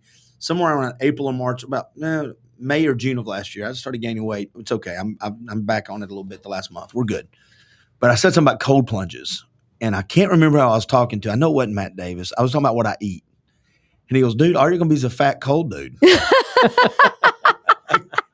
Cold plunges are supposed to be an addition to your health journey. You're just taking that and then going to eat hamburgers. You're just going to be a fatter cold. You'll need less water to get up to your hamburger with only ketchup. Is that how you order it? No, that's what Clint eats. Okay, yeah. Mine's plain, bread, so meat, there you ketchup. go. Thank you very much. Yeah. Well, I do this all the time, and people do that. Do that. So I did a nut one time to somebody, and they did this because they were doing and high five, and they just went, yeah, I do the ketchup. And I've started to put some grilled onions on those. Oh. Wow. If I go to a really nice place, like I go to one of them fancy hamburger joints. Jennifer's rubbing off on you, probably. Bobby, thanks for your stupid comment there. I wanted to post, except she has tattoos, Sean. What about that? Huh? What about that? I posted a picture of me and my girlfriend, and I don't usually do that. She doesn't either. And it was a temporary thing that stayed up. And Sean's comment was, well, it's about time you're Facebook official. I said, whoa. And then I said, it looks like Facebook official. Yeah. Well, it is, it doesn't really happen in life until it's on Facebook. Isn't that the rule? That's right. You didn't eat good last night. I took a picture of it and posted it. Yeah, that's when it's for real. Yeah, it is. Yeah. I've been on testosterone therapy I'm 58 since I was 45 or 46. And I think I told the story this morning. The first time I went and get checked, I was married at the time, but I didn't feel like myself. Yeah. Right? Perimenopause. I was. My ovaries are about perimenopause. Yeah. Well, I went into the doctor, and he came back in, and he actually said, he goes, my doctor's retired since then, but he goes, so you're starting to cry a lot at Hallmark movies? And I went, why? He goes, your testosterone was like 180, man. It was terrible, 170. I'm like, okay. And I didn't he put me on the system he knew about. Right. And since I've been at Optimize You last 6 years, y'all have put me on the smaller doses more consistently, which has helped. It's kept me more regulated. He did what he could, which is fine. But again, I would have never even thought to go get checked if somebody hadn't said, when have you ever had your hormones checked? I'm like, hormone check? Why would I? Yeah. Right. We don't ever default to that. No. That's the last thing we think of. You're right. And listen, I've told all my buddies out there, if you're over 40 and you're like, man, this is happening, I'm not telling you it's the place to go find the answers, but at least have a starting point. Absolutely. Get a baseline, find out where you are, talk about some of your lifestyle things, because some things we can change, right? And I mean, at some ages, we can change that easier than others. But, especially for men, we can make some tweaks in lifestyle when they're younger, and then hopefully we'll see those levels improve. Well, Sean's got a thing in his, and it's not about testosterone therapies, but he's got a part in his show now, the transformation stuff. Yeah, people changing their lives. That's love it. Thing. I love that part. Yeah, it's the Slim Fit Showdown. There's another thing I give credit to Tammy Skiles for. We had talked about doing this type of body transformation several years ago in the Chattanooga Fitness Expo. The reason that I always decided not to do it is I thought, well, how do you judge it? Because everybody has their own story and everybody's has a different set of goals. And so after we went to a couple of years and, kept saying no to it, Tammy brought it up. She says, well, we're not going to judge it. Everybody's going to be a winner. And everybody has their own story. Everybody has their own journey. And I said, you know what? That's a great idea. So we just opened it up to everybody. We show a before picture on the screen. It's kind of similar to what people would remember The Biggest Loser being on TV. Yeah. And Laura, you were there last year. I was. And it was one of the highlights of our show. People came out. We showed their before picture on the LED screens, and then they came out, and there was their after. And we had maybe 10 people that was in that class last year, and I think the total weight loss was around 1,048 pounds, or maybe 12 people were in it. But so anyway, that's one of the things that we're really striving to make better at the 2026 show coming up in July. I love that part of it because the stories, and I think I had Christian on my podcast talk about stuff he'd gone through. And I've when I was there, to me, those are the kind of things, and I don't mean this in a bad way. Bodybuilding is very subjective. When I think of bodybuilding, I think of the Lee Haney's and the Dorian Yates and the Coy Evers, all those. That's what I grew up reading, those magazines. But bodybuilding is bodybuilding. I'm building my body the way I want it. And I kind of like this because, man, you get some big dudes, big girls up there. They're full of muscle. They're as legit as you can get. But then you also have people up there that are just being the best versions of themselves, whether it's after sickness or it's at a certain age. And you look at that, and it's easy if you're 20 to judge something and go, look at that. And I'm like, no, you're not 65. Or you have no idea what it's like to come back from having both legs shattered. And then the work that took is way harder than the work you're doing at 23 eating pizza thinking abs are natural. And so that's kind of why I like that. Give details about it one more time, and then we'll go around the table. And the thing about it is these transformations are life-changing, changing people's self-esteem, changing their health, changing the way other people look at them. It is just unbelievable, some of the achievements that we've seen. And so I encourage anybody out there that's watching this podcast, if you've got your own personal success story of body transformation, we would love to have you in the Chattanooga Fitness Expo. You can go to ChattanoogaFitnessExpo.com for more information. Of course, we have the bodybuilding portion and the swimsuit portion and all that kind of stuff of our traditional Chattanooga Fitness Expo. Somebody encouraged my daughter to join it the other day, and I'm like, no, we're right now. I was one of the ones that encouraged her. Right now, we're good. She would be perfect. Listen, she would be perfect for the Slim Fit Showdown. My buddy Kurt tagged her and me on that, and he messaged me, hey, because I went to school. He's like, hey, dude, we good? I'm like, yeah, man. If I thought you were creepy, I'd have reached out to you first thing. Don't worry, I know. I'm like, I trust you because he's one of the guys at that gym. I said, when you start working there, if anybody gets creepy or gets out of the way, just run grab him and he'll set them straight for you. So I trust Kurt. Yeah. Well, and that's the good thing about the Slim Fit Showdown. You can come out in whatever you want. Yeah. If you want to come out in jeans and a t-shirt, or if you want to come out in shorts, or if you want to come out in a swimsuit. But she does have a good transformation. Her and Jacob both do. Jacob lost 120 pounds. It is completely up to the person. So you don't have to come out in attire that maybe you don't feel comfortable in. Yeah, she would never do that. She's got a good head on her shoulders, but her transformation was pretty. She would be outstanding with it. And I added to Kurt's post that I would love to have her in the event. So yeah, and like I said, she's like, I don't know. I'm like, yeah, it'd be good for you. Why? Yeah, you should be cool with that, Dad. Shut your mouth. I'm trying to find a picture of my son up there because he would be a good one too, man. I mean, I don't know if anybody. Jacob weighed 284 pounds when he graduated high school. He played rugby at 284 pounds, and he got down to 185. Wow. Or 170 something. Now he weighs between 190 and 200 in great shape. I mean, working hard every day. But I think they both got to that same place that we all get in life. They were just like, I got tired. He told me, he said, I got tired of wearing sweatshirts in the summer. Mm-hmm. I got tired of wearing swim shirts all the time. Not because I wanted to, because I felt self-conscious. Yeah. My daughter's a great athlete in high school. She had 2 knee surgeries, 2 or 3. She was still performing well. She just didn't look the way she wanted to look. So everybody on that stage you have, though, has those moments. Yeah. Everyone on that stage has the moment where they go, okay, I'm tired of this. And we've all been there. Mm-hmm. We've all been in that place where I've walked by the mirror and said, who the hell broke into my house? Yeah. What did that do? And I said this morning. I don't know if y'all have done this. I've done it when I've started to get back on the journey. I'll take before pictures, front, side, and back, right? Mm-hmm. Listen, I did this about 3 months ago when my journey started back. Mm-hmm. I took a picture from behind, and I thought, what 70-year-old man broke into my house?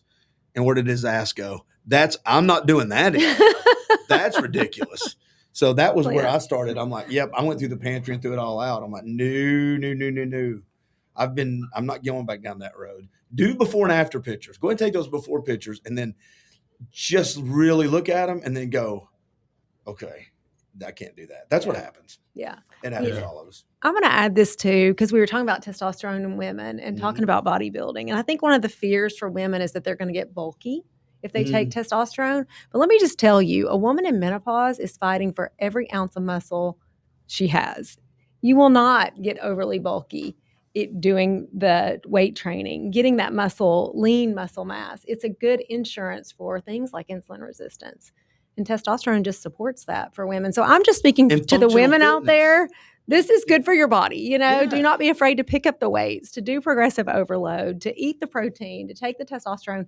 Those are going to be helpful to you as you age in a way that you're wanting to age. Yeah, the closest I've come to getting my ass whipped on a podcast the last year and a half is when I asked her if you work out. She came in one day, and I know she does, but what I meant to say is, what do you do for your workout? She's like, what's your workout routine? I'm trying to start conversations, and I went, so what do you do working out? Where you work out? Excuse me? Like, I'm fighting for that muscle mass. I came across obviously your guitar pick shaped table over there. I guess you won't do that again. Absolutely not. I'll pick and choose my words. My words now are, so what does your workout consist of, ma'am? I don't remember that, Clint. I've got video of it. I've got audio of it. It was excuse me? Did you just ask if I work out? No, I didn't ask that. I meant to.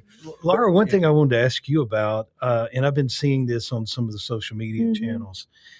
Most men do a weekly or biweekly dose in their injection, or some may even do it twice a week. Right.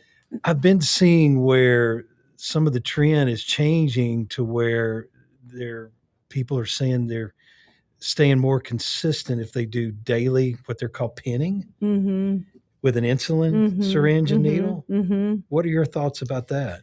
I think, we always tell patients, because there's a lot of ways you can do testosterone, or really most hormone. I mean, we can change hormones based on compliance. So whatever you can be consistent with is obviously the form for you. So a lot of people just don't want to take a daily dose of testosterone. But think about how our body makes it. That is a commitment. Yeah, it's a commitment to take an injection every day. But think about how our body makes testosterone. It isn't in 2 big doses twice a week. It's daily. And so if we want to be more like our own body is producing testosterone, and like the cream form is daily.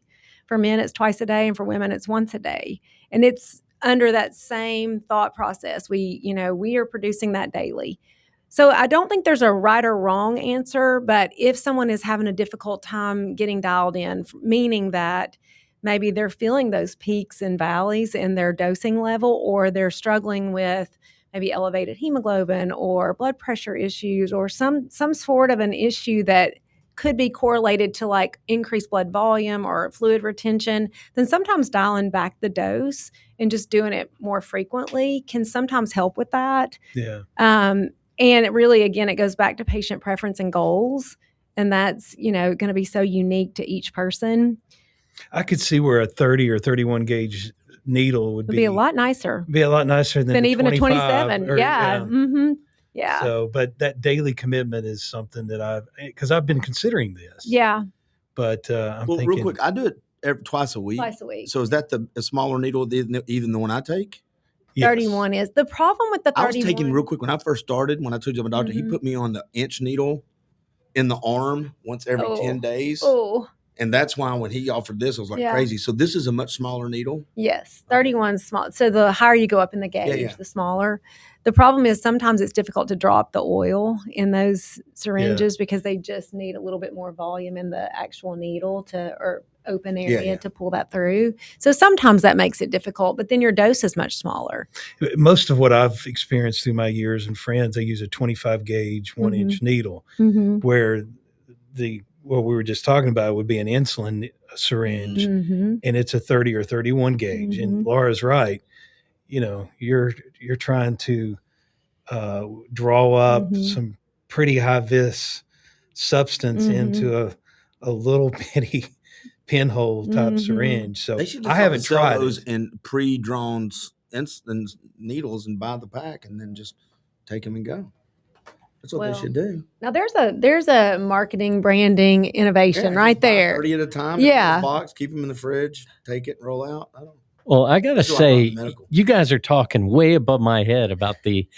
I need you to back up and help me understand the whole hormone thing. By the way, we're scheduling your lab work for Monday. I was going to say. I mean, you're talking about needles and. I know. I mean, we're talking about needles and stuff like that. Yeah. I don't know anything about this. So give me a elevator education if you can on testosterone or just hormones in general or whatever. Well, as we age, we're going to lose our testosterone. For men, the primary hormone we see is obviously testosterone. They lose that. For women, we lose all of them, but we kind of hit a wall. Average age of menopause is 51. Mm-hmm. Starts to decline in the late 30s, early 40s, but can last 10 years of just ups and downs. And then we hit a wall, and we make very little hormone after that. And usually that is from the adrenal glands, not the ovaries. But in men, we see just decade over decade that decline in testosterone. And why is that important? Well, there's many receptors throughout our body that hormone actually impacts. For women, there's 300 receptors that estrogen impacts. And for men, I don't know the number on the receptors, but again, their heart, brain, bones are all impacted by declining hormones and insulin resistance, which is probably one of the leading causes of chronic disease in this country. And probably gets overlooked. It does. So much. Yeah. And it could be prevented so many times, and that's the thing about getting that early treatment, early prevention.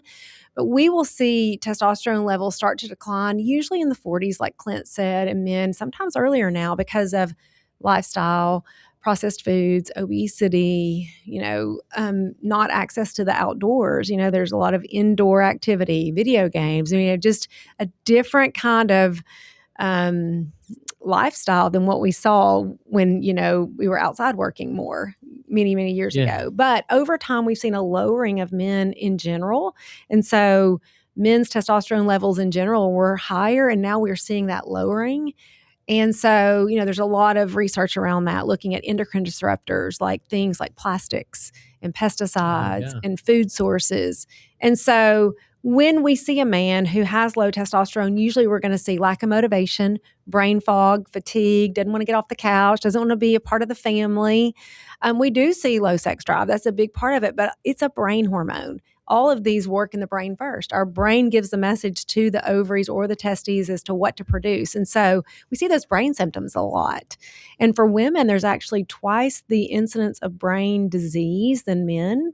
And so now there are researchers looking at where that starts in midlife. And so now they're correlating that to when those hormones fall. And there's researchers looking at the activity of estrogen in the brain and what that means when you don't have it. And so they're seeing more activity in the brain, more brain fog, difficulty recalling words, getting your words confused. And so, they're talking about trying to look at how that correlates with testosterone as well in men and women. And then we see the bones impacted for, definitely that estrogen for women, that it's not protecting the bone. Well, testosterone converts in men to a little bit of estrogen. So men actually have some estrogen, and it comes from their testosterone. And so that is actually protective of their hearts, protective of their bones. And so when we see low levels, we're thinking heart disease, diabetes, insulin resistance, abnormal cholesterol levels, and then again, all the mental symptoms like motivation, brain fog. But that insulin resistance piece is so important because our muscle mass actually is a buffer to glucose in the body. So if you have muscle mass, then the glucose has somewhere to go into the muscle. But if you don't have muscle mass, that glucose just sits there. And then over time, those receptors get dull. And so they just don't work as well. And that's how insulin resistance, that's one of the theories of insulin resistance. Sure. So I just gave you that in a nutshell. Yeah, no, I gave you a lot of information. That's good, though. I mean, it really does impact our lives and, our relationships, our families, our jobs, businesses, energy level. And I always tell women think they're going to get this shot of energy. I'm like, this is not like an energy drink. This is like your stamina. This is your ability to, when you get home from work all day, you still want to go to the ball games. You still want to work out. You still can get the groceries, the laundry. So you don't hit that wall of fatigue when you get home. Yeah. You remember Archie Bunker? Yeah, sure. I always use him as like a comparison to, do you feel like Archie Bunker? Like you come home from work and you just sit in your recliner and want to bark orders all day, for men and women, because I had a dream that Clint was Archie Bunker. Well, you know what? I was kind of thinking that. That's a hateful statement. Was some resemblance there, but. That's a more hateful statement. Do you work out? Excuse me, ma'am. All right, we're even. So anyway, those are just some, thoughts around it. And, I don't think we sit and think about hormones being as powerful as they are. until we're kind of in this world and we see the transformation, just like you do, Shawn, with bodybuilding. And, we see people changing their lives and their behaviors changing. And, behavior change is so complex. But if we don't have those pieces to make those changes, if we don't have the motivation, we kind of are in a slump. Sometimes doing something like just looking at baseline labs or just, going to the gym or, making some changes in your diet, you've got to get that ball rolling somewhere. And it's like one healthy behavior leads to another. It's amazing how it's changed in society. I started on TRT when I was 31 years old. Wow, you were young. I'm 57 now. So I remember back. You're still young, by the way. Yeah. I'm getting pretty old. Thank you. So I remember when I started at 31 with my doctor, back in those days, it was kind of looked at as taboo. You didn't want to tell anybody you were, seeing your doctor and he was doing the blood work for that. Whereas today, society and the medical community or the medical community that you're a part of, not the ones that are always using a prescription pad, they look at and they see the benefits. Yeah. And they see how it can change the lives of people. Yeah. So, well, the one thing I'll add to that is not only the change, and you said it was kind of taboo, but it also came with a stigma. The taboo part was, I can't believe you're doing it. The stigma was, what's wrong with you? Yeah. Why would you need that? There must be something abnormal with you. And this is the part that I'm pretty willing to say, yeah, there is. Yeah. There's something abnormal with all of us. People who look real healthy and die of a heart attack, or people who end up having there's something with all of us. Yeah, good point. You know what good I'm saying? Point, So Mm-hmm. it's 100% there's something abnormal with me. And I it's needed help there. okay that you need help. That's the whole part of that. And if you don't think you need help now, you just haven't lived long enough. Right. Your ego's just not been checked. Yeah. Absolutely. Because so when people are like, oh, you're having to take that? Yeah. And I feel better. So you there should you go. too. Go to the gym. Let's roll. Yeah. Want to go? Let's rock and roll. Yeah. So that whole mindset of not only is it taboo, but it's also you're having to take it. To Shawn's point, I talk to people now. I see my buddy Josh over there. I won't say his last name, buddy Josh. There you go. Every time I see him, he's like, dude, best thing I've ever done. He's lost like 20-something pounds. He's all awesome. in shape again. He's working. And he's a hard worker. He owns his own business. So most of his energy goes to running his business, right? But I talk to him all the time. I think him and his wife both are clients. I know he is. But changed how he views his whole world, the clarity of brain, that whole thing. It's a real deal. It is. I think people should start with there anyway, getting your blood checked. When I went and had mine, you'll love this story. When I went and had my original blood work done, and it's time for me to get it again. I hadn't had it in a minute. But apparently, I did not know you were supposed to not eat right before blood. Unless you tell Clint not to eat, big boys eat. Right? So I eat. So I'm waiting. I already know my testosterone is going to be somewhat close to normal because I'm doing the inch barrel needle that goes into your soul on my arm every 10 days. So it should be okay. So I was supposed to just get off of it, whatever. So I get this phone call. It's Josh. Hey, buddy. How you doing? I said, man, I'm good, man. Got your blood work back. I'm like, yeah. He goes, testosterone's, we can work on that. We need to work on this. Your free testosterone. I'm like, I don't know any of that and don't really care.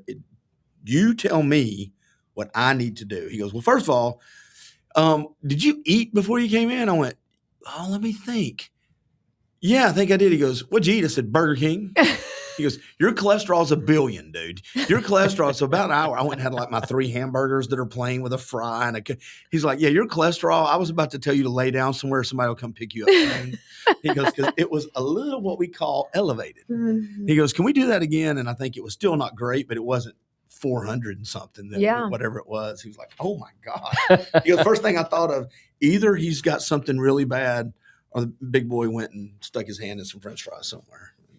Knowledge is power, right? We do all kinds of things. I love little devices that measure things and look at things, like even the continuous glucose monitors, that show you what your glucose is after you've eaten. Those are really telling because we don't even know sometimes what most of the time the impact of certain behaviors.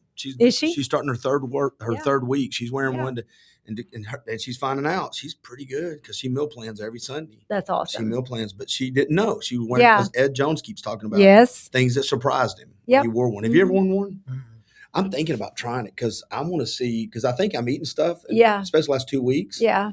I'm starting to notice differences, so I'd like to try one. You should see what it looks like. It's very telling. It's eye-opening, and you can make some small changes that can impact, your blood levels. Let's do this. And by the way, thank you three for talking. One thing I'd like to do what you want to. Yeah, share real quick, please. Just as sort of a PSA. When I got into my early 50s, and I've always been very concerned about health and fitness. It's been a part of my world for 37 or 38 years. Mm-hmm. But back probably 7 or 8 years ago, I let my blood pressure get up. And I think it was at a time in my life when I was going through some stress in particular was the cause of it. But I would encourage anybody to keep watch on your blood pressure, because high blood pressure can cause a lot of things. And people watching this podcast or listening to it, many of you already know strokes, heart attacks, and all that other. But where I'm going with this is I lost the eyesight in my right eye back at the end of August.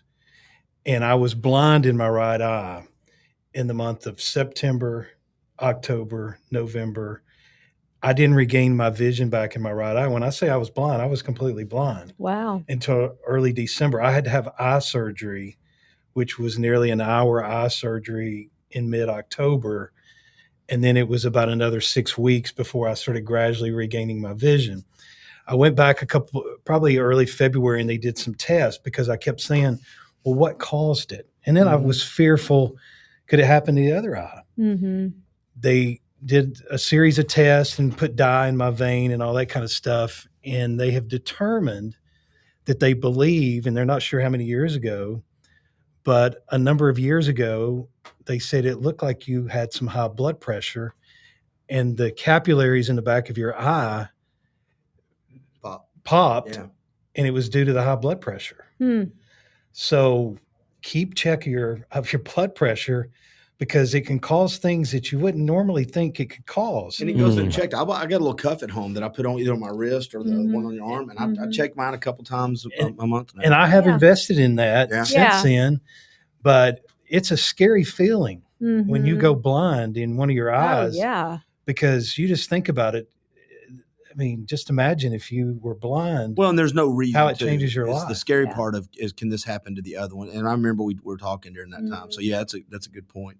So I hate to do this. We got some other guests sitting out there waiting to come in, but what I do want to do is, before we wrap this up, I'd like to go around the room and make sure everybody knows how to find out about you, Blake, what they do, real estate. Sean, tell everybody about the expo. And then Laura, if somebody wants to start this whole hormone process, man or woman, especially the women that you specialize in, let's make sure they know how to get in touch with everybody. Blake? Yeah, sure. So I'm Blake Watson with Epic Realty, and you can certainly find me on social media. I'm on Facebook and on LinkedIn as Blake Watson, and then on Facebook as Instagram as Rock and Roll Blake.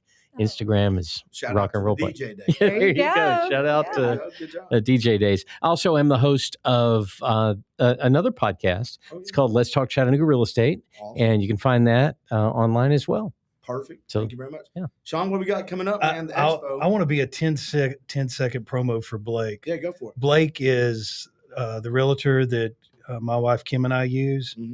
We got a house up in Ramsgate and Hickson that he has just got under contract. Does an outstanding job. So anybody in the market to buy or sell a house, consider Blake. You won't be disappointed. Chattanooga Fitness Expo, ChattanoogaFitnessExpo.com. It's a bodybuilding and fitness competition presented by Optimize You. It's our 6th annual. It'll be at Erlanger Park, June the 11th. More information, ChattanoogaFitnessExpo.com. Also, you can listen to the Chattanooga Fitness Download, which is a bodybuilding and fitness podcast presented by Optimize You. And we're in our 7th year of that with Matt Davis, myself, and Darren Johnson. So anything related around fitness, health, bodybuilding in Chattanooga, we're one of your sources. That's perfect. Thank you. Kind lady, wrap us up on this one. Tell everybody where to find out more about you. Well, I'm at Optimize You Chattanooga, and you can find me on Vance Road most days. But we are at 6245 Vance Road, just located right underneath Nutrition World. Right. We're also on Facebook, Instagram. I have my own Instagram, Laura Chastain-NP, and put a lot of information out there. So give us a follow. Y'all have a clinic in Hickson? We have a clinic in Hickson, Cleveland. Chattanooga, Knoxville, and then you got one coming up. Fort Oglethorpe is coming up. My buddy Andy was happy about this morning. Yeah. Wow. So we're excited about that. That'll be coming up later this year. And so continuing to grow and want to continue to be a part of the community and everyone's lives. Man, I appreciate you three coming in, help me carry some of the load today. We're going to take a few minute break. I'm going to go walk around, get me the water that I try to keep hydrated with so I can actually say words in about 6 or 7, 8, 9, 10 hours, whenever it is. And when we come back, we're going to have Greg Payne and some guests coming in. And with that being said, don't forget, give to our text podcast to 44834. Give now so we can hit the goal for the 2 great charities. We'll be right back, everybody.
Just like that, we're back and we're live as far as I know. I'll go ahead and check the sound here in a minute to make sure we're good. Thank you to everybody that was tuning in.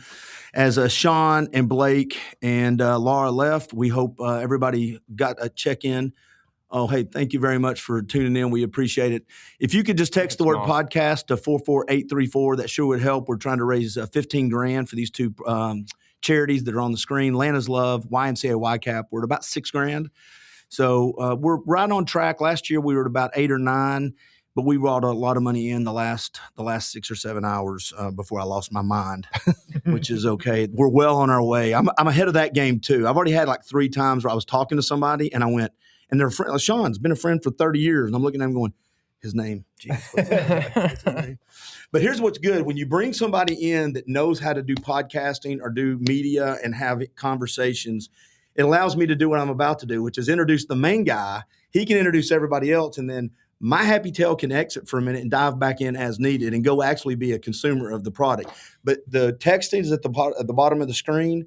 Greg Payne, how you doing, buddy? Doing really good. The host of the Payne-Cast. Payne-Cast. You said it's very creative. Very creative name. Yeah, we worked real hard. We had marketing experts look at it, and they came up with Payne-Cast. No, wait a minute. I'm a marketing consultant, so I'm hoping we charged you a lot of money for that too. Yeah, well, they came back scratching their heads. Look, we've put a lot of effort into this. 600, what's the topic? What we do is we talk a lot of local sports, and tonight we're going to talk some of that too. But we've got, of course, this is my son Tyler Payne, yep. And then there's Trey Tucker Payne. His name's not really Trey Tucker Payne, but Trey is one of my very best friends in the entire world. He's been a great mentor to Tyler. He just wrote a book it's for 20-year-olds, and it's 20-year-old men. And I've read it. It's a lot of man stuff in it, but it's really a how-to guide for ushering guys into manhood. And I think we need that very much in society right now. And so brought Trey on to talk a little bit about his book, and he's been on tour. He's been on TV. We didn't put any makeup on him this time. Oh, I'm feeling naked. That's what we'll do. Thankfully, you're not. But anyway, we're going to talk a little bit about local sports, but mostly we're going to talk about. I'm going to go out here and listen. And Sounds I might good. dive back in if I hear a level issue, or I might if I got a question, I might stick my head in. But if not, I'll hear you if you need me. This is fantastic, man. Thank you guys very much. Of course. Thanks, Clint. Appreciate the opportunity. Listen. Are y'all hot in here? Or is it you leave the door closed or leave it cracked? Open is probably good. Yeah. So anyway, guys, thanks for tuning in. We are very honored to be a part of this. This is something that's we didn't get an opportunity to do last year, and so we're excited to be here. It is all about the charity, and I mean, can you guys imagine the undertaking it takes to do a 24-hour podcast? I mean, we got to do an hour, and these guys. Hour's not that bad. I mean, he told me he got here at 4:30 this morning, and I was like, I don't envy your situation. No, but still energized. Yeah, he's still going. Yeah. And so I saw that Optimize You was in, and Sean was in just before us, and so those are good folks over there. So what I thought we'd do tonight, guys, is first of all, since we've got Trey, thanks for coming. I appreciate it, but all this is great, but there were brown M&Ms in the M&M bowl, and I was told those were going to be removed. Yeah, so we're going to trash this whole place. That is a Van Halen reference from back in the day. Tyler, you probably don't know that this. went right over my head. So Van Halen, and I thought it was like a Seinfeld reference or something. I happen to be a Van Halen connoisseur. Yeah, my all-time favorite band from growing up. Yes, and if you're a David Lee Roth Van Halen fan, you got to read the book Van Halen Rising, because it's tremendous. But the reason he said that is Van Halen used to have a clause in their contract, and their contract was about that thick, and they would have a clause in the contract buried in the middle that said, if there are any brown M&Ms, we want a big jar of M&Ms in the dressing room, and if there's a brown one in there, we're going to trash the whole thing. We're going to trash the locker room. We're not going to go on whatever. But it wasn't for that. They weren't being prima donnas or anything. They just wanted somebody to read it. They wanted to make sure that contract was read, because their pyrotechnics and their show was such that was very heavy and a lot of stuff. They wanted to make sure people were safe. Yeah. And they buried that in that contract. And when I first heard it was when they came to Chattanooga in 82, I think. I was a freshman. I heard about that, and I'm like, what kind of deal is that? But then when you learn why, it makes a lot of sense. Sounds like Matt Damon and Ben Affleck took took that out of their playbook because they used that for Good Will Hunting. Yeah. They wrote a scene in there that just made absolutely no sense. But now, it makes sense. Well, I mean, and Trey is kind of a big star. He is a big star. Right. Minor celebrity. Causes a minor stir. We hope we got a minor stir here tonight from watching this. But anyway, Trey, I introduced you as basically one of my all-time best friends. Of course, that's true. But you're an author. All of a sudden. And you've been on our show, the podcast, the Payne-Cast. You've been on our podcast talking about it. But we're going to go back. The book's been released now. Yeah, it's old news. It's a month old. It's a month old. You've had your 15 minutes of fame. I don't even know why I've got you on here right now. But let's talk about that, because when we had you on before, it was about how the process of writing the book. And of course, you and I, we travel the globe together. And so I got to see a lot of that and see you fret over about worrying about it and how hard you worked on it. But what I would like to know first is, what made you decide to write a book like that? Well, first of all, thanks for letting me talk about it, because nobody wants to talk about it. I keep lean on your friends. Exactly. Yeah. I keep trying to make my family talk about it with me, and they won't either. No. Wow. Exactly.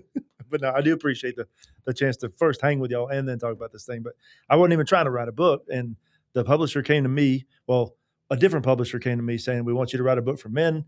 Wrote a proposal, sent it to them. I thought, well, this is in the bag. I wasn't even trying to write one, but they asked for one, so here it is, and they'll say yes. They said no. They asked you, and then they said no. Exactly. What is this? It's plain head Thanks, games. but no thanks. I mean, that sounds like some sort of elaborate practical joke. Right. It felt like it. It's like something I would do. I just don't have those connections. Right. Although you would go to that effort. 100%. Ask Steve Hurd. He'll tell you. I'll do it. Right. So they said no, and I thought, oh, well, now what? And thankfully, the agent that I work with had a good idea of retooling it and trying to take it different places. And so we retooled it. Took a couple months to redo it, but he started shopping around to other ones. And HarperCollins was the one that said yes to it. And they've been awesome. Like most people that write books, if you ask them, the publisher, it gives them no help. Like they publish it. They literally print it. And then if they can get into the bookstores, they will. But a lot of times they can't even get into the bookstores. So they basically are just a printer. But HarperCollins, from the very start, the reason we went with them is because they said, hey, we will not only help you write this thing, but we'll help you actually promote it. And so I took them at their word, and they lived up to their word. They put advertising behind it. They hired a public relations firm to get me on different podcasts and whatnot. And they have been and remain just an awesome group to work with, just highly, highly full of integrity, and they really want to turn out quality work. So I'm thankful for them. It's like they've done it before. Almost. Yeah. If they do it another 100 years, they might get it right. That's what I was getting ready to say. That's not some brand new startup publishing company that's just taking a flyer on some dude down in Chattanooga who's writing a book. That's an established publisher.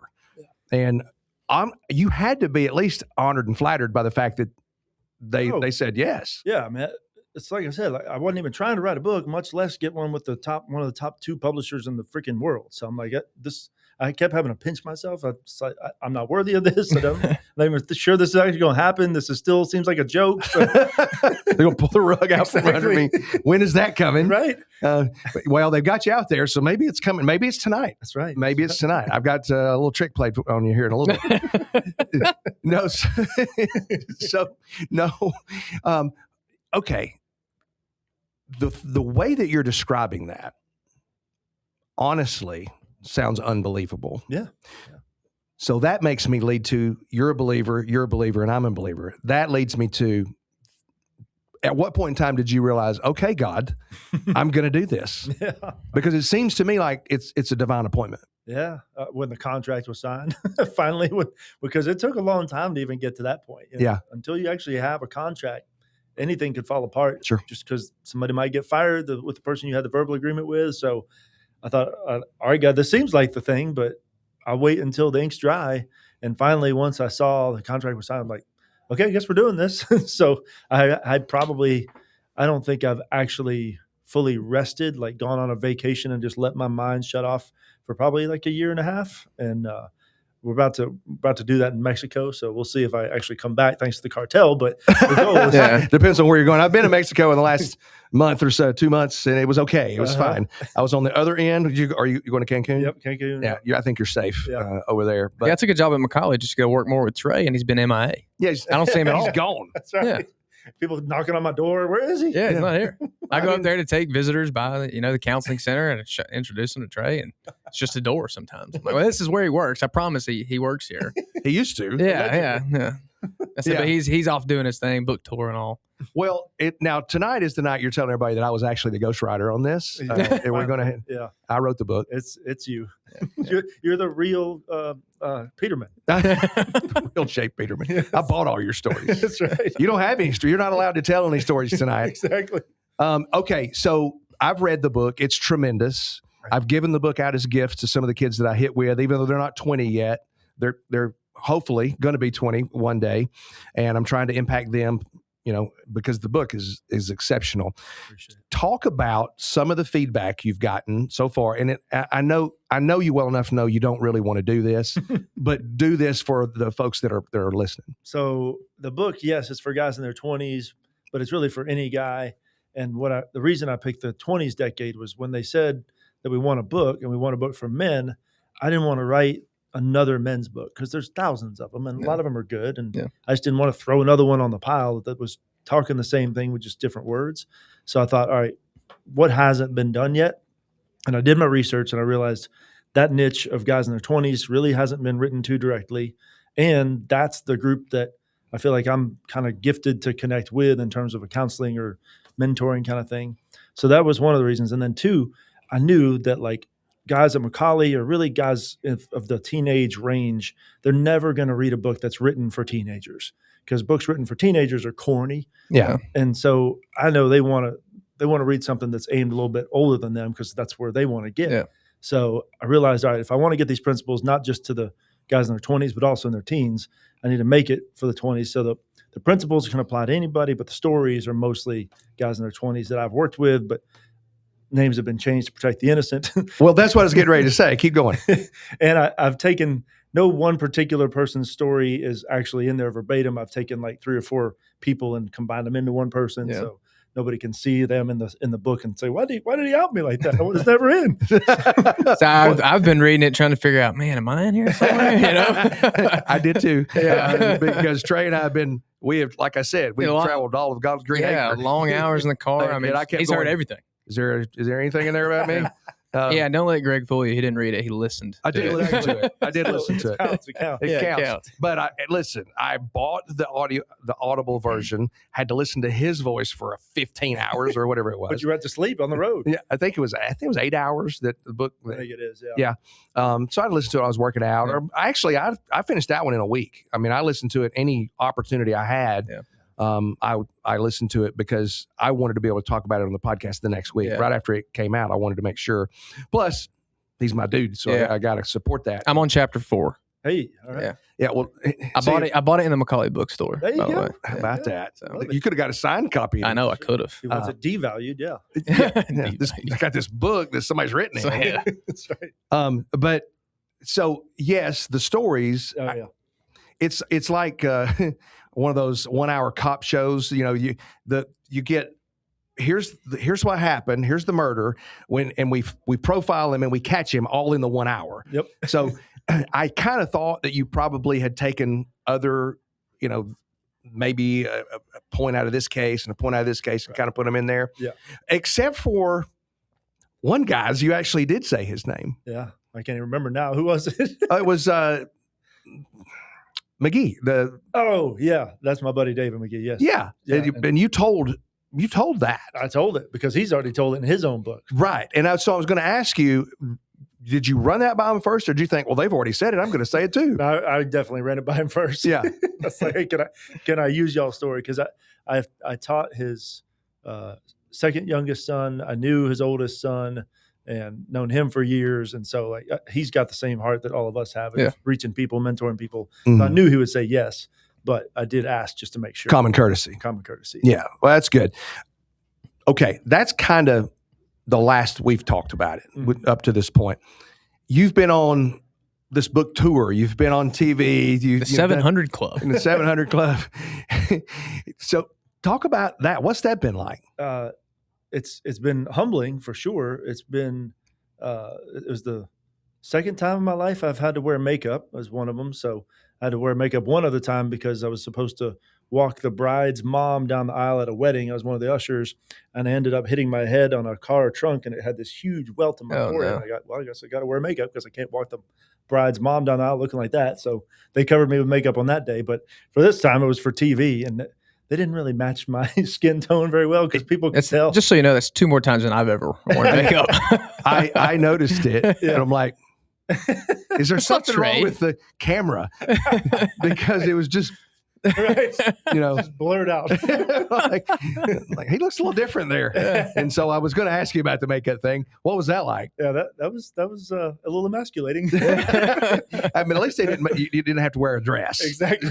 So or even a wig, right? So I mean, the interviews have all been fun.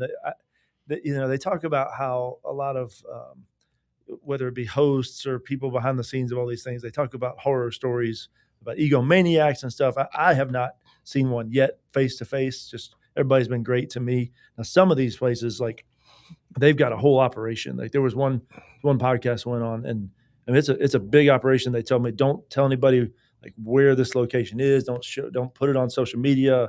And I go to the green room, which is, where you kind of get ready. Yeah. Is it literally green, or they just call it that? I thought it would be, but it's not. It's not. See, I don't like green that. in there. I don't like that. Liars. Exactly. Yeah.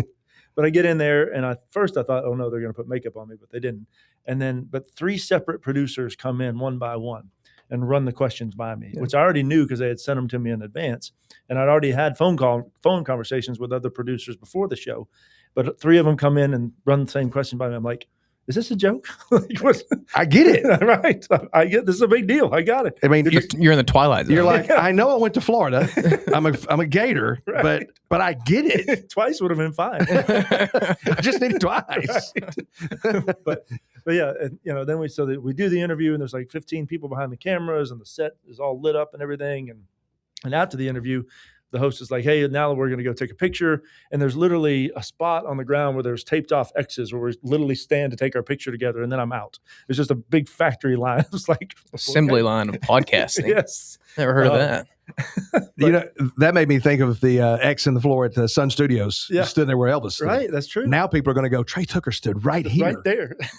That's what's coming. Exactly. But no, and then most of the time they're taped interviews. So I know, if I mess up, if I really mess up, we can probably redo this. Yeah. And thankfully, I haven't messed up that badly where we have to redo it. But the 700 Club I did, that was live. And at first, I didn't even know like the 700 Club was still around, frankly. Yeah. But it was live, and it was going to be 10-minute segment. So I mean, that's a lot of minutes for me to mess up. So I was nervous. I don't normally get nervous for the interviews anymore, but I've only done 2 live ones, and that was the second one. And I remember like sitting there in the chair with the host, and he was great. He put me at ease. But as soon as those lights came up and he starts talking right to the camera, I'm like, I can't screw up. Yeah. This is it, right? Yeah. So I didn't know what to do with my hand. I think I would have purposefully messed up just to make myself a little bit more comfortable. Right. Hey, I've already gotten it out of the way. Right. It's not a big deal. Drop an F-bomb or something. I probably would have done that. No, that is a good psychological hack, though, if you're trying to get somebody to talk, is to say something wrong. Yeah. They'll correct you. Humans have this need to correct you, even if they're not talking to you. You can say something wrong, and they'll correct you, and that opens up conversation. Yeah. Did you know that? I did not know this. Yeah. No, I didn't know this. Of course you did. It's good. You're a therapist. Yeah. Licensed therapist. Licensed therapist. Yeah. But I didn't answer one of your questions earlier. You talked about the impact. I love the stories of impact. And these are the ones I thank God for, because I know it's him working through the words in the book, because it's godly principles, but I don't pepper people with a bunch of Bible verses, because I wrote it to people that are not believers. Mm-hmm. I didn't want to wear people out that didn't want that. But the principles are all coming from Scripture. So whoever gets transformed by this stuff, it's because of his principles.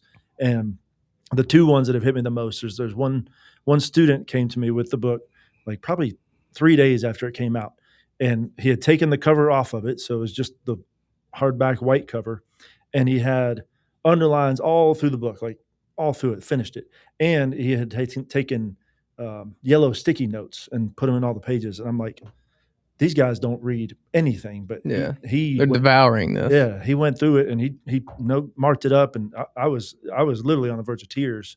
So that was one moment that it felt I felt the impact, and then my buddy Cody, who both Cody Pritchett, he texted me just last night and said that he had given the book to one of the guys he mentors who's in high school, and then that student had given it to his mom because the student liked it.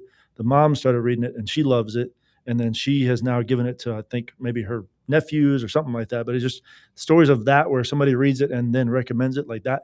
I'll take that over any podcast appearance or anything like that. Besides this one. But, but yes. Of course. We see the impact of something that you did. Very rarely in life, honestly, do we get to see the returns of something that we've put in. Especially in the Christian walk, that's not your job really. Your job is just to throw seed and try to do the best you can, and then someone else gets the job of harvesting or whatever. But that's just our job. But I love that you've put it out there and that you've gotten to see some of the impact. You're obviously never going to get to see all of it this side of heaven. I would love for one day for you and me to be watching the ball game in heaven, and somebody come down and sit next to us and go, I'm here because I read your book. Oh man. I mean, that would be great. Yeah. So anyway, I just wanted you to come on. First of all, again, we just like to hang out with you, but I wanted to give more plug on that. So tell everybody about the book. Where can they find it? What's the name of it? And the name is Tough Enough, and you can find it wherever books are sold. So Amazon, Barnes & Noble. I've gone into some Barnes & Noble stores, and they've got it in there. So it's like trying to find a needle in a haystack. The Macaulay bookstore. The Macaulay bookstore. Whatever state you're in, you can drive to the Macaulay bookstore. Yeah. Well, I mean, that's got to feel surreal walking into Barnes & Noble and there's your book. Yeah. Did you expect them, like, was there music playing when you walked in? I thought angels would start singing. Yeah. I thought there was a statue there last week. They take it down. I guess they sold it already. Sold it. That's right. Well, listen, we don't want to do the whole Trey Tucker hour. Why not? I mean, we should. Of course we should. But I did bring some notes here, some other things that we'll end up talking about. Tyler? I'll read my review. Trey asked me to actually type something up. Yeah, I haven't. On Amazon, I reviewed like I reviewed the Audible. I haven't reviewed the other yet. So go ahead and. Yeah, I was just going to read what I wrote about it, and hopefully it'll kind of sum it up a little bit. The title of the review was "Beacon of Clarity About Manhood and Masculinity." I said, as a man who's getting ready to exit their 20s, I wish I would have had this book a little bit earlier on in life. Now, that doesn't mean it's not for men outside of their 20s. There are tons of tips on how to navigate life as a man in this world and what manhood should look like. In a world where there's widespread confusion about manhood and masculinity, this book is a beacon of clarity on what it means to be a man in the modern world with social media, peer pressure, and so much more. I highly recommend this book to anybody looking to make a positive change in their lives and become the father, husband, brother, and friend that they've always wanted to be. Whew, wow. Man. That was not ChatGPT. I was getting ready to say ChatGPT. Did a really good job. That was all me. I appreciate that, brother. Yeah, of course. You're welcome. It's all true. Yeah. I mean, it's all true. Listen, guys, especially if you are someone in your 20s, a man in your 20s, or you have a man in your 20s in your life, in your orbit, get this book. Get the book. It's that good. Yeah. It's that impactful. And I mean, we all have books and things that we've read or seen that have changed our lives. And I've told you many times before, Fathered by God, it was just a pivot point for me in life. And I think yours is going to be one of those. People are going to say that about it. So appreciate that. Thank you.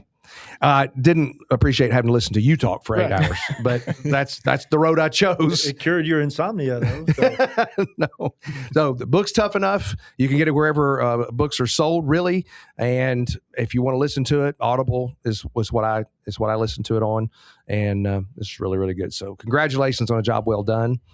And I'm not going to ask you for the stats on it because when I asked him about it, he said, I don't really want to know. So I don't even know if he's reviewed it. It's like a hitter kept keeping his batting average in his head. Yeah. Can't do that. Yeah, can't do it. That's right. Well, listen, this is sports. The Payne-Cast, we do a lot of sports stuff.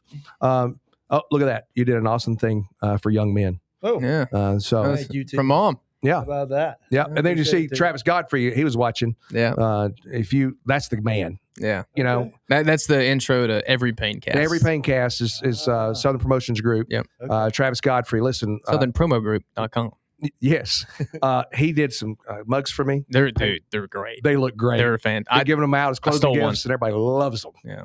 So, yeah, it's good stuff. I got to get you one. Yes. You drink coffee? I don't, but I have the mugs for, support. Decoration. Support. Yeah. Exactly. Yeah. But anyway, what we normally do on the Payne-Cast is we'll talk about local sports, or we'll talk about things in sports that interest us. We really don't have much of a wide view of the world. We kind of stay in the sports arena. We will occasionally talk some politics. Not going to do that tonight, y'all. No. But anyway. We'd be here for a minute. That's right. Well, people would tune out. Yeah, they'd tune out. But anyway, the March Madness is going on right now. I'm not much of a basketball fan, but I do enjoy March Madness. I liked it better before the NIL and transfer portal because it was more Cinderella stuff, and now it's not. It's more corporate. Yeah. But what are your thoughts? I think my favorite game so far was, I think it was Nebraska versus Vanderbilt. I feel like that game just kept going back and forth, back and forth, back and forth. And I thought Vandy was going to win it. And then Nebraska won it right there at the end. Yeah. I'm glad Vandy didn't win. Yeah. And then Kentucky versus Santa Clara was a really good game. I thought I was on the plane with my wife, Lauren Payne. Shout out, by the way. Make sure I get that out of the way. And then there was another guy sitting on the end, on the aisle. We're all three watching the game. Santa Clara hits the three. And we all, I grab her and she grabs me. And then Kentucky gets the ball because we all think Santa Clara is going to win. Sure. And then bang, that guy hits it. And we lost our minds in that row. And you could tell everyone that was like within our sphere of being able to hear us turn around, thought something was wrong. What happened? And we're like, no, just the game. It's nuts.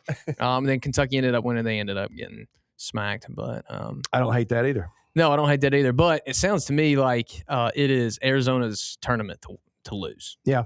Just from I don't watch basketball a whole lot, but I do, like you, like to watch it in March.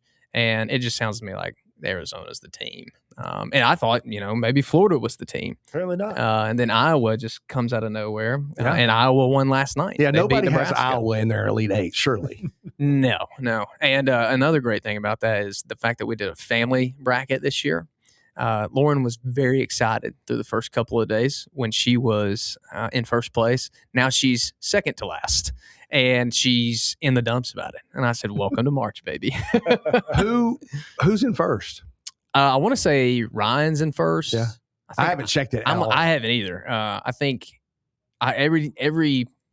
she makes sure that I know where everyone is, on a daily basis, 2 or 3 times a day. And I think I'm right above her. And I didn't pick any upsets. I picked Georgia to beat St. Louis, and I think St. Louis beat them by 40. I did pick St. Louis to win that game. They're a senior-laden team. I didn't know that. But I had read it on VolQuest because people were talking about that coach being the next step up, for step up. He's won everywhere he's been, kind of like a Signetti kind of thing. And so I picked them to win because, number one, I'm not picking Georgia to win anything ever. And two, okay, I'll go with what people say that watched because it's not me. So there was that. Who'd you pick to win? I picked Duke, which means I have to cheer for the Yankees this year. So. Well, I picked Michigan. Yeah. And I don't know why, but I've got a Michigan State final. Oh. I don't know why. They play. Those are usually the ones that win. I think Michigan State plays UConn tonight. That'll be. Yeah. Well, the Tennessee Iowa State game will be 10 o'clock. I'll be in bed. Yeah, 10 o'clock. I'll be asleep too. But from as physical as those two teams are, it might as well be, on pay-per-view. It might be a UFC fight. Well, I think Tennessee's only chance in that one is to drag them down in the mud and just have a fight in the phone booth. But that's where Iowa State wants it to be, so it's almost, you don't want to do that, Well, I don't think Tennessee can play any other way. No, I don't think, no. And especially with Rick Barnes, they've always been a defensive-led team when he's there, and offense has always been their, kind of their kryptonite when it comes to March. And then shooter. And then you got Connect. Mm-hmm. And you really thought that would work. And then, the devil himself, Zach Edey, came through in Purdue. And he, if you touch him, it's a foul. And I thought that was probably the best chance Tennessee had to ever get to a Final Four. Yeah, I agree. And you know what that means? That means that Tennessee will make it this year. And it'll make no sense. Yeah. But you're not going to see it because you're going to go to bed. No, I'll be asleep. This will be the Elite Eight. Yeah. I'm going to bed. I'm not watching the game. Yeah. I can tell you that for a fact. I can tell you this. I go to bed before he does. He does. Would you watch it if it were football or baseball? Not after 10. No, not after 10. No. Oh, okay. I got to go to bed. Yeah. I got to get my 8. All right. I mean, I'm sorry. Yeah. Nowadays, like when I was growing up, because I'm older than either of y'all, obviously, but you would have had to stay up. Yeah. But now I just record it and watch it later. I'll just and I don't want the high cortisol levels and all the stuff that comes with not sleeping. Yeah, ruins my day. And listen, my wife can attest to this. I take magnesium right before I go to bed. Mm-hmm. Within 15 minutes, I'm out. Yeah. And I've never needed help going to sleep, but taking that magnesium makes it worse because it's like, I mean, I can feel it in the back of my eyeballs when it hits me. Like I know I'm gone. I've never heard somebody that had that much of an effect. Dude, impressive. I mean, you sure there's not like pot in that? I hope there's not. I'm not a fan of that stuff. But no, I mean, I lay down and like Lauren knows to not mess with me after I've taken that magnesium because within 10 to 15 minutes it's over. Like I'm asleep. Well, so that's all we know about March Madness. Yeah. That's it. We've done all we can do. So it's time to talk about some local baseball because we do know that a little bit. I coached it for a long time. Tyler played. Trey coached it for a little bit. Yeah. Played.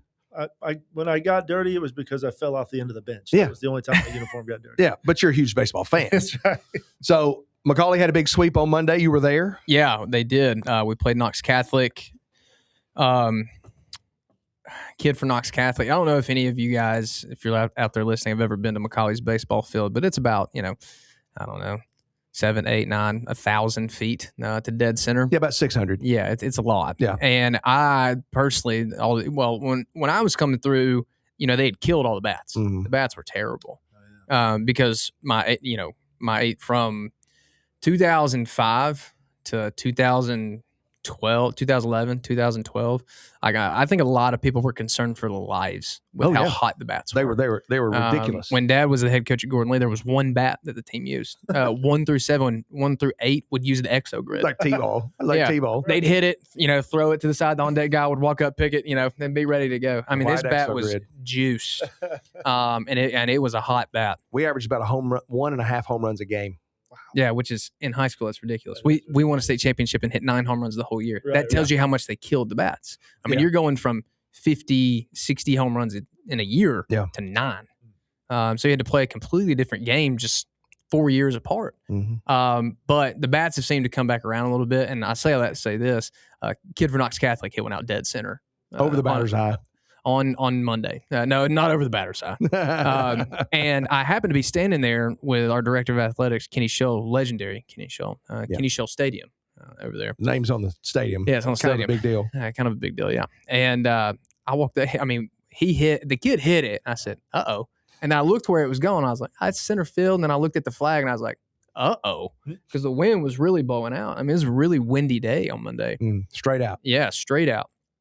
And it went over the fence, and about 10, 15 minutes later, I went over to him, we're kind of in between innings. I was like, how many home runs have you ever seen hit out dead center here? He goes, twice.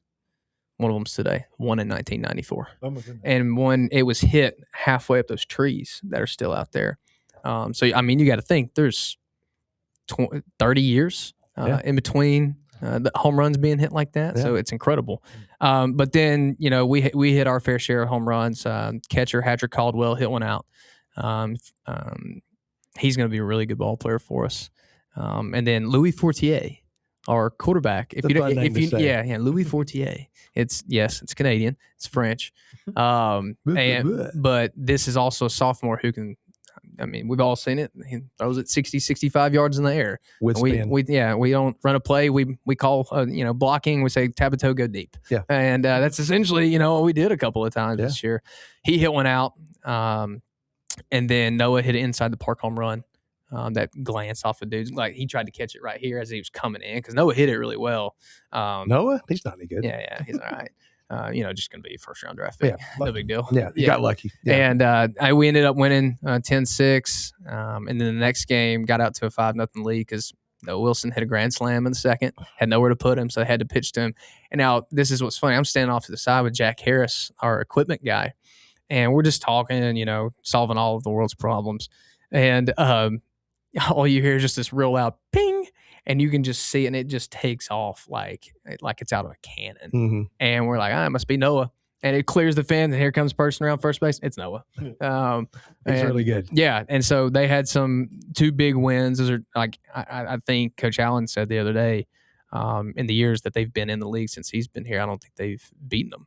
Wow. I don't think they've taken a series from them. Yeah, or that's something good. like that. And it's different this year because it's only 2 games. Yeah. So that's a big deal. Mm-hmm. You know, and then they'll play Webb at the end of the year in Knoxville, and then obviously they'll play Baylor April 13th and 14th. Yeah. 13th will be at home, 14th is on the road. So let's talk about Baylor for a minute. They're over in Cary, North Carolina. They won their first game 4-3. And they've won 2 games. Oh, okay. So I guess they won the Wells second pitched probably for the first one, and then Henry pitched and won. yesterday. Mm-hmm. Who'd they play yesterday? Trinity. Oh, the number 1 team in Kentucky. Yep. Yeah. I did So see they beat that. Aquinas. Facebook. He's listen, back on. I got every time he thinks he's out. Well, here's what happened. Let me explain. I work in the admissions office at Macaulay, and so it's kind of important that I have somewhat of a social media presence. I don't hardly ever get on it, but I definitely need to make sure that I like the only thing I shared Trey's book the other day on Instagram. Yeah, I'm sure that got him thousands of book purchases. But then I just Mercy Keeley, our director of tuition assistance, she was talking about how I probably need to be on there to share stuff, just so if families look me up and they can see the Macaulay stuff, and so that's fine. The only one I use is Twitter. That's for your news. X, and that's for news. Yeah, and half the time I really wish the world would go back to no social media. We're not meant to know this much stuff I don't about each other. Well, you see me just move my phone right there. It's because it's buzzing. It's buzzing because where I work is for the last 7 years, I've worked at Summit Funding, and now I work for Cross Country Mortgage, not because I made a decision to leave, but because Summit has merged with Cross Country Mortgage, and I'm connected to, I don't know who all I'm connected to, but it feels like every loan officer in Cross Country Mortgage on Teams. Yeah. And so, and I'm not tech savvy enough to go, how do I turn that off? We'll figure it out. Yeah. Because it's driving me insane. Yeah. We'll I never was in the corporate world, but I have heard a lot of people that hate the Teams. I hate Teams. Yeah. Most of the stuff it doesn't have anything to do with me. I hope they're not a sponsor. They're not. But anyway, Baylor that's a big deal where they are over there. And of course, that's a national invite. Yeah. You have to get invited to that tournament, Kerry. And the 2 arms they got out front there, with Wells going to Pittsburgh and Henry going to Kennesaw State. Yeah. So 2 pretty good arms and lefties. Yeah. How many times did you have a lefty when you were coaching? For the entire time I pitched at Gordon Lee, not one. And then when I got to Macaulay, I had a couple. Yeah. Palmer, Carson McCoon. And those 2 guys were legit. Yeah. I played college baseball. Yeah. And so, but Baylor, they're obviously very solid. Yeah. And it's great for them. And they're making a good statement over there. I do not know how they did today. So I'm coming over here without that information. Yeah. But regardless, it's still a good showing for them over there in a big time tournament. Yeah. I had the opportunity to go out to my alma mater yesterday, Lakeview Fort Oglethorpe High School, and see them play Sonoraville. And the reason I went was because I do give lessons to 3 Sonoraville kids. Been hitting with them for about a year. And so obviously when the season starts, they don't get to come up as much. That's kind of a drive for them. You got to spend some time. But the catcher, Hudson Kinnaman, who he's already committed and signed to a D2 school up in West Virginia. I spoke to Chip Henderson, by the way. He asked about you. Yeah. And talked to him before the game. Chip and I played together at Shorter and then coached with him at Calhoun. And but Huddy came by, shook his hand. First time up, not very good at bat. It happens. He just wasn't ready to hit. Yeah. And then he swings it one way up here. Whatever. Next time up, check swing. So I'm like, maybe I'm putting a little pressure on him because I'm here. Yeah. Not the third time up. Mm-hmm. The third time up, he hit one over on Coach Liner's field. Wow. I mean, he just mashed it. Yeah. And then I've hit with Sam, left-handed hitter. He hit a bullet to the shortstop who made a good catch. And then Carden is the other one. He's starting at second base. He grounded out, got him rolled over on one, and then he bunted. And so, I got to see him play, and that's a big deal to go see him. They'll play Ringgold in a couple weeks, and I'll go watch them again. Speaking of the Ringgold Tigers, walk-off squeeze last night. Haddock put it on his Facebook. Fantastic. Great call. Great execution. I think it was Franklin Stifle. Could be saying that right. I didn't even know who it was, but I just know that, wow. Yeah. I love in that. the 10th. So mind you, like that game, high school baseball games are only 7 innings. Mm-hmm. So I mean, that game is a pretty lengthy game. Yeah, something's got to give. And to end it on a suicide squeeze like that, I just perfectly executed. I just like having the cojones to do that, to call that, and it says a lot about the kid in the box. How much you trust him to get get that down. Yeah, because it was a suicide. Yeah. It was not a safety. No. I watched, I think Haddon was on third base, Haddon Freeze, and I watched him come down the line, and I'm like, oh no, that was like, he was straight. He was dead in there. I mean, he was, if he didn't get that down, like, perfect Haddon was out. Yeah. It was perfect. So as I was watching Sonoraville, their pitcher has signed at Kennesaw State. Mm-hmm. So I text Ryan about him. I'm like, I like this guy. Yeah. Through 5 innings, he had thrown 39 pitches. Maybe take a pitch. They were all strikes. All strikes. Okay. And he was just whap, whap. Now, I don't know how hard he's throwing. He was easily over 90. I don't know. There were about 5 or 6 Major League scouts there last night, too. Yeah. That dude's loose. His sister. I was getting ready to ask how loose he was. Yeah, he's loose. Yeah. He's an athlete. His sister pitches at UTC. Okay. So she was there. And so it was cool to get to see that arm. Yeah. Because I'd heard about him. But that arm looked really good. There's an arm in Nashville right now. It's either at Lipscomb Academy or CPA, and it's a lefty. And he was 94 to 96 the other night. Hugh Fisher? Is his name Hugh Fisher? No, and he touched 98. Jeez. And I was like, you'd have a hammy that day, wouldn't you? Yeah. I'm gonna stay on top of the plate and just be like, hit me, please. Maybe not with 98. I mean, Hugh Fisher was probably like 87, 88 as a freshman. Yeah. I was still on top of the play. Like, he hit me 3 times in the state championship game. Yeah, sure the first time he did it to like, it was as a warning, like, hey, get off the plate. That's the wrong guy to do it to. Yeah, I got closer. We'll get closer. Yeah, because the later the game goes, the chalk disappears because you can just mess with it and stuff like that. And second time I got closer, he hit me again. I was like, buddy, I'm gonna be on top of the plate by the time go straddle this is over. Straddle it this time. I got on top of the plate. He hit me again, and it was almost like his coach was like, "Hey, chill out. Stop doing that." Well, the thing about it, Tyler walking or getting hit, now that's a triple because he's going to steal second, steal third. Right. Well, he held us to 1 run for a while.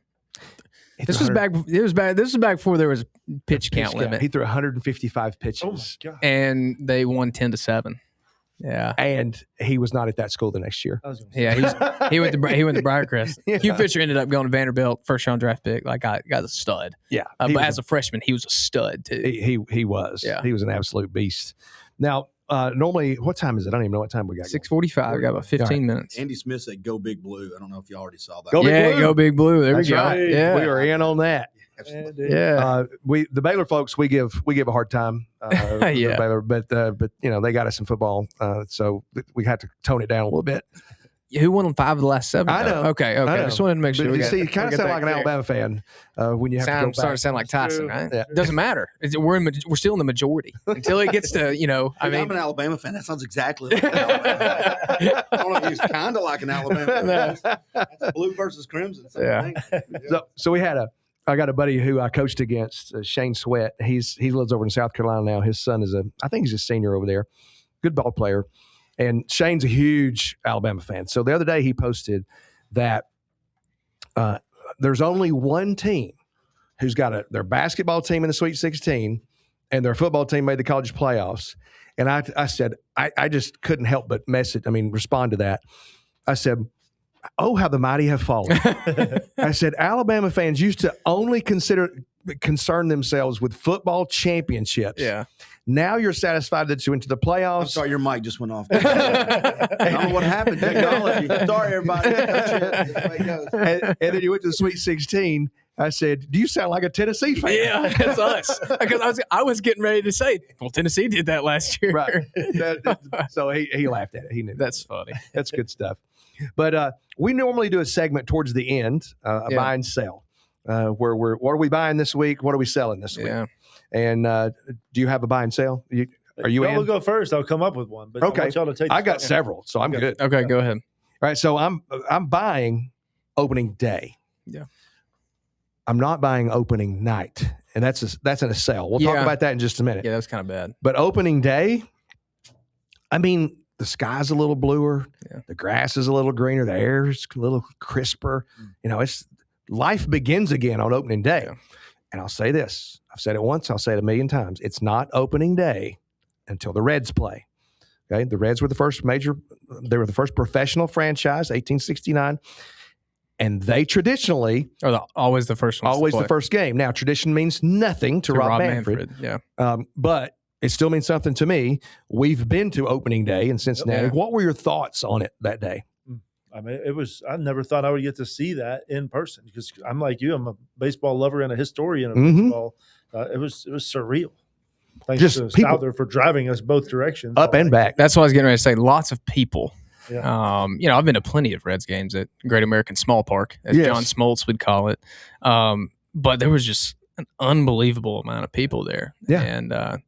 And I only need to go once. I don't need to go back. Yeah, that's why I told a lady today at Breadbasket. She's like, "I'm surprised you didn't go." I'm like, "I've been." Yeah, no, I've seen it once. I don't need to do that again. I mean, it was great. Yeah, but let's be honest. Your opening day in Cincinnati in March. There might be some weather. It might be cold. Yeah, it could be cold. So, but we picked a pretty good day. I think it was like 55 when we went, so it wasn't so bad. Yeah. So I'm definitely buying that, and then I'm going to be. I don't think this is controversial, but it might be a little controversial. I'm buying the IOC for banning men in women's sports. It seems like common sense to me, but they've outlawed that, and so you can't do that. It's a good move. It's just, to me, that's a good move. Yeah.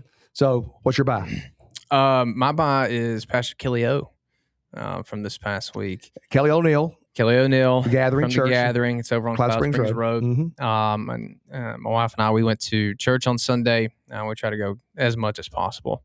Dad was not there. He had a Major League Baseball draft he had to attend in person. Fantasy baseball draft. Yeah, fantasy baseball draft. Yeah. Sorry.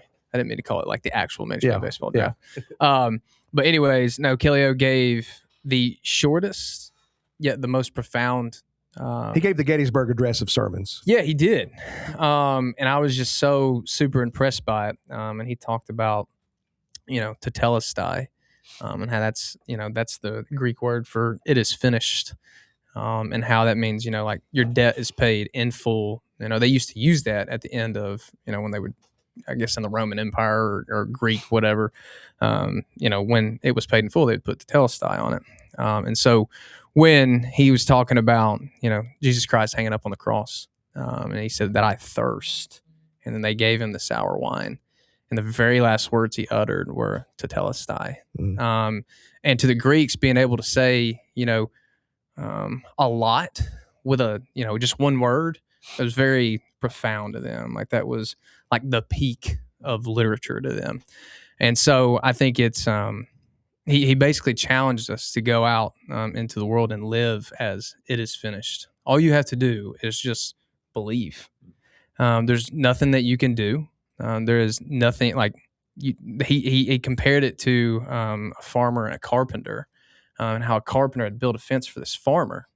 And basically, I'm probably going to mess this story up. But you started it now. You got to keep going. Yeah, he was trying to get the carpenter to like be more inquisitive about Christ and stuff like that. He's like, but you don't know what I've done.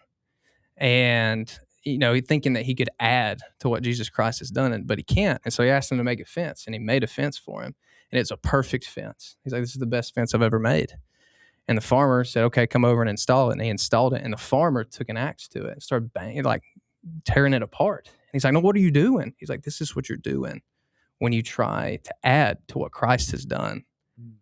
You're ruining something that's already perfect. Yeah, you got nothing. You can't do anything. And so basically Kelly just challenging us to just believe. And then that was it. He said, this sermon is finished. It is finished. Go about the rest of your Sunday as it is finished. It's like 14 minutes, 12 minutes. Sermon. Yeah. And just the freedom that I felt from that, just like surrender. I mean, I know there's plenty of people out there that probably deal with, anxiety or worry or fear or anything like that. And just listening to that and hearing that was powerful. It was just like, man, like I'm trying to do too much on my own. Yeah. Like there's nothing I can do that could ever amount to what he's done for us. Right. So I'm just going to go out and live like it is finished. Yeah. Like we're called to be his, and that's it. Like there's the seed. Yeah, and there is nothing else that you can do as a human it's mercy. You can't earn it. It's grace. Yeah, you can't earn it. There is no way to earn it at all. And I've just I'm in a time in my life where I'm very much like diving into the Bible, and I was just sharing with Trey before we got on. I'm reading it chronologically, and I'm in the middle of Job right now, which not much fan. That's not that one's rough. Book. That's one. It's a rough one, but it's good for faithfulness and stuff like that. Remaining faithful to Christ and remaining loyal, even when it sucks. Embrace the suck, as the Navy SEALs say. But that's a long-winded answer for that being my buy. Well, I talked to Darrell this week. We had breakfast together, and he said, I've never gotten a complaint for a short sermon. Yeah. So, that's right. Do you want to play now? I can't top that. We're not going to play again. So now we're going to sell. Okay, we'll go to sell. All right, sell. I'm selling opening night. That was an exhibition. That didn't feel like an actual ball game. No. They did too much. And then why is Bert Kreischer on it? I mean, he's hilarious. I love him, but they just did too much. Yeah. The game is enough. Yeah. And this is the first game of the year, and it's the Yankees, and you've got all these folks in there, and you're doing too much. I'm selling that. I'm selling the in-game interviews. You know how I feel about the in-game interviews. Yeah, and they entered Jazz Chisholm, which is probably the worst one to interview out there. But I enjoyed him because when the guy got hit, when the guy got hit, he's like, "Oh well, he better be glad he got some." He jumped up like that because he got hit in the rib. Yeah. But they were interviewing Tony V, and we love Tony V. Yeah. They were interviewing Tony V, and the very first ever ABS happened, the Challenge of the Ball and Strike. We missed it. They didn't even show it.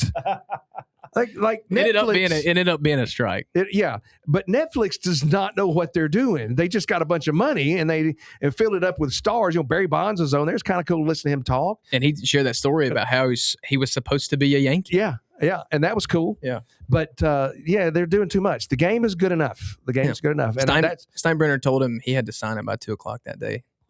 And Barry Bonds was like, "No, I'm good." He went back to the Giants. Hung up on him. Wow. Yeah. I mean, don't do that. Yeah. I mean, I understand you're George Steinbrenner, but he's Barry Bonds. Yeah. So anyway, and then the girl that was at L. Duncan, she hosted the panel there that had, there was Barry Bonds, Rizzo, and Rizzo. Yeah. Let's let those guys talk. Yeah. And she was talking about home base. Oh, Lord. That's home plate. Yeah. She said home base? Yeah. She said home base. We're playing tag. I like it when Lauren Shahadi's on there. She was great. She knows she's been doing it for a long time. Yeah, she was great. But yeah, I'm selling. They missed the first ever ABS, which I'm not opposed to the ABS. No, you only get to use it twice a game. Well, you can use it more than that, but you have to win the challenge. Yeah, it's not. The umpires are actually fans of it. It's just a step towards eliminating it. They're just going to give a little, then a little, and a little. Yeah, that's what they're going to do. Yeah, but it is what it is. Braves are opening up in just a few minutes. Yeah.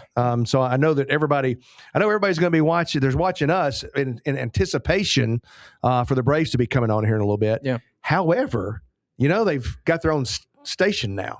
Yeah, I did see that. And I'm not sure if everybody knows how to find the Braves. I don't. But you have YouTube TV. They never had the Braves to begin with. I'm used to it now. But for me, I have EPB, and I was fired up because I would watch the Reds and the Braves all the time because EPB has the Reds. If they have the Reds, I'm not aware of it, number one, but they do have the Braves. So I can at least be covered with that. And then I'm buying something that I get to break this news to you right here on live camera. Okay. I will be going to the Lookouts' first game. Nice. Yeah. I thought you weren't going to get to go. That's right. Yeah. But our company got sold and that event got kind of canceled. Nice. So now I'm going. Well, there's your reminder that I'm going to the Masters. Yeah. I was waiting on that reference to be dropped somewhere in here. Yeah. Not only are you going to the Masters, you're going to not the practice rounds. The second round. Yeah. And kind of a big deal.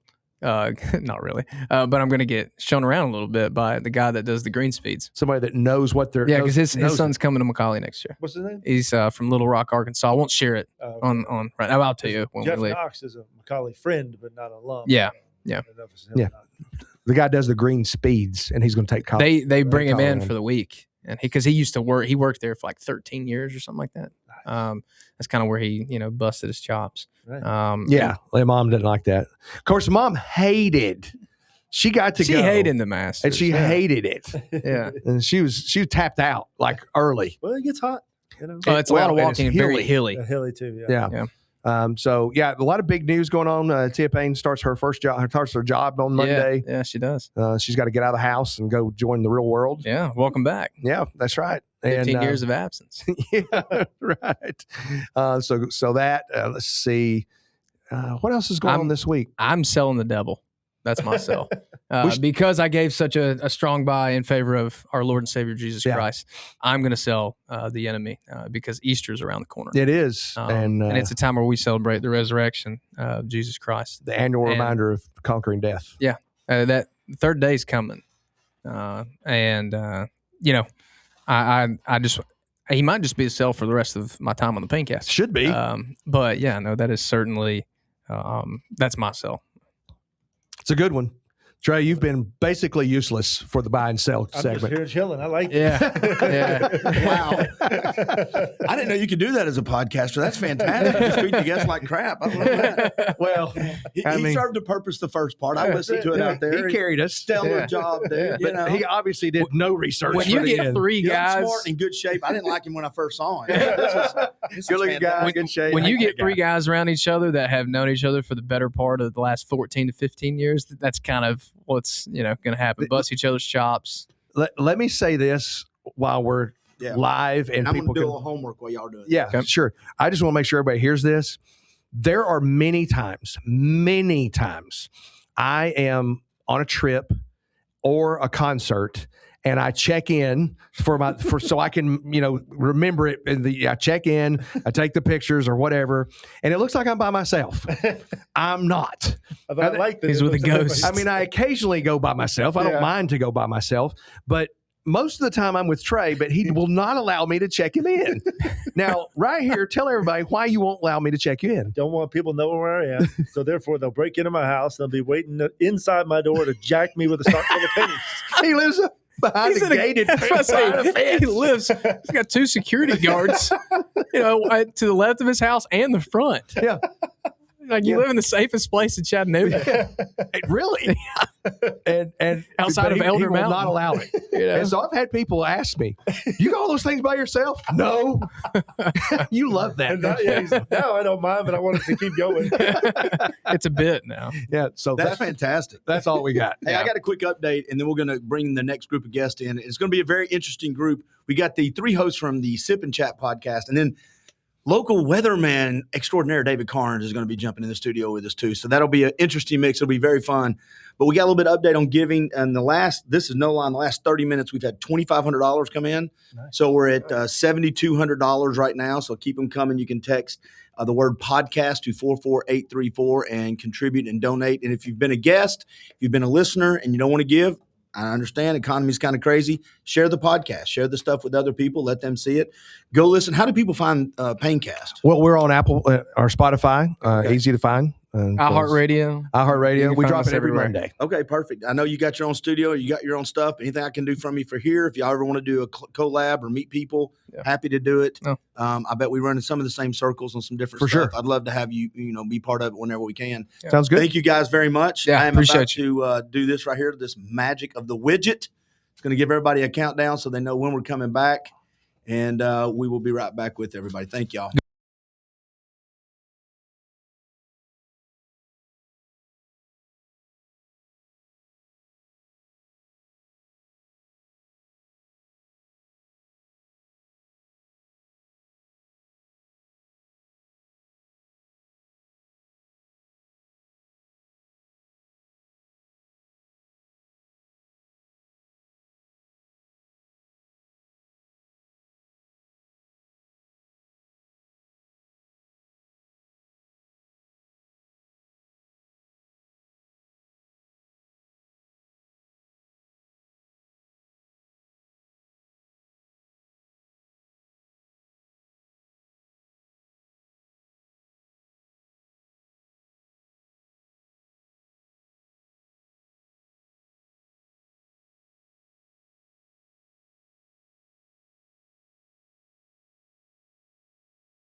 Just like that, we are back in the house. 24-hour podcast for a cause. I got to give a quick giving update before I welcome the new guest. Thanks to Greg Payne and his guest that came in and carrying the hour that really helped a bunch. Is good stuff. We're at $7,200 right now, which is fantastic. We've had about over $2,000 in the last 30 minutes given. So fantastic. If you could give a little bit, that's awesome. Your business can podcast. You text podcast to 44834 to Lana's Love and the YMCA. And I got to do this real quick. The sponsors of the day who've helped given some money for this and helped sponsor in other ways: Quality Tire, Barn Nursery, Ballinger and Associates, Eric Buchanan and Associates, Chattanooga Fitness Expo, Team Monteith, Grindhead Coffee, and we had lunches and dinners provided by Ruth Chris Restaurant. So thank them very much for all of that. Deep breath. I think I could probably step out of the room on this one too, to be honest with you. So I may take a break. I'm just going to head right now and said, I can't even think of it. I was going to try to find a real way to just insult the other member right off the bat. But let's do this. Figure it out. We'll get. I'm going to let y'all handle that. We're going to start with Randy. Randy, tell everybody who you are. And this is the Sip and Chat podcast. And then we'll end it with this dude over here on the end who's not part of the Sip. He might be a good addition down the road. Could be. Randy, who are you, dude? I am Randy Stargent Jr., one of the sippers of Sip and Chat. He's in charge of merch. Yeah, I know he's in charge of merch. He remembered. Don't make a mistake. I know. Carlos Hampton, co-host Sip and Chat. Happy to be here. Thanks for the invite, man. Absolutely. Darrell Hinton, sober sipper. Thank you for having me out. Who's he filling in for? What's that guy's name? Dagwood or something. The talent? The talent. Yeah. Talent. That's the talent. T, the talent. Is that what we're Bobby Digital. Yeah, he's filling in for Damien. Well, I don't know. We got another D that comes in here now. What's up? Who are you and what do you do, man? Hello, I'm David Karnes, and I love Sip and Chat, man. I already have out on my phone. I'm following the podcast. I'm going to be listening to you guys all the time. I love y'all. Already, I've known you. I just met these guys like 5 minutes ago, and I love you guys. Jennifer called that when you walked in. I said, hey, I'm going to have this. It's going to be a weird combo. It's going to be Sip and Chat and David and me and all this. She goes, it's going to be fantastic. Are you kidding? These guys are firefighters, for crying out loud. All right, so I love these guys. I want to start with a little history, and I know we did this the first time through, but what are the origins of the podcast? Why did you get it started? And whose idea was it? And don't say talents. We don't want talent. But just give us an idea of what they can, if people tune in, what they can expect from Sip and Chat. What they can expect. Well, I tell you what, you go ahead and do your piece, but what they can expect, in my opinion, is real conversation from everyday walks of life. Excuse me, with and our subject matter, it varies across the board. So, real conversation, good laughs. Great laughs. Yeah. Great laughs. I'll take that back. Great laughs and some nice cocktails with recipes. Exactly. You do the recipes. So that the sip part? Yes. The sip part, yes, sir. Okay. Yes. But we're not today, though. So. No. We're cleaning this over today, so it may not be as funny to us. No, it won't be funny to us. See, the origins, we started hanging out about 3 years ago, I guess. Correct, yeah. At different bars around the city and just trying different cocktails and having just everyday conversation on life, fatherhood, relationships, religion, politics, whatever comes up. And it would go in so deep that by the end of it, I'd say, pause. By the end of it, I would say that was a podcast. And it took a few times of that happening until a lady. It took about 2 months. Right. There was a lady that was a teacher, retired teacher from Woodmore. And she was telling us about the horrible bus crash that happened with the kids here in Chattanooga. And the things that she shared with us, I never knew. Because from what we do, we knew how it affected the people on our side of the fence, but we had no idea how it affected the teachers. And the things that she shared with us at the end again, I was like, that was a podcast. And then we started trying to figure out a name, trying to figure out logos and how to put it out. And I think the very first episode went to India to be edited. Right. We got cheaper people on each. Did you guys, because you're all firefighters, you didn't respond to the Woodmore crash, did you, personally? I did not. and we really don't talk about being firefighters on the podcast. We say that it's that thing that we do. Yeah, that thing that we do. Exactly. It could be anything. It could be That's what I'm talking about. Having a bunch of guns when the government's listening. When I said firefighters, I meant that metaphorically. Podcast puts out fires of the soul. That's it. That's it.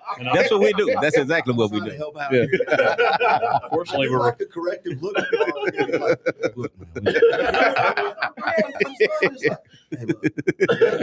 You can edit this part out. This is a part of it. You know how I know he knows that's serious? Because he didn't tell where he works.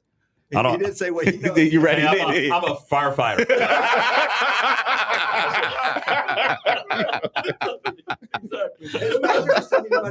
From places they don't. Oh yeah, right. Oh Lord. Good stuff. How did he get on board on the podcast? How'd you get on board on this, man?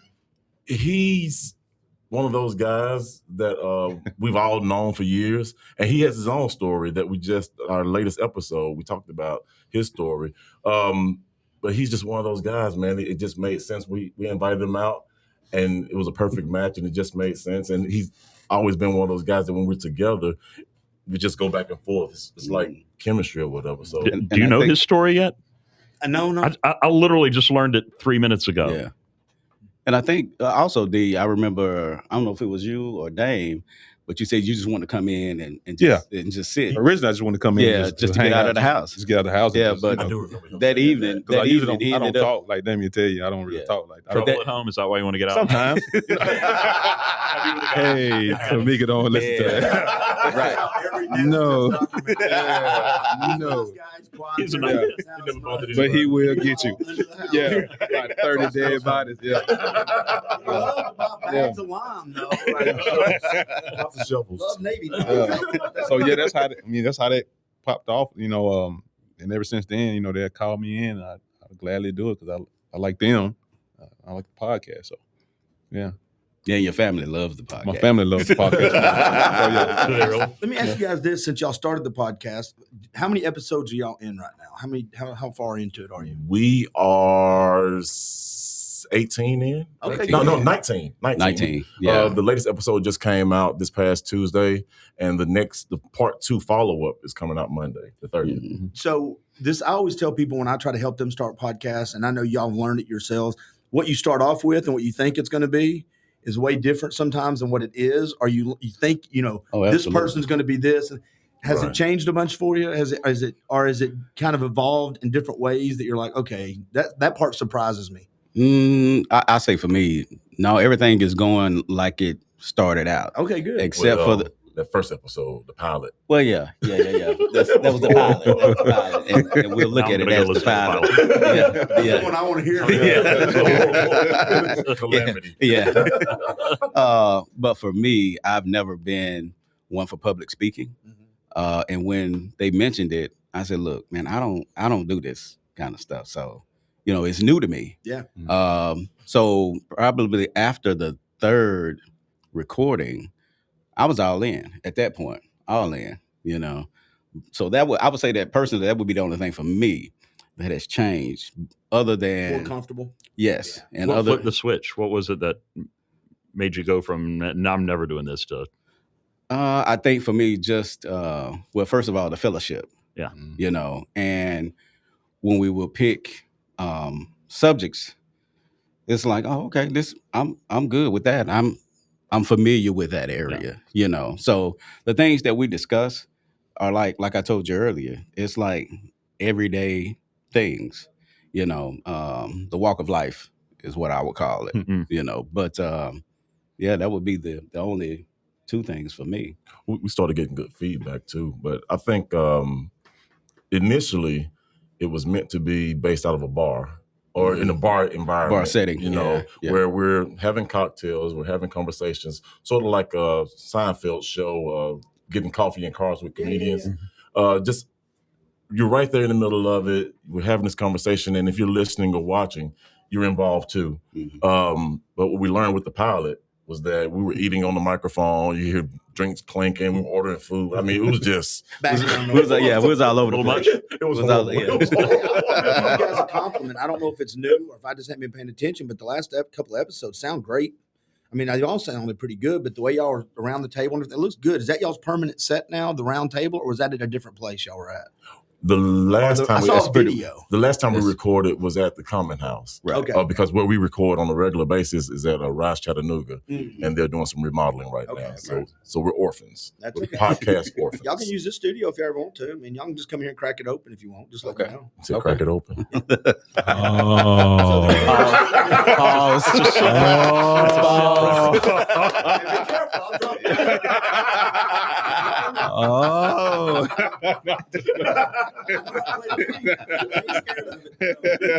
there, I don't even want to.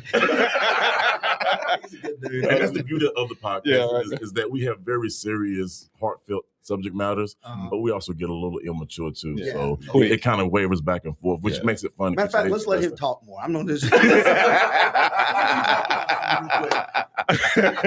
Let me just wait. Hey. Sixth grade. Hey. No. What you want to talk about?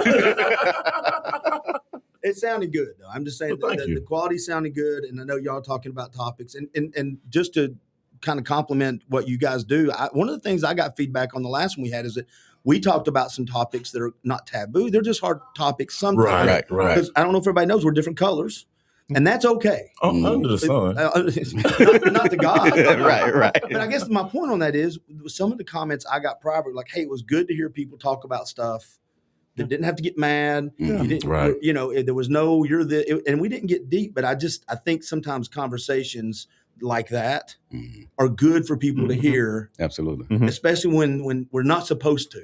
Right. In somebody else's mind, we don't supposed to. That's right. That's what I'm saying. The media wants us. They want you to they not. Need me to be confrontational. Isn't that what most people do, though? Don't most people just go to Ace Hardware and go to Walmart, and you're not thinking all of these political, how am I supposed to view that person? How am I? I mean, you just, aren't we just living with each other? And we also, this is the part that frustrates me. That part's true. The other part's true that I hate when people deny is the reality that we all make fun of each other too. Absolutely. That's 100% across. Wait a minute. What do you mean? Absolutely. Yeah. What do you mean? Absolutely. I know I do. Hey, you're picking up. But I guess that's my whole point. We all make fun of each other. We all care about family and friends. We all usually have more in common than we have different. Oh, right. And if we talk about those things, what happens, at least what I've found, because I have probably 15 of these conversations a week with people, is once I realize how much we have in common, it's way easier to find common ground on the things that we even disagree on a little bit. Absolutely. Once I realize we got this 80%, I'm like, man, we're not that. It's okay. No. Yeah, it ain't that deep. Yeah. Pour me an old fashioned and let's rock on. Let's do something, you know. That's right. I checked the analytics for our episodes, and that one did get good numbers. Also, the reviews were along the same lines. The laughter.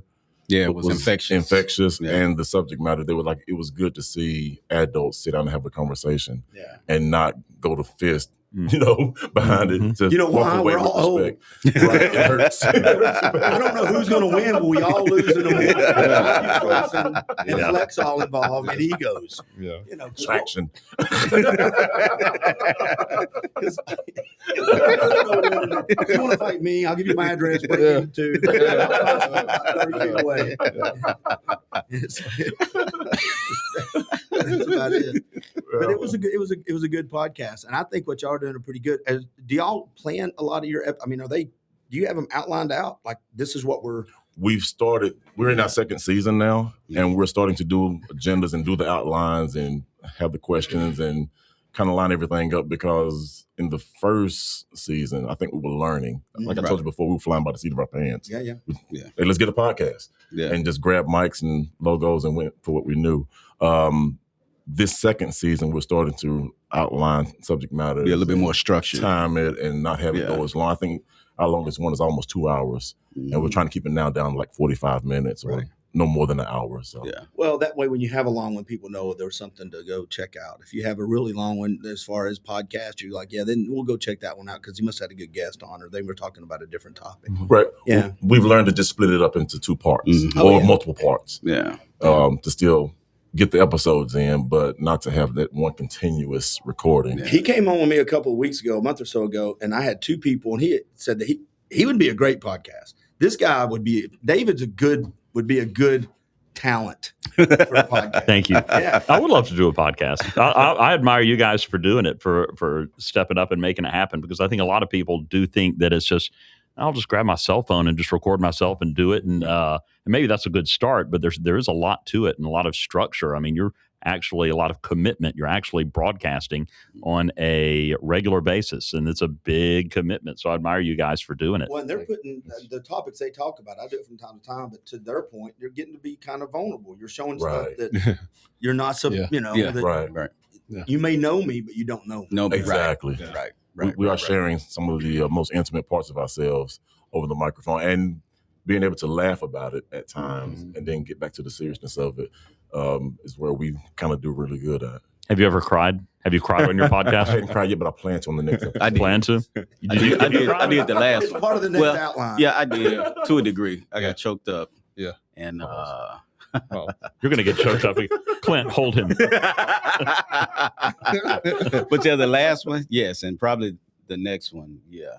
The last one? Oh no, the last one, yeah. The one that just came out this Tuesday. Yeah, we split it up, but yeah. You gonna be okay with Are you about to cry, Clint?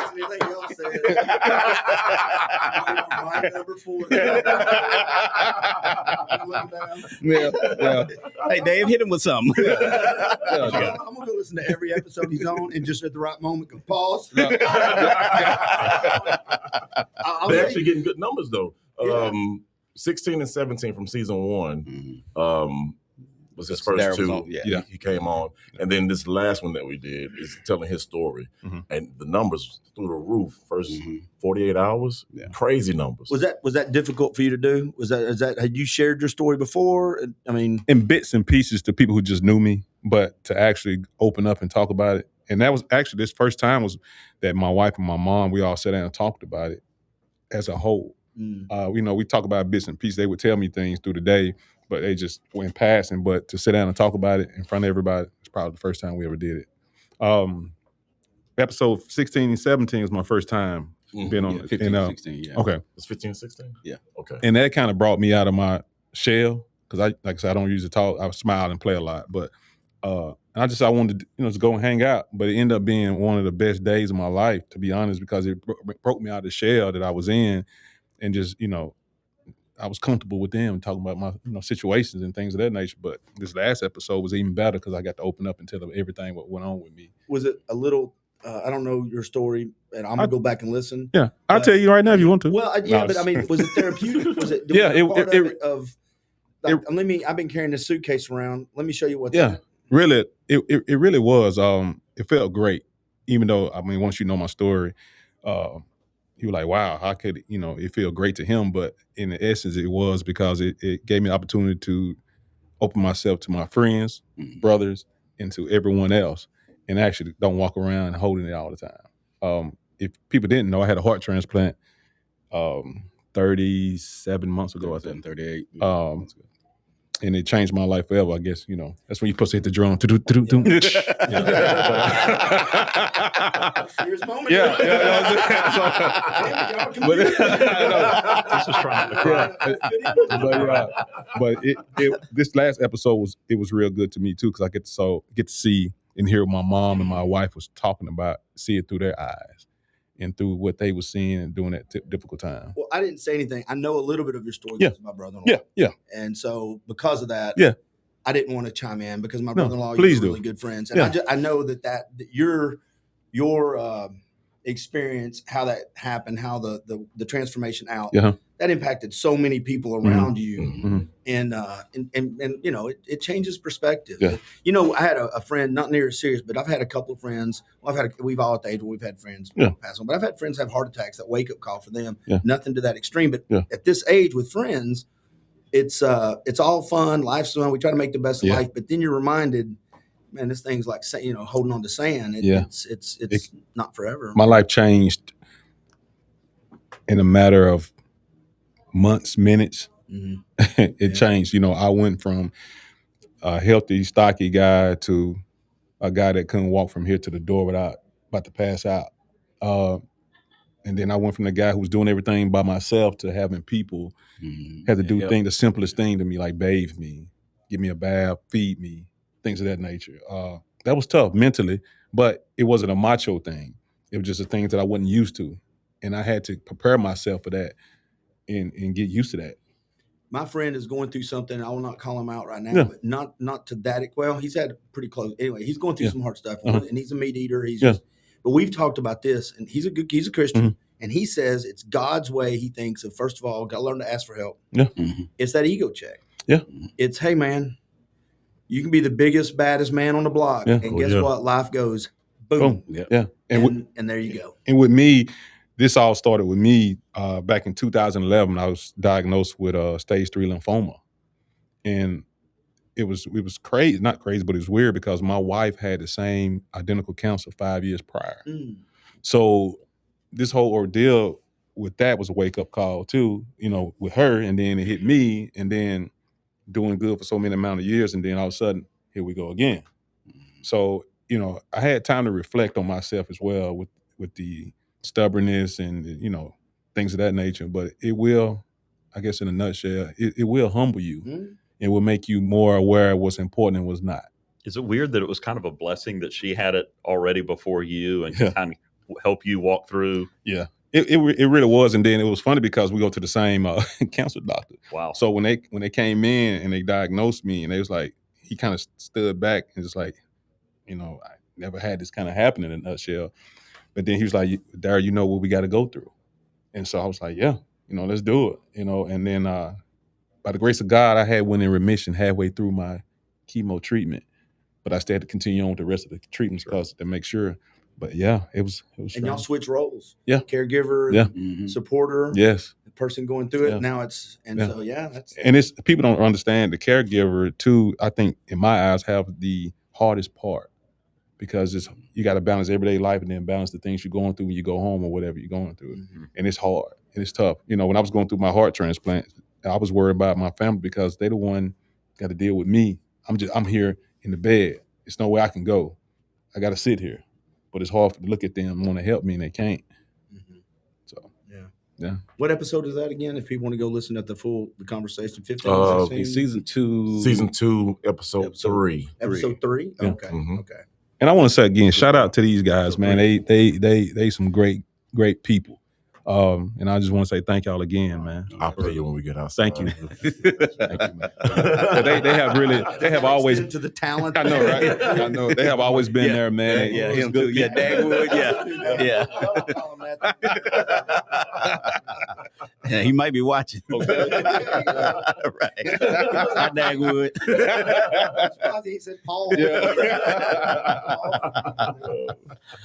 So I was asking if y'all kind of outline this thing. So who drives the topics? Do y'all all add to the topics, or is there like a brain? And then I'm going to ask about merch too again, because I think that's pretty cool. Y'all merch is doing pretty good. Yeah, I think we officially own the IT part of it. So I'll throw some stuff out there or whatever, but I kind of let them. Yeah, between me and Dagwood, we know. This may be the best part of the whole. I've seen that dude get renamed. The thing about nicknames, you don't get to give them to yourself.